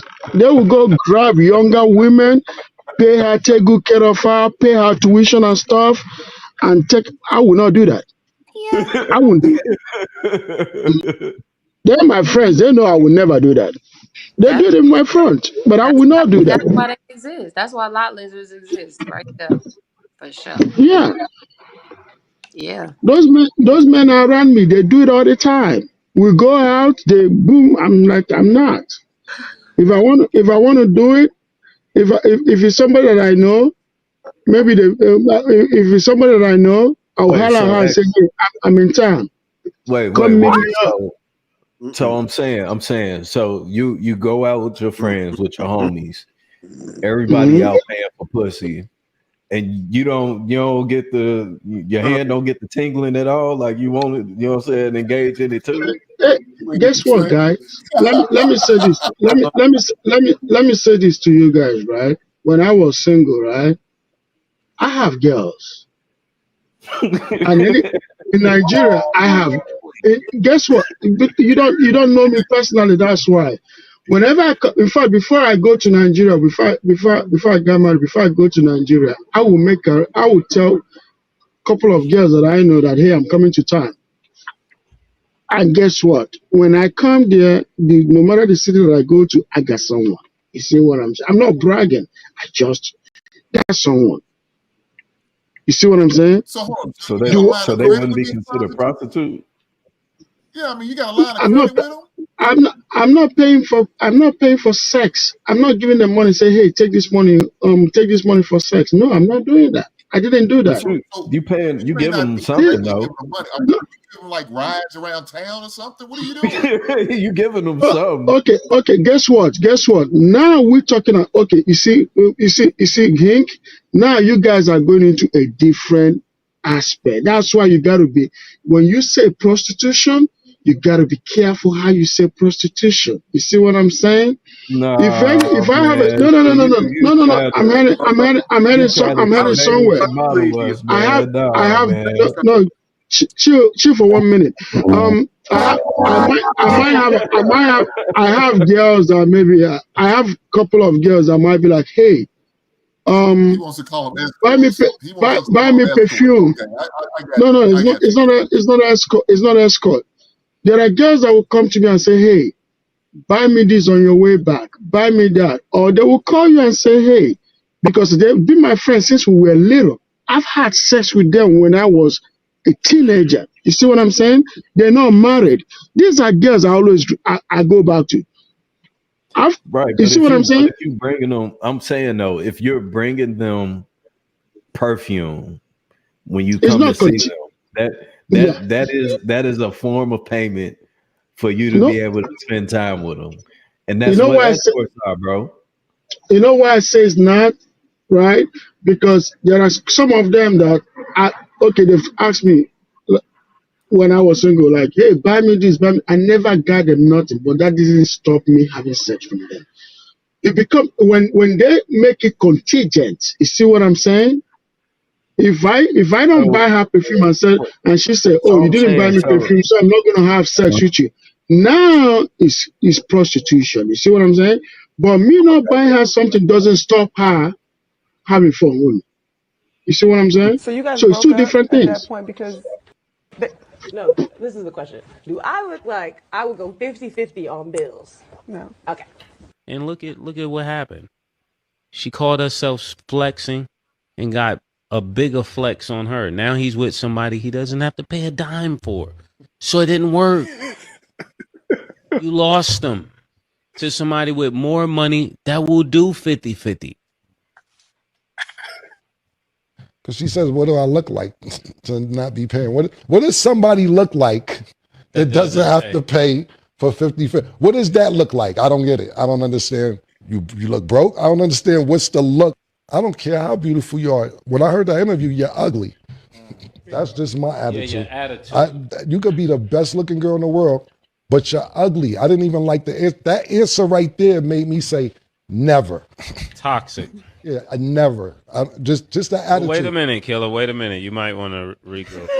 Bro, I got a picture of her right here. I'm looking at her. I pulled her images up. Because you know why? She's on all these red carpets. And when you scroll down on the images, she's on like the top 10 photos of red carpets. And you just see her going and Taylor Swift on all the red carpets. When I'm scrolling up, she just disappears after a while. No more red carpet, no nothing now. And don't get me wrong, I like pretty. But your attitude, dryness. So you guys broke up?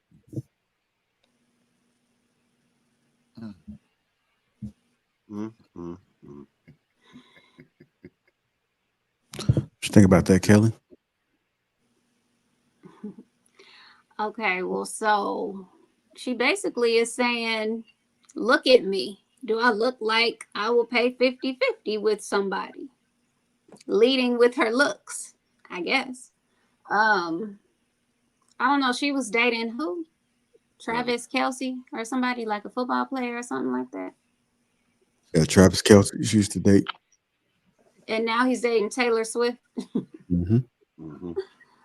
I don't know. I think she probably worded that incorrectly because she came back the next day saying that she felt like she shouldn't have said certain things in her interview. So I think maybe, I don't know, but she's a journalist, so she should have some sort of training in media. So I don't know. I think it was a bad moment for her. Yeah, I think when she came back around, I think she meant what she said. I just think sometimes I'm used to seeing people change up their thoughts and perspectives based on how the audience responds afterwards. They really can't handle the comments or handles people's reaction to what they said. So they switch it up, do a little bit of damage control. Well, I think she has money just like him. Maybe not the same amount, but I guess she figures if she's going to be in a relationship with someone and she's not married to them, maybe, he should be supporting her to a certain extent. But see, I think that's what like Viz was saying. As a man, you shouldn't be taking care of a woman that's not your wife like that. It shouldn't be an obligation or responsibility of a man to be doing that. But I'm gonna say this: I didn't do that for my wife.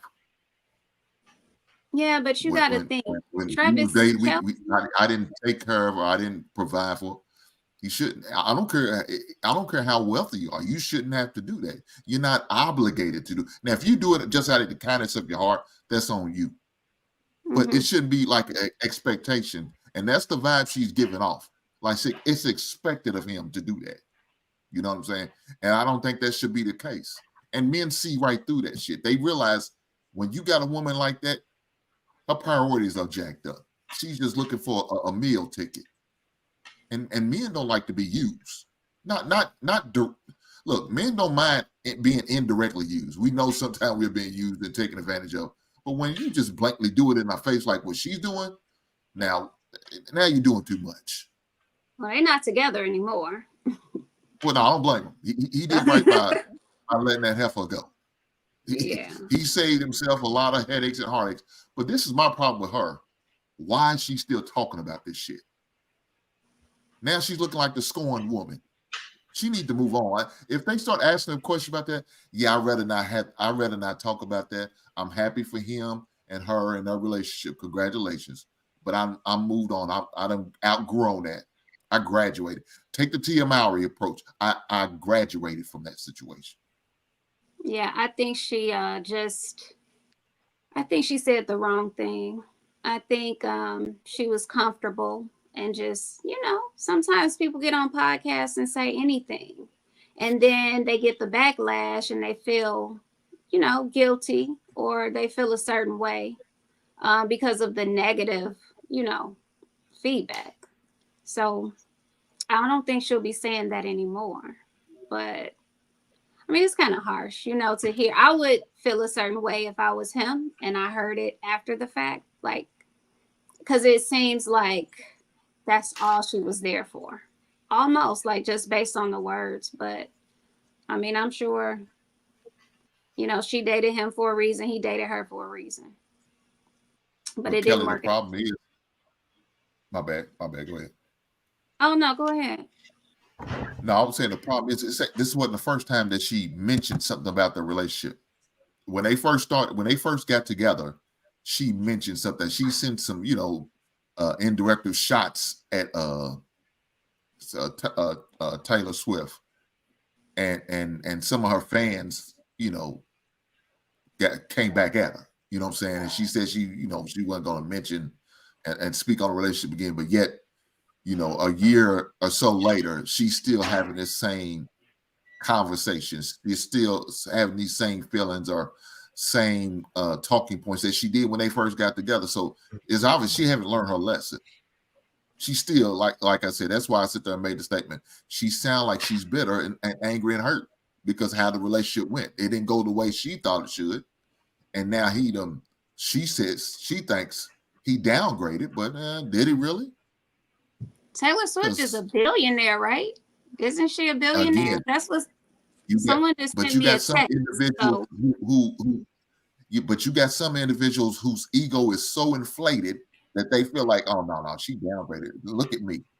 What I look like doing 50-50. Man, you ain't no better than the next one. But there are always women who are prettier than you, that's more well off than you, that has more followers than you, and is like and appreciated more than you.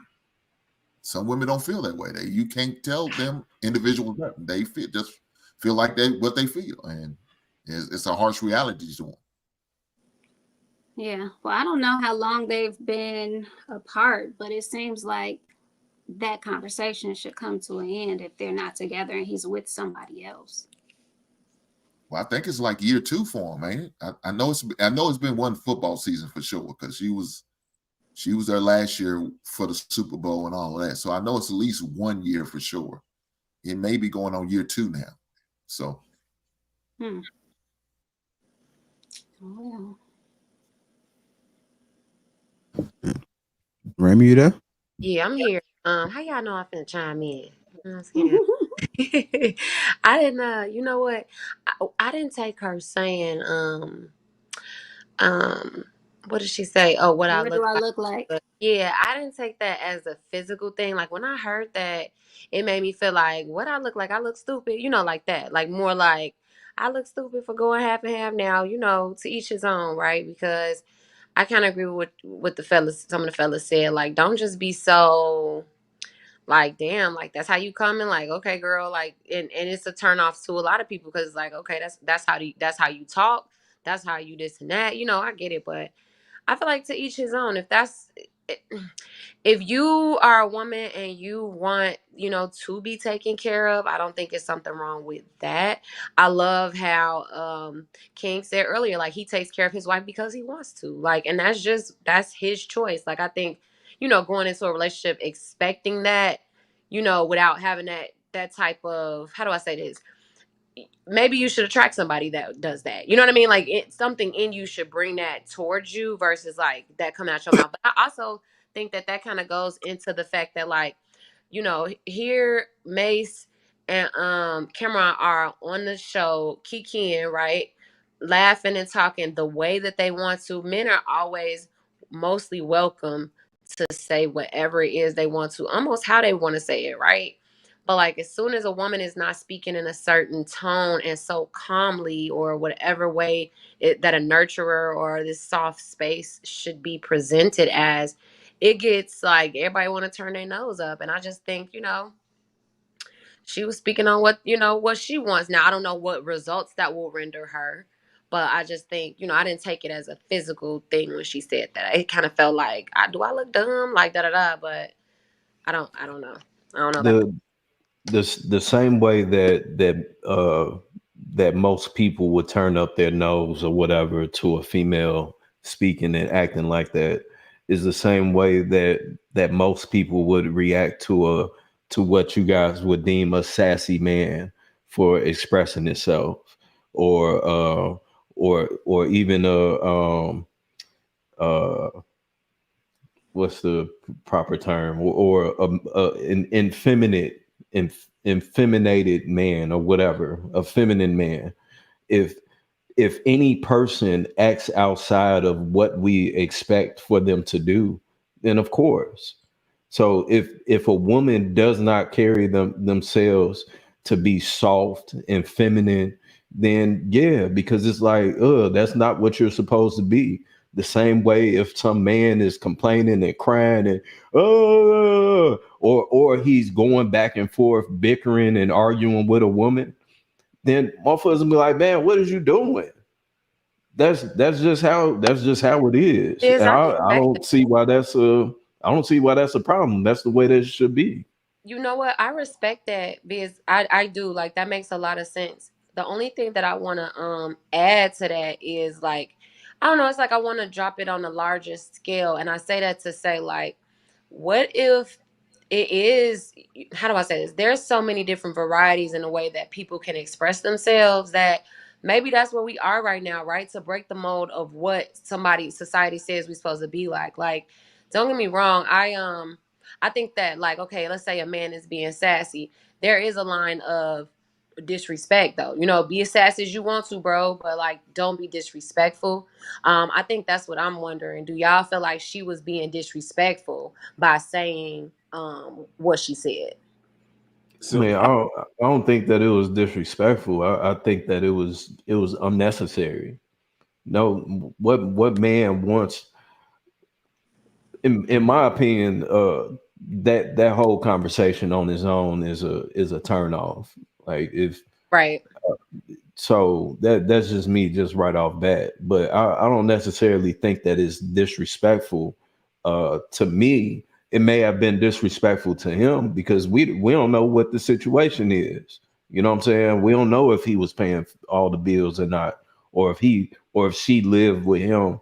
He moved her in and he was just paying for everything, just off the strength. We don't know. So I can't necessarily say that it's disrespectful to me.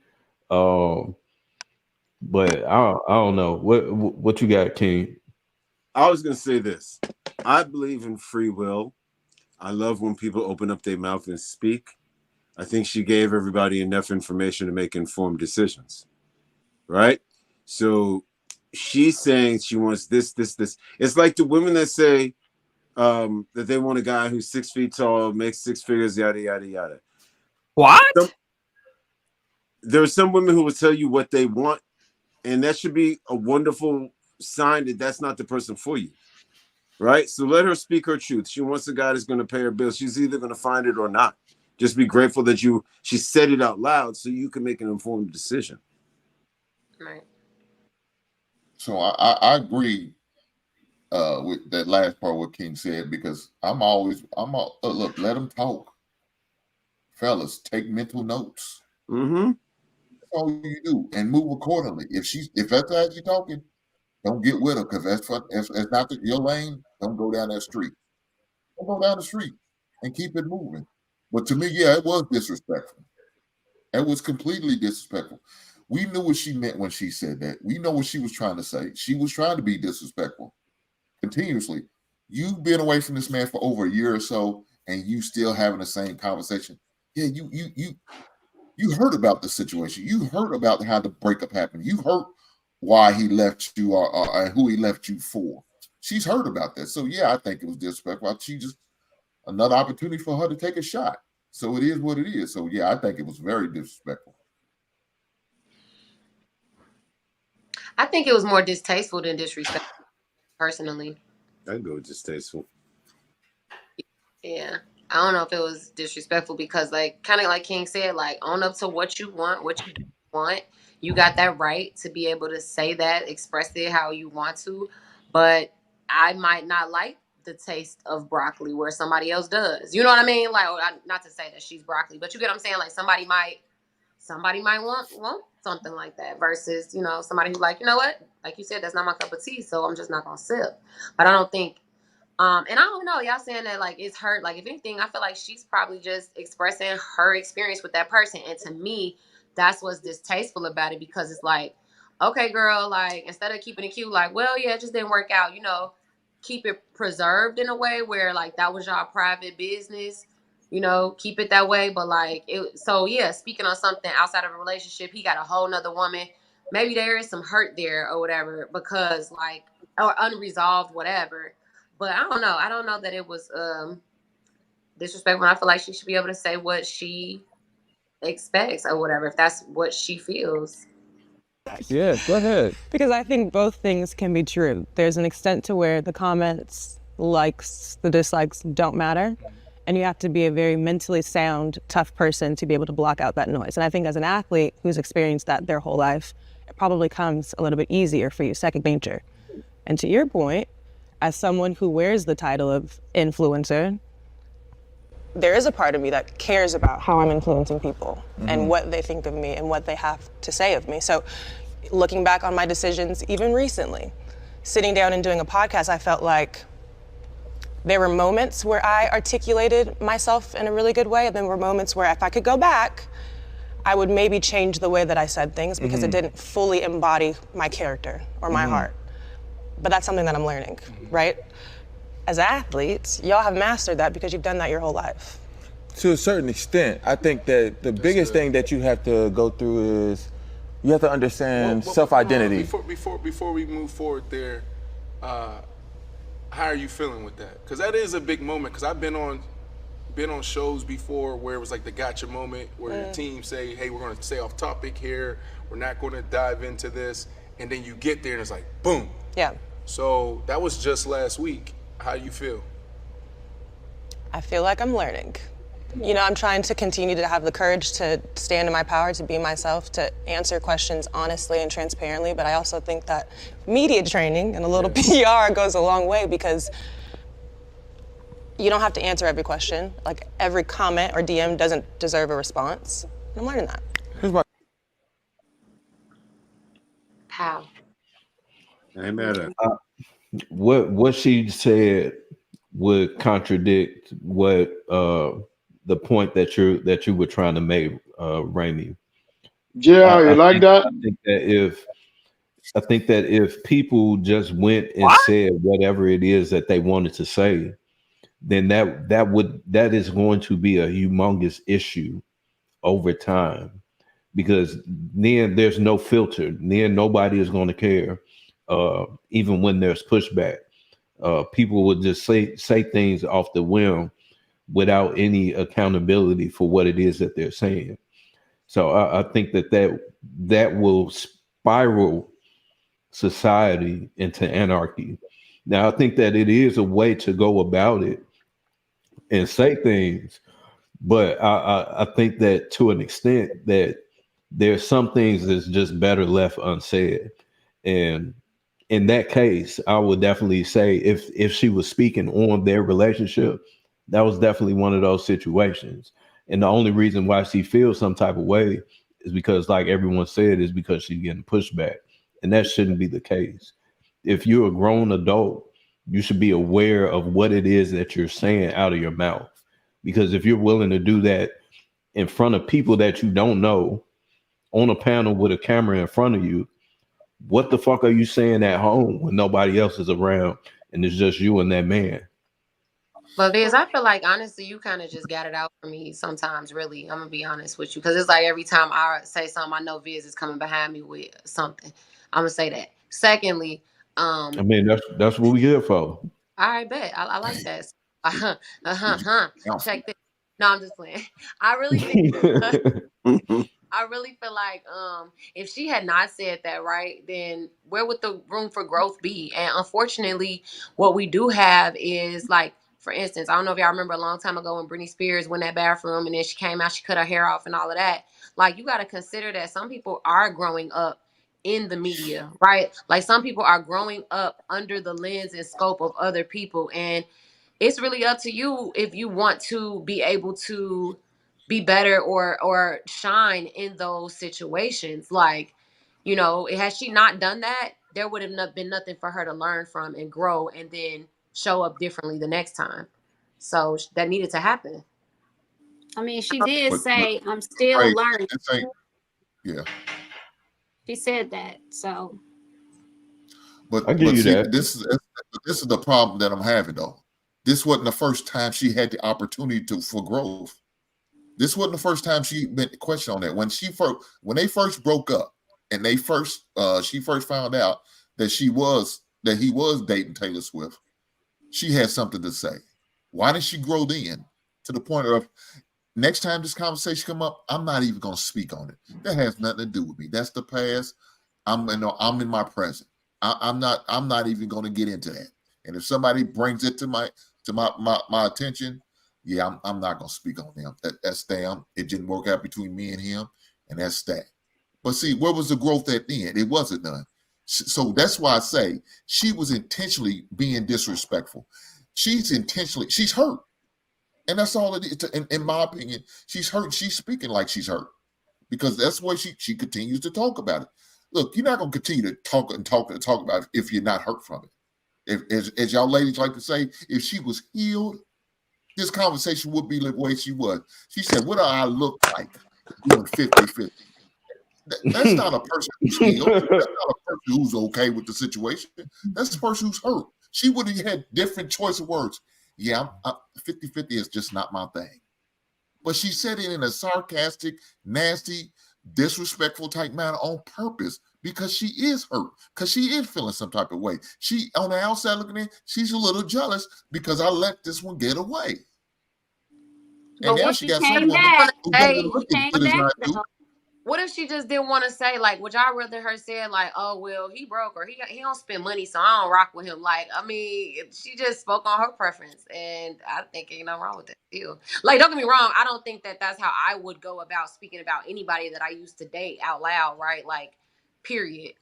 But what she was supposed to say? This he ain't spending no money. Like, what? No, what she could have said was, I choose not to talk about that, but as far as going 50-50, I'm not a fan of it. That's just not my thing. Yeah, but she came back and she said, I'm still learning. So, you know, everybody's constantly evolving. So we cannot like constantly stay on this girl because of a statement that she made in one podcast. And then she came back to another podcast and said, hey, I'm still learning. Blah, blah, blah. She probably felt bad about it. And sometimes people don't have a platform to come back and say anything at all. So I also want to mention this. Kelly, but you know something? That's the grace that ladies get. Let me put that out there. That's the grace that women get. Men don't get that type of grace. Well, like you said, men and women are different. So that's the difference. You're right. And that's the difference. That's part of that double standards. We accept that. We accept that. A man's gonna get one time to make that situation. Don't do it again. And then if you turn around and do it again, oh yeah, you're gonna the hell's gonna come up on you. We understand that. A lady, well, she can get multiple chances, multiple opportunities to correct. Oh, I didn't know any better. I was young. I was this. I was that. We come up with every reason excuses in the book. She's still healing. So what's the example? For the hard ankles, we don't get that. Who you feel like? I'm sorry. Who you feel like didn't get that type? Like, you know what I'm saying? Like, who do you feel like right now that we see in the media didn't get that type of grace? Like, why do you feel like that? I guess I'm trying to understand. Like, why do you feel like? What's our boy name? The actor that's dating Megan Good. Jonathan Majors. Jonathan Majors. Yeah. I would say that he's not getting that. Well, I think it's best for him to not say anything like he's been doing. What about Tyrese? What Tyrese? Tyrese definitely not getting that. What about Tyrese? See, here the ladies don't know. We don't know what happened. What? Ladies, hey, let me give you another example. Another Tia Mowry's ex-husband, Corey Harvey. If that man was to go out there and badmouth her like she's doing him, hell would come up on that man. But she's able to say all things about that man, dog him, continually push his button, saying little shit just because she's upset and feeling some type of way. Because the dating market is not what she's doing. Go ahead. What did she say about him that was bad? The way she talks, it makes it sound like he was an abusive type of husband. That's one thing. You don't want to put that out there like it's a man is abusive, emotionally abusive, physically abusive. That's the vibe that she was. Go ahead, ma'am. Y'all go ahead. Go ahead. I'm sorry. That's the problem. You want to keep it. No. This is real time of the double standards we talking about right here. Y'all able to guys. That's forgiveness. I haven't cut y'all off not one time. But then when y'all start talking, you know, I stand down, I stand up. Go ahead, though, ladies. Y'all No, Hank, you just get us going. So I ain't trying to even interrupt. I wanted to do that to the ladies. It's not my fault. The Lord blessed me like that. But go ahead.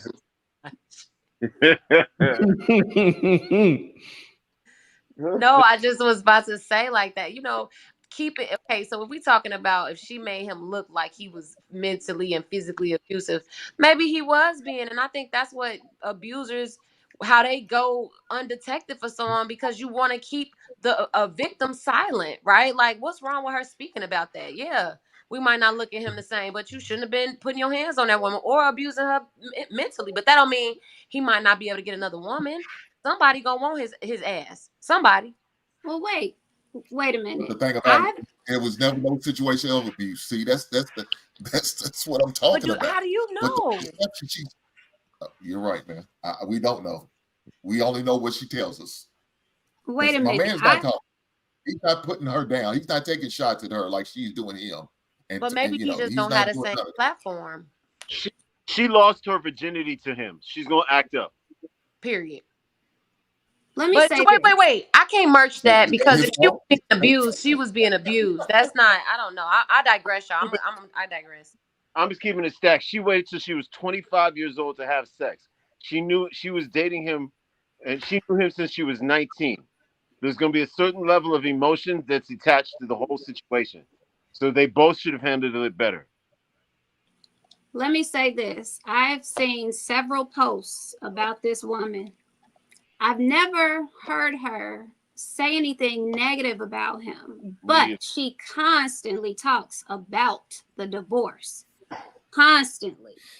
So I feel like sometimes you just have to know what not to say. Like, the world does not need to know everything.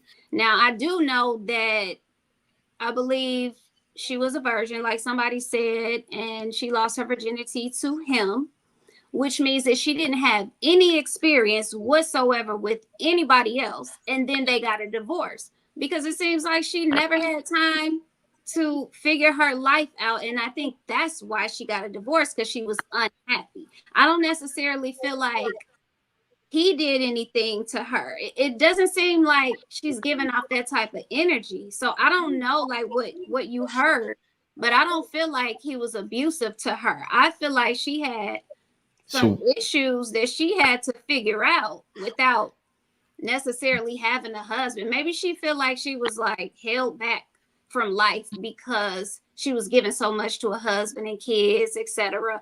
I don't know, but I never heard her say anything negative about him directly. Well, so two things. What is it that she was saying about the divorce, and also that what you just said about her feeling as if she was being held back? Most women would interpret that as abuse and controlling. Well, I don't think it was abuse. And control. No, I think it was just. I mean, I don't know, but based on and misogyny too. I personally they love that word. to do with her husband. I think it had everything to do with herself, because I saw something the other day where she was saying that she wants to be loved. She wants someone. And it's like, well, you had that someone, but maybe she didn't get the type of love that she wanted from him. But I don't think that she was saying that he abused her. I don't know. I'm gonna try to pull up this video, and I have to politely leave. I have a studio session that begins in about 3 minutes. okay. But I appreciate you guys for having me out. Yes, sir. I can't. All right, be safe, brother. Take care. Blessings to all you. Yes, sir. But realistically though, Kelly, like that statement of her feeling as if she was being held back in her marriage, we can honestly agree that, especially nowadays, most women would say that or assume, because she's not giving specifics, that he was being abusive and controlling. I don't think so, and I'm gonna stand on that. I don't think that man was abusive to her. I mean, well, Raimi just said that. What did I say? You said that he was potentially being abusive. No, I was just responding to because how we got on this topic was him saying that men don't get the same grace to be able, like, if they say something wrong, it's like they shunned forever. And I'm like, well, why do you feel like that, right? And he was like, well, this is an example. So no disrespect, Hank, but I felt like we're scrambling to find where men are the victims, right? I just don't understand how a woman speaking her truth of her perspective, because it takes two to be in a relationship. So if she is speaking on her perspective, how on earth all of a sudden is this man or anyone the victim? The same way from the clip, all of a sudden is disrespectful to that man. That is that woman's perspective, and guess what? That was going to be her results from the words that came out of her mouth. How is the man all of a sudden a victim? It seems like any time we talk, men become the victim. It's disrespectful. Let me answer that. The reason why, because he's in an industry where your name is everything, right? And if your name gets out there in this mud, just like what Jonathan Majors is going through right now, he's looked as an abuser in a situation like that, and really he's not. But if they put that dirt out on your name, especially brothers, now the white folks, they could probably get away with it and get a job like my man Robert Downey Jr. He could bounce back. Brothers, we only get one shot at this thing, and if your name's been drugged through the mud, and the perception is that he's like this, it's going to be hard for him to get opportunities because of perception. Hold on, let me play this. Give me 1 second. Let me play this clip right. What's good, everybody? It's your boy. I mean, the most memorable days of all time. I mean, if you can remember, it was a slap heard around the world when Will Smith walked up to Chris Rock and did this. Oh, wow. It was a slap that we thought that was fake or it was a prank, but no, it was real as it could get. But Chris Rock, remember, a lot of people took his side of the argument because Will Smith should have been able to control himself. But guess what? Chris Rock was about to get a lot of money, but he had to make sure that he didn't give any interviews to the public because that would have stopped the money. Well, what do you mean, O'Shea? Well, he knew people wanted to hear his side of the story since he got slapped. He made sure he did a stand-up special on Netflix, bringing a lot of money. He needed to hold all that information for the most part until he really got paid for it. And that is not a bad idea, because if you're gonna get slapped, you might as well get paid for it. But what does this have to do with Tia Mowry and Corey Hardrick? Fast forward!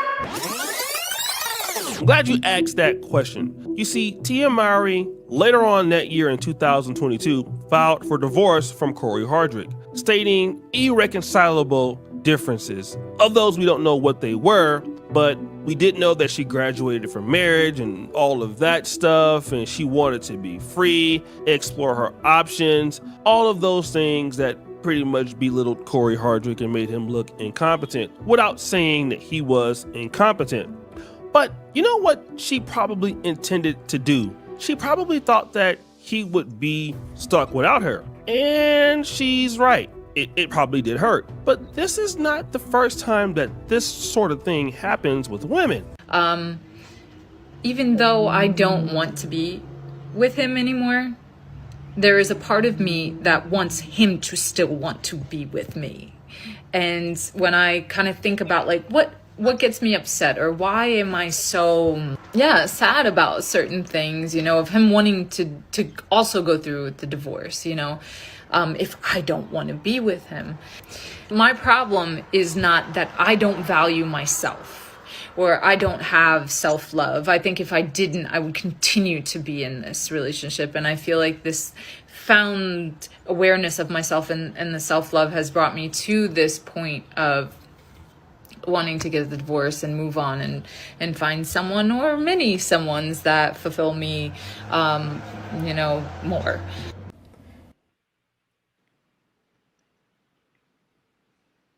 That was a lot to take in. Man. It was. That truth hurts sometimes. Hank, I still don't feel like I you know what, I kind of want to, I don't know if I all the way understood or if maybe I just ran out of the capacity to get what the young lady was saying in the end about how like I kind of missed her point. I don't know if somebody could kind of elaborate on that, but she want to play games with that man. She want to play with his feelings and his emotions, and then potentially get rammed out by either one Dino or multiple Dinos. What? Okay. I don't know. I mean, I still don't feel like Tia Mori. I still don't feel like she. I don't know. Like, okay, like nobody else was married to that man. Like, so she might know the inside scoop of what really was going on, and like just because she decided to be out, and it was I can't even say it, irreconcilable differences. Like, well, how does that make him incompetent? Y'all, we just assuming that because they couldn't see eye to eye. Like, I don't. That was an assumption from the person who was speaking on that video. Period. Okay. Yeah. Okay. That was just the word he used. Yeah. Yeah, but Kelly, we got to look at some of the things, her words she used, though. Some of the words she uses, that's what it sounds like. That's why I said she made it sound like he's controlling. He was overly demanding. And at times where like he was verbally abusive. That's some of the words she uses that make it sound like. Now she didn't use those words, word for word specifically, but in some of her stories and some of her interviews, that's what it made it sound like. But what like if she was a big what? Like he was a burden, and he was a go ahead.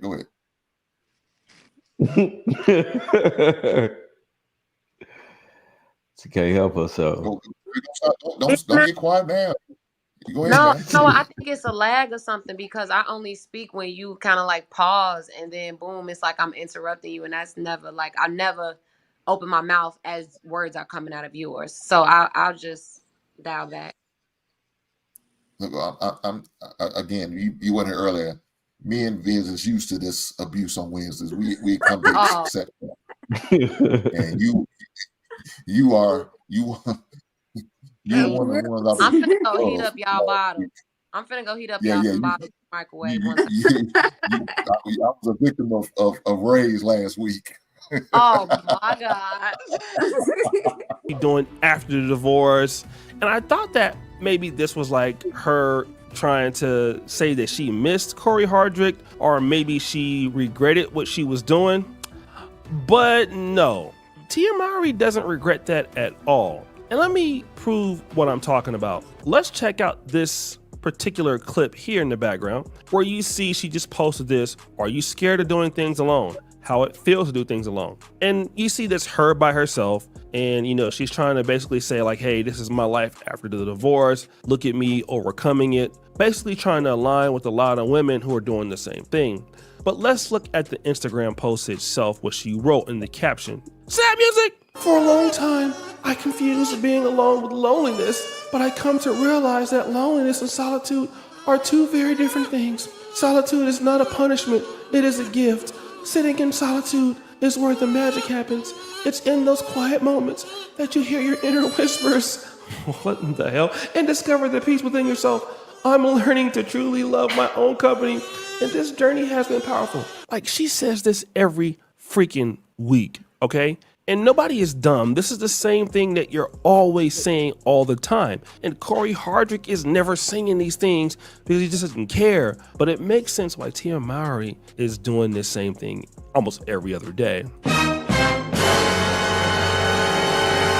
The reason is Tia Mowry is going to admit something. She admitted that she hid the reality of her marriage to Corey Hardrick until now, until the My Next Act, the WE TV reality show, which appeared on October the 4th. Basically, what Tia Mowry wanted to do was to build up the audience in the anticipation for this show by, for the most part, pretending to be a victim, sometimes crying on her Instagram posts, trying to make an emotional connection so she can get those people to watch her over there to hear exactly what she had to say about Corey Hardrick. This girl has never been alone. She has always been a girlfriend turned to wife, turned to mother, and she has never had time to discover herself. And that's where she is now with this divorce, with, I guess, the whole reality show thing in the works, or, well, it's airing now. But that's what it is. And so now she wants to document her journey, talking about how it feels to be alone, because she never had that experience. And I think that's what Gabrielle Union was trying to encourage women to do. Live your life, have your fun. So when you do get in a relationship, you are not doing what Tia Mowry is doing. Hey, Kelly, I gotta say something to you, okay? Um, when a woman is born, When a woman is first, what? when a woman is born, right? Right.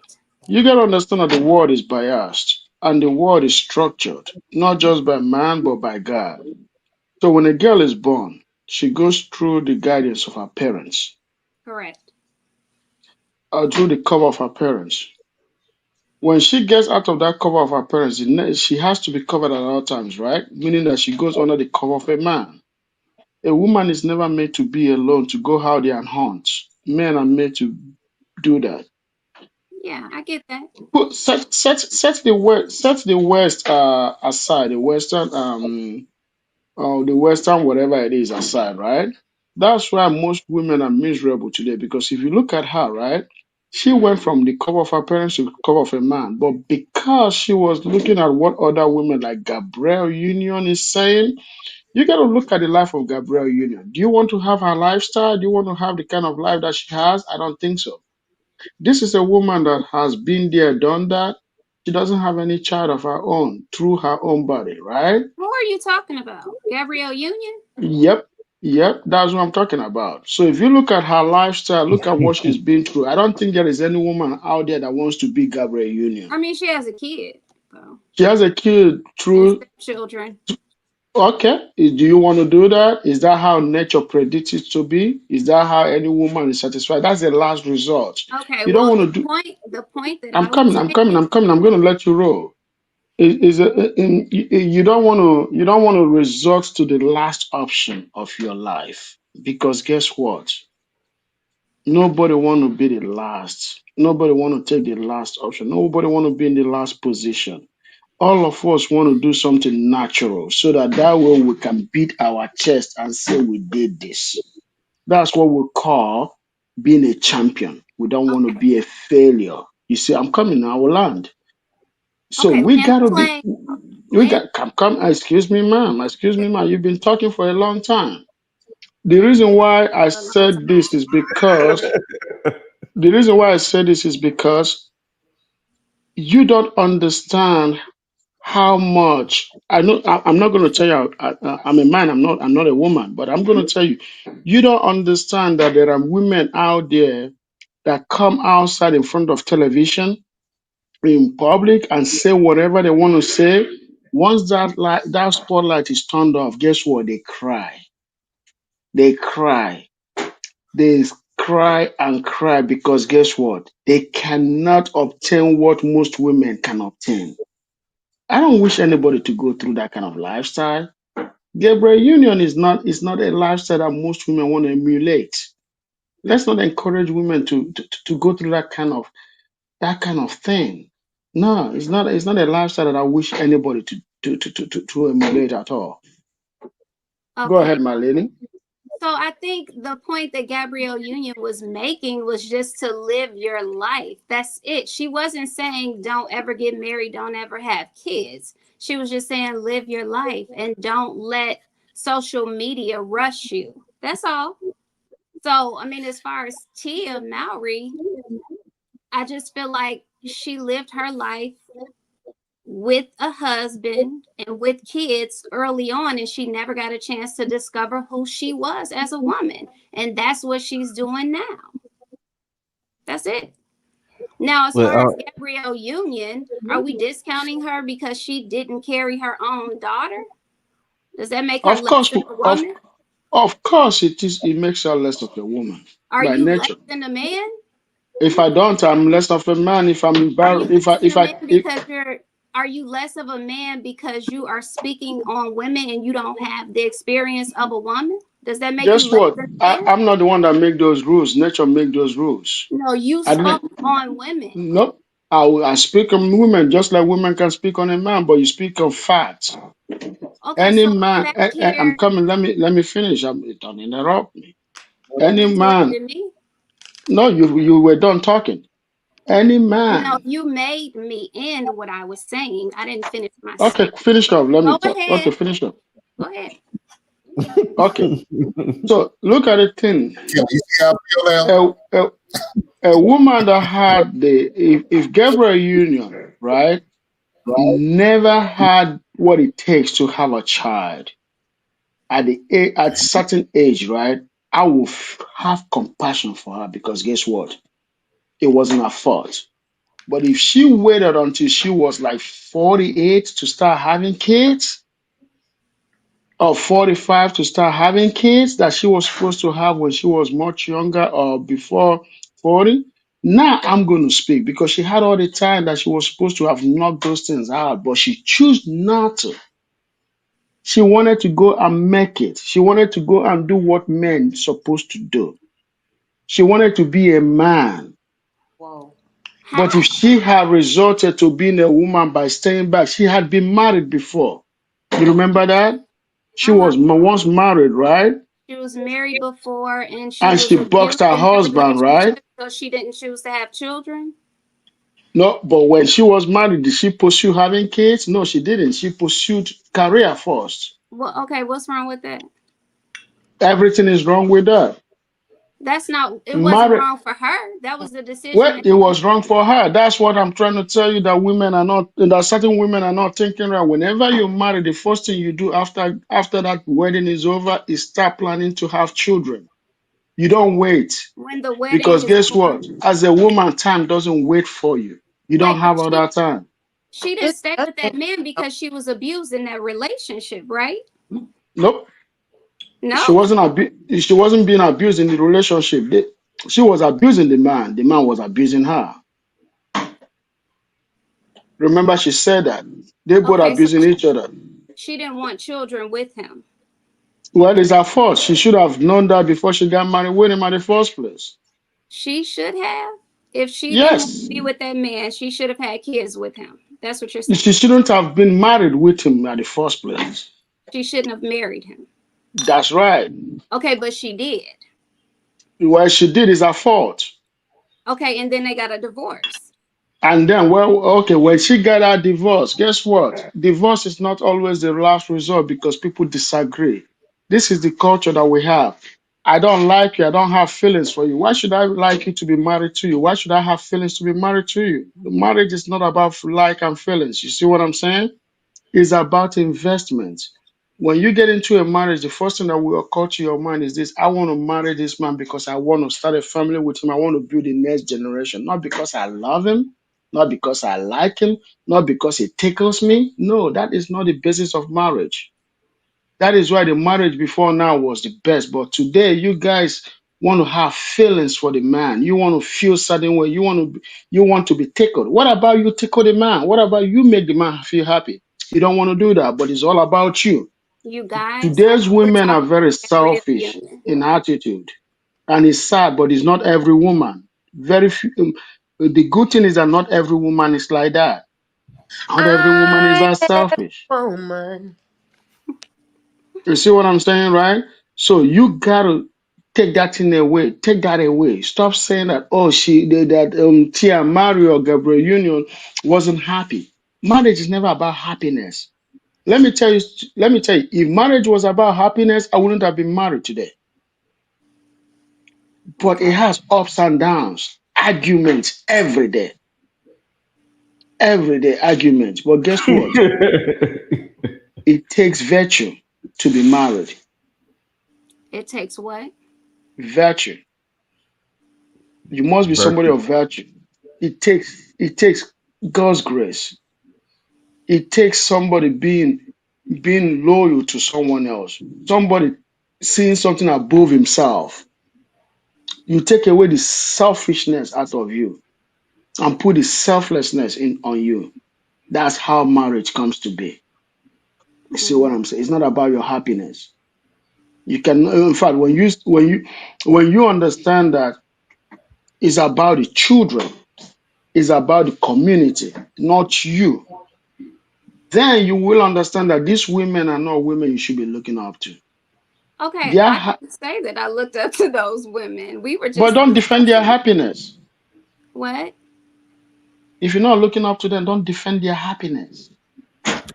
I'm not defending my happiness. No, I their happiness, not yours. Oh, okay. Just speaking on things how I see it. That's how I see it. And everybody has a perspective. And everybody doesn't get married to have children. Some people just get married for companionship. Now, I don't know exactly what happened in Gabrielle Union's marriage, but the first marriage ended in divorce.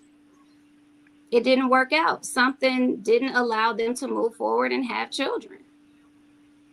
She used her resources later to have children. And the way she produced children doesn't make her less than a man, less than a woman. Are It's you still her speaking based? daughter. It's That's still, your opinion, right? it's a fact. It It's not a doesn't make her fact. less than a woman. It's not a fact because she didn't carry. It's still her DNA. Guess She what? had a surrogate. Three She had DNAs are there. I'm a science student. Three her eggs DNAs are were there. used, correct? Hmm? Her eggs were used, correct? But you can't have three DNAs in a child. Now you have three. So you're You're saying supposed to she's have less only than a two. woman. That's what you're The, basically the, the saying. thing is this, right? If she has a problem that has to do with childbearing of biology reason, I will have compassion on that. I've said it before. But Well, if it has to do with something about her own personal decision of not having children before then, I will she not couldn't have compassion. she couldn't carry it. That is that's later in life. If he stated that throughout her life, from from the moment she was a young woman of 18 years to when she was like 40, I think she had a child at 46 or something, or 47, right? Right. In between that, and they said it wasn't her fault, it was biology. It's not her fault. But if she put her career before her having kids, right? It is her fault. And that's all we see throughout today of people waiting to have kids later on in life because they want to pursue their career, they want to be this and be that. And then when they couldn't have any, now they want to do it the other way. They want to find the easy way out. Those ones I don't have compassion for. I had child, not at a young age, right? I don't have compassion for myself either. You see what I'm saying? Because if I could hold other people responsible, I'm going to hold myself responsible. Mm-hmm. Mine can be different because I'm a man. I can have it at any age. But I always tell men, have a child between the age of 30 and 35 is the best time to start. For women, I always say start at the age of 22, but be married, not out of wedlock. Be married. Okay, everybody's story isn't the same. But guess what? If you don't follow the principle of life, you're going to damage yourself and damage the kids. As in science, let me say this to you. This is why it's very good to follow logic and follow procedure. When you don't follow logic or procedure, when you veer off, you cause a lot of problem, not just to yourself, but to the people around you. That is why God and nature created those procedures, and they want us to follow it.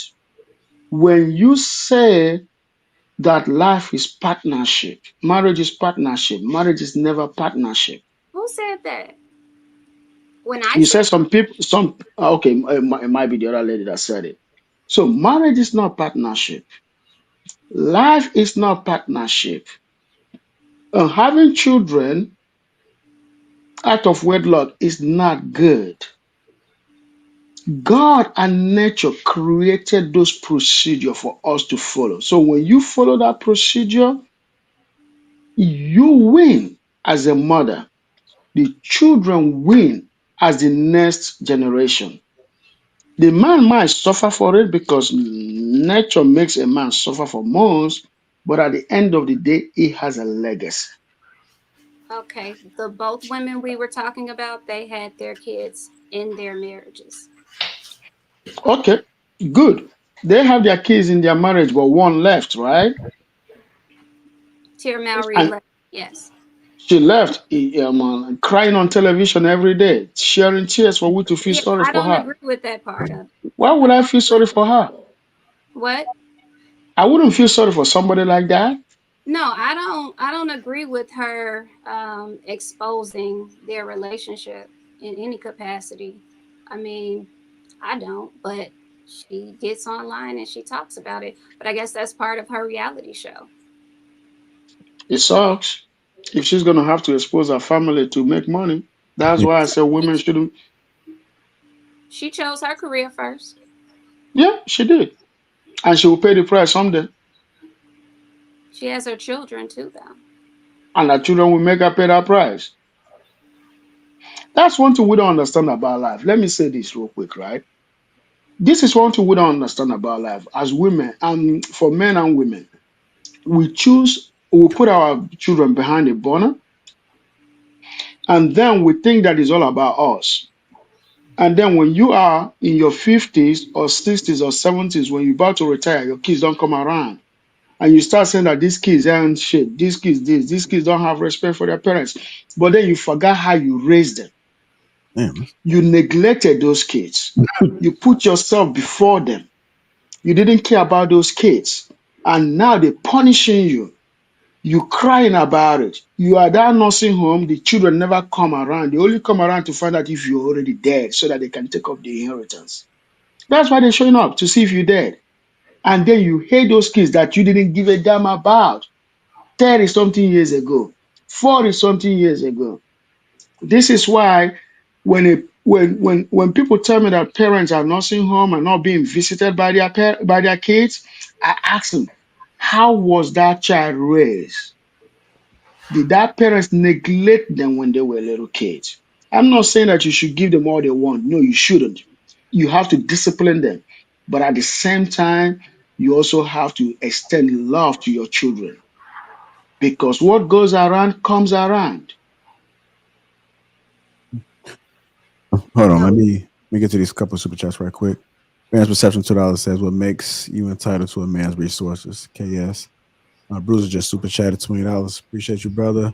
The issue is the old men believe that their tradition and principles are global, and everyone subscribes to them. Ikene, you will always be disconnected if you keep trying to bridge your background onto others. That was for you, Ikene. Hold on. But I can play the audio for it, Kelly. You want to play the audio on here? Sure. Okay. All right. Never been alone in my life. You have a twin. You were born with someone. I feel like that has such an effect on her. Yes. Of just like always having someone there. Yes, they say that self-love and spending time with yourself and all of that is important. But what is wrong with me saying I want a partner? Like I just want someone to. Nothing. Absolutely nothing. You're fighting back tears? Yes. Let it go. I think I'm just saying I just want someone to hold. And someone told me and to hug me. And what's wrong with wanting that? Nothing wrong with that. You're lonely. You're lonely. I just feel like I have this beautiful house. I have a beautiful career. I have amazing kids. But the one thing that I don't have is love. And that's the one thing that I want more than anything.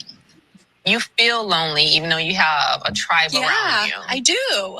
And I'm tired of feeling that way, to be honest with you. Would it be safe to say that she's having a midlife crisis? Because it sounds, and I haven't been following it, but if you have been married to a person, to a man, that presumably was holding you and telling you that I love you and all this other shit every day, and then you divorce him and then complain about not experiencing it. It's like that's Disrespectful. It's fuck. I could only imagine the anger and anguish that he feels hearing that, knowing whatever it is that he has invested and put forth into the relationship to try to help her feel as if, you know, she is loved or whatever the case may be. But to hear that publicly on national television, that's gut wrenching. So I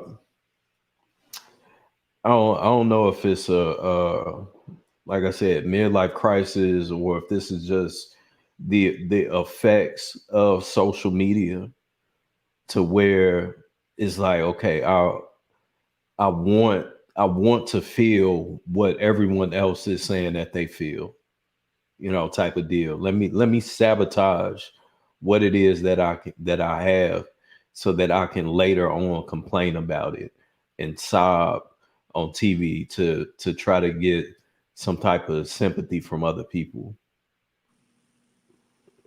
I don't understand it. Viz, you ain't gonna understand it. I don't think it's a midlife crisis. I think it's a journey to her finding who she is without a husband. But why complain about you crying that you're alone? Like that doesn't make sense. I would even say if we're married, right, and you feel like, all right, I'm going through this space of where I don't know myself, or I want to experience what it feels like to be in solitude. If I'm your husband, then all right, you know what, babe, you know, take a month off and go wherever, you know, take some time off, but just know I'm here. Much rather than divorcing the man and then putting all y'all business out, you know, on the internet and TV. Like that shit that's tough. Childish, immature, disrespectful. I mean, not only is this her ex-husband, like They have kids together. Man, so what are your kids gonna think at this, once they, I don't know how old they are, but what are your kids gonna think? What are your daughters gonna think? How are they gonna react now to their future boyfriends or husbands? Are they gonna do the same shit because they saw mama do it? We don't know, but I definitely don't like the tour of her, divorce, the downfall of her marriage. I don't really think that it's for everybody to know. I think we could have enjoyed watching her in movies and TV without knowing her personal business. I don't know. It's like a public relations tour of her sadness. But I feel like we don't even know the whole truth. We know too much. Like, just based on what's been put out there, like every other day is a post about this girl, like, and her marriage. but we her divorce. underestimate the power of a ripple. You say one thing and it's up. It's up. She's in the public eye. She has grown up in the public eye. Yes. It's always for her been about what somebody else thinks. That's how she gets hired to be on TV entertaining us. We can't turn that off once we know about somebody something. And I'm just saying that she's got to go through this in the public eye. And I don't think it's by choice. People, post stuff all the time on the internet, right? Whether it's Facebook, whatever, they letting somebody know how they feel somewhere.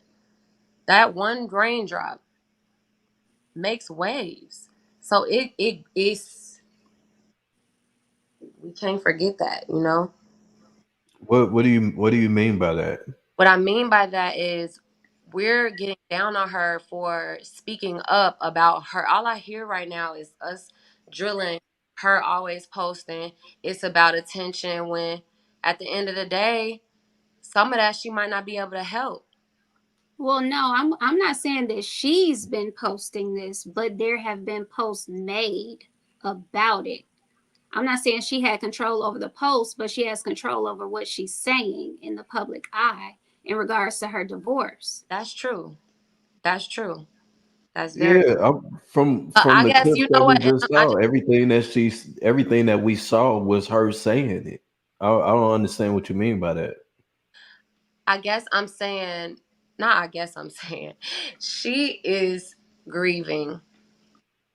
So she's grieving from a decision that she made, and we're supposed to feel empathy for her destroying her marriage. Did she destroy it? I mean, she filed for divorce. How is that not destroying your marriage? it is. It. What is she supposed to stay and just grin and bear it? So, like, what if he was being abusive? Well, I haven't heard any accusations of this man being abusive. So let's not put that on him. Yeah, I mean, from the sound of it, from what we're seeing, and from what y'all are saying, she simply, it sounds like she's going through a midlife crisis to me. But she wants to be alone. She wants to find solitude. But then once she's alone and in solitude, she just wants to be held and have someone tell them that she loves her and all. Like, I don't. Well, I love that T. doesn't Maria. make sense. She hearing this. I want you to know, girl, you did your thing on sister. Like, for real. Big up to you. Like, I remember the good shit. I hope you smile about it when somebody talk about you. Like, I'm sad that you went through a divorce, but I do have empathy for her because that's my choice. I do. You don't know what that lady went through. Yeah, I think it's giving mixed messages. It's giving mixed signals. Like, how so? Like Via said, 1 minute she's saying this and then the next minute she's saying that. It's almost like just keep your personal business personal. and then nobody has to judge you.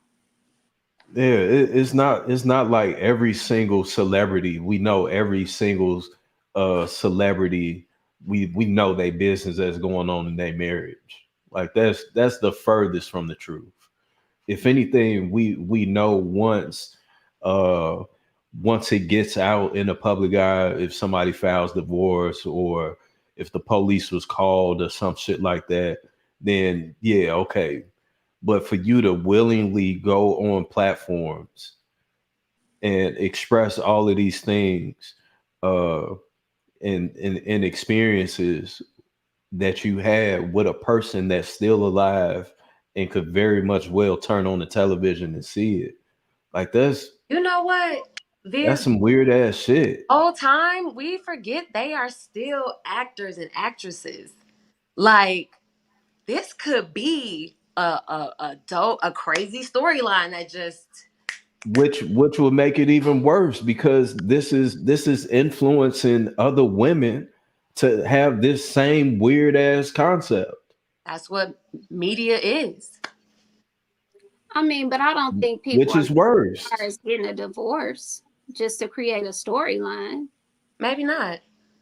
That's pushing it. Maybe not. You just never know. I They, get the whole. I wouldn't, I hey, they both act. Excuse me. I get it. Actors, TV, money. I get it. But divorce that's beyond a storyline. But that is the storyline right now because I don't think that girl is gonna get a divorce just just to create a storyline, Raimi. shit, it got us talking about it. Yeah, but we also talk about it because it's Honestly, exhausting. Kelly, I honestly wouldn't put that past most people. Getting a But again, divorce. that just for the story or just to be relevant. No, Um, no, we're not talking about somebody who just became famous off of Instagram. This girl was right. famous as a teenager. She has money. She has no reason to create a storyline That's from a fair. divorce. That's fair. That's fair. Does she? We don't know, bitch. Yes, Oh, yes, we don't yes. know. Maybe that man drained her. Okay, y'all. We don't know, bitch. Because where's all the money then? What we talking about? Where's the money? I'm saying What? like what? Why you keep blaming the man when this is something that she's clearly saying that she has inflicted upon herself. Accountability. That's self. This don't have shit to do with him. This is literally her Y'all inflicting get this so all on mad us when I bring up a man. Like, oh my. because you keep trying to blame a man. That's what you've literally been doing since you've been on today. You I keep said, blaming the no, that was man no, for but to your rules, Viv, to your rules, that would be totally her fault. So she is owning it that she allowed a man or whatever, whomever, drain her in whatever way. that's Okay. not what she's saying though. Like I I could see if I could see if JR played a clip of her saying this man drained me. That out of all of the clips that we just watched, that was not something that she said one time. Kelly, as far as from what I know, she has been following for the most part the majority of the story and what she's talked about and what she talks about. Yeah, not on Kel- purpose. of course. From what she has shared with us is that she has not once came out and said that dude was abusive or anything necessarily directly negative that he did in the relationship. So this is all literally self-inflicted. This has nothing to do with that man and what he did. But for all we know, he was being a husband and see. she wasn't Want to happy throw with out the herself. allegations when we talking about him being a bad husband, but you want to go sit up and stand on him being maybe he was just being a good man, but if he was being a bad husband, I mean maybe like what we don't know. That's what I'm saying.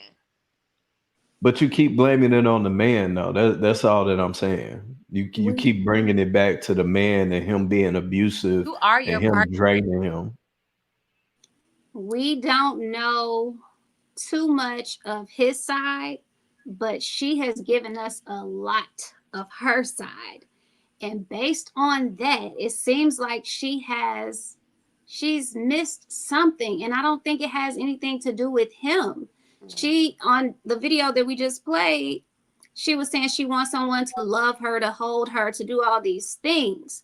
So I don't know. It's like, okay, you divorced one husband who loved you, apparently. I mean, I don't know how you stay with somebody for so long and then all of a sudden you want to file for a divorce. So I don't know. Maybe it could be a midlife crisis, but I just don't think it has anything to do with how he necessarily, well, we use the term abuse. I just don't think he abused her. I think that girl missed her early days and just she's trying to relive her youth, and that youth is no longer there. And I do, like I said earlier, the influence of social media. She's human just like anybody else. She could be looking at somebody else's life, feeling like, wow, I want that. We don't know. But it just seems like she has a void. And I don't think it has anything to do with her husband, ex-husband.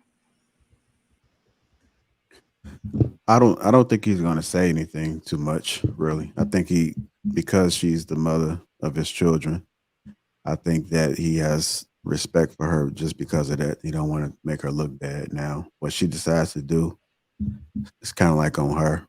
I mean, like it's a possibility he just may be in shock and how things are unfolding.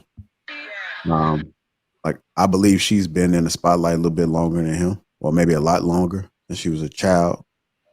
And I think there may be some difficulties as far as like how people grow up and how they should date. It might have been some pressures being in the industry. She could have been looking at her sister and seeing how she's going as far as with her marriage and love life. I mean, who knows? I mean, it's always two sides to a story. We do know it's only one story that was being put out there.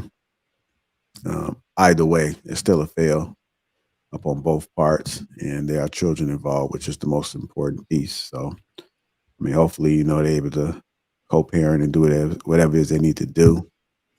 And I'm pretty sure there's some lessons that can be taken from it, but we really don't know. And we can only imagine and probably speak off some experiences of our own, which we could probably pull from it or either gather some conclusions or possibilities based off what we know. But I don't think he's going to ever say something. He may have said something to the people he needed to say something to, but I don't think he's going to publicly embarrass her. And sometimes you can't really control what the other person does. You hope that they wouldn't, but I've heard that sometimes people cope in different ways. And a lot of people in the world do seek validation from other people. They need it. And especially now, because that's the way that media has shaped our minds, is that we run to social media to disclose our personal business and our lives and what we got going on. And we look for companionship sometimes from strangers. Sometimes we rally up our troops.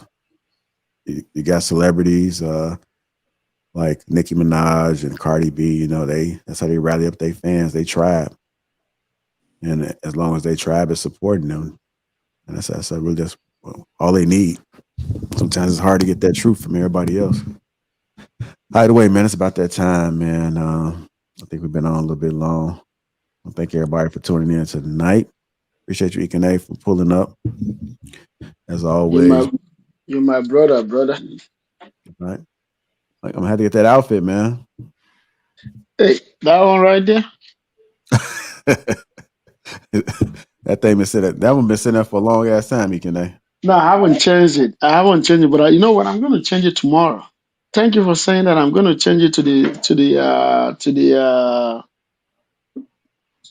the star dress. That's the main one. Actually, the main one. I forgot what to say, but All I'll right. change it. You're gonna like that one. Yeah, man. Go ahead. Man, go ahead and put it together. I'm gonna have Viz come out and shoot the footage, man. And I'm gonna say like new money, new me. That's right. You don't know Yes, nobody. sir. Yeah, give me one of the You little know, hat. I told you I got one for you when I come back from that, but I got to get a measurement. Okay. Yeah, I got you. Yeah. I got you. Yeah. Hey, Yeah, Kelly was a good conversation. What's up, Viz? Go ahead, brother. Hey man, stay out them hotels, man. Nah, I have business with hotels, so I got you. Give me the tip. Give me the tip. You didn't see nothing. Give me the tip. I will. Like the tape like Diddy, huh? Give me the tape. Yeah, I will. Yeah, good conversation. Appreciate you, Ramey, coming back. Thank you for having me and inviting me. Yeah, I mean, hopefully you enjoyed yourself. For the most Shout out to Ramey. Just that for the most part. Yeah. And I'm how you feel out the HR report. We need to know why it wasn't All all of it. Ramey, I'm sorry, man. Forgive me. Uh-oh. We can't hear you, Ramey. Oh, I said for what? Well, I guess he was responding to when you said for the most part. So I guess everybody's speculating the same way we trying to speculate what's going on with Corey and Tia. We speculating right now when you said for the most part. We'll be back. I hope you invite me back so we can talk about it. Oh man. I like to like my to make sure y'all subscribe to that channel.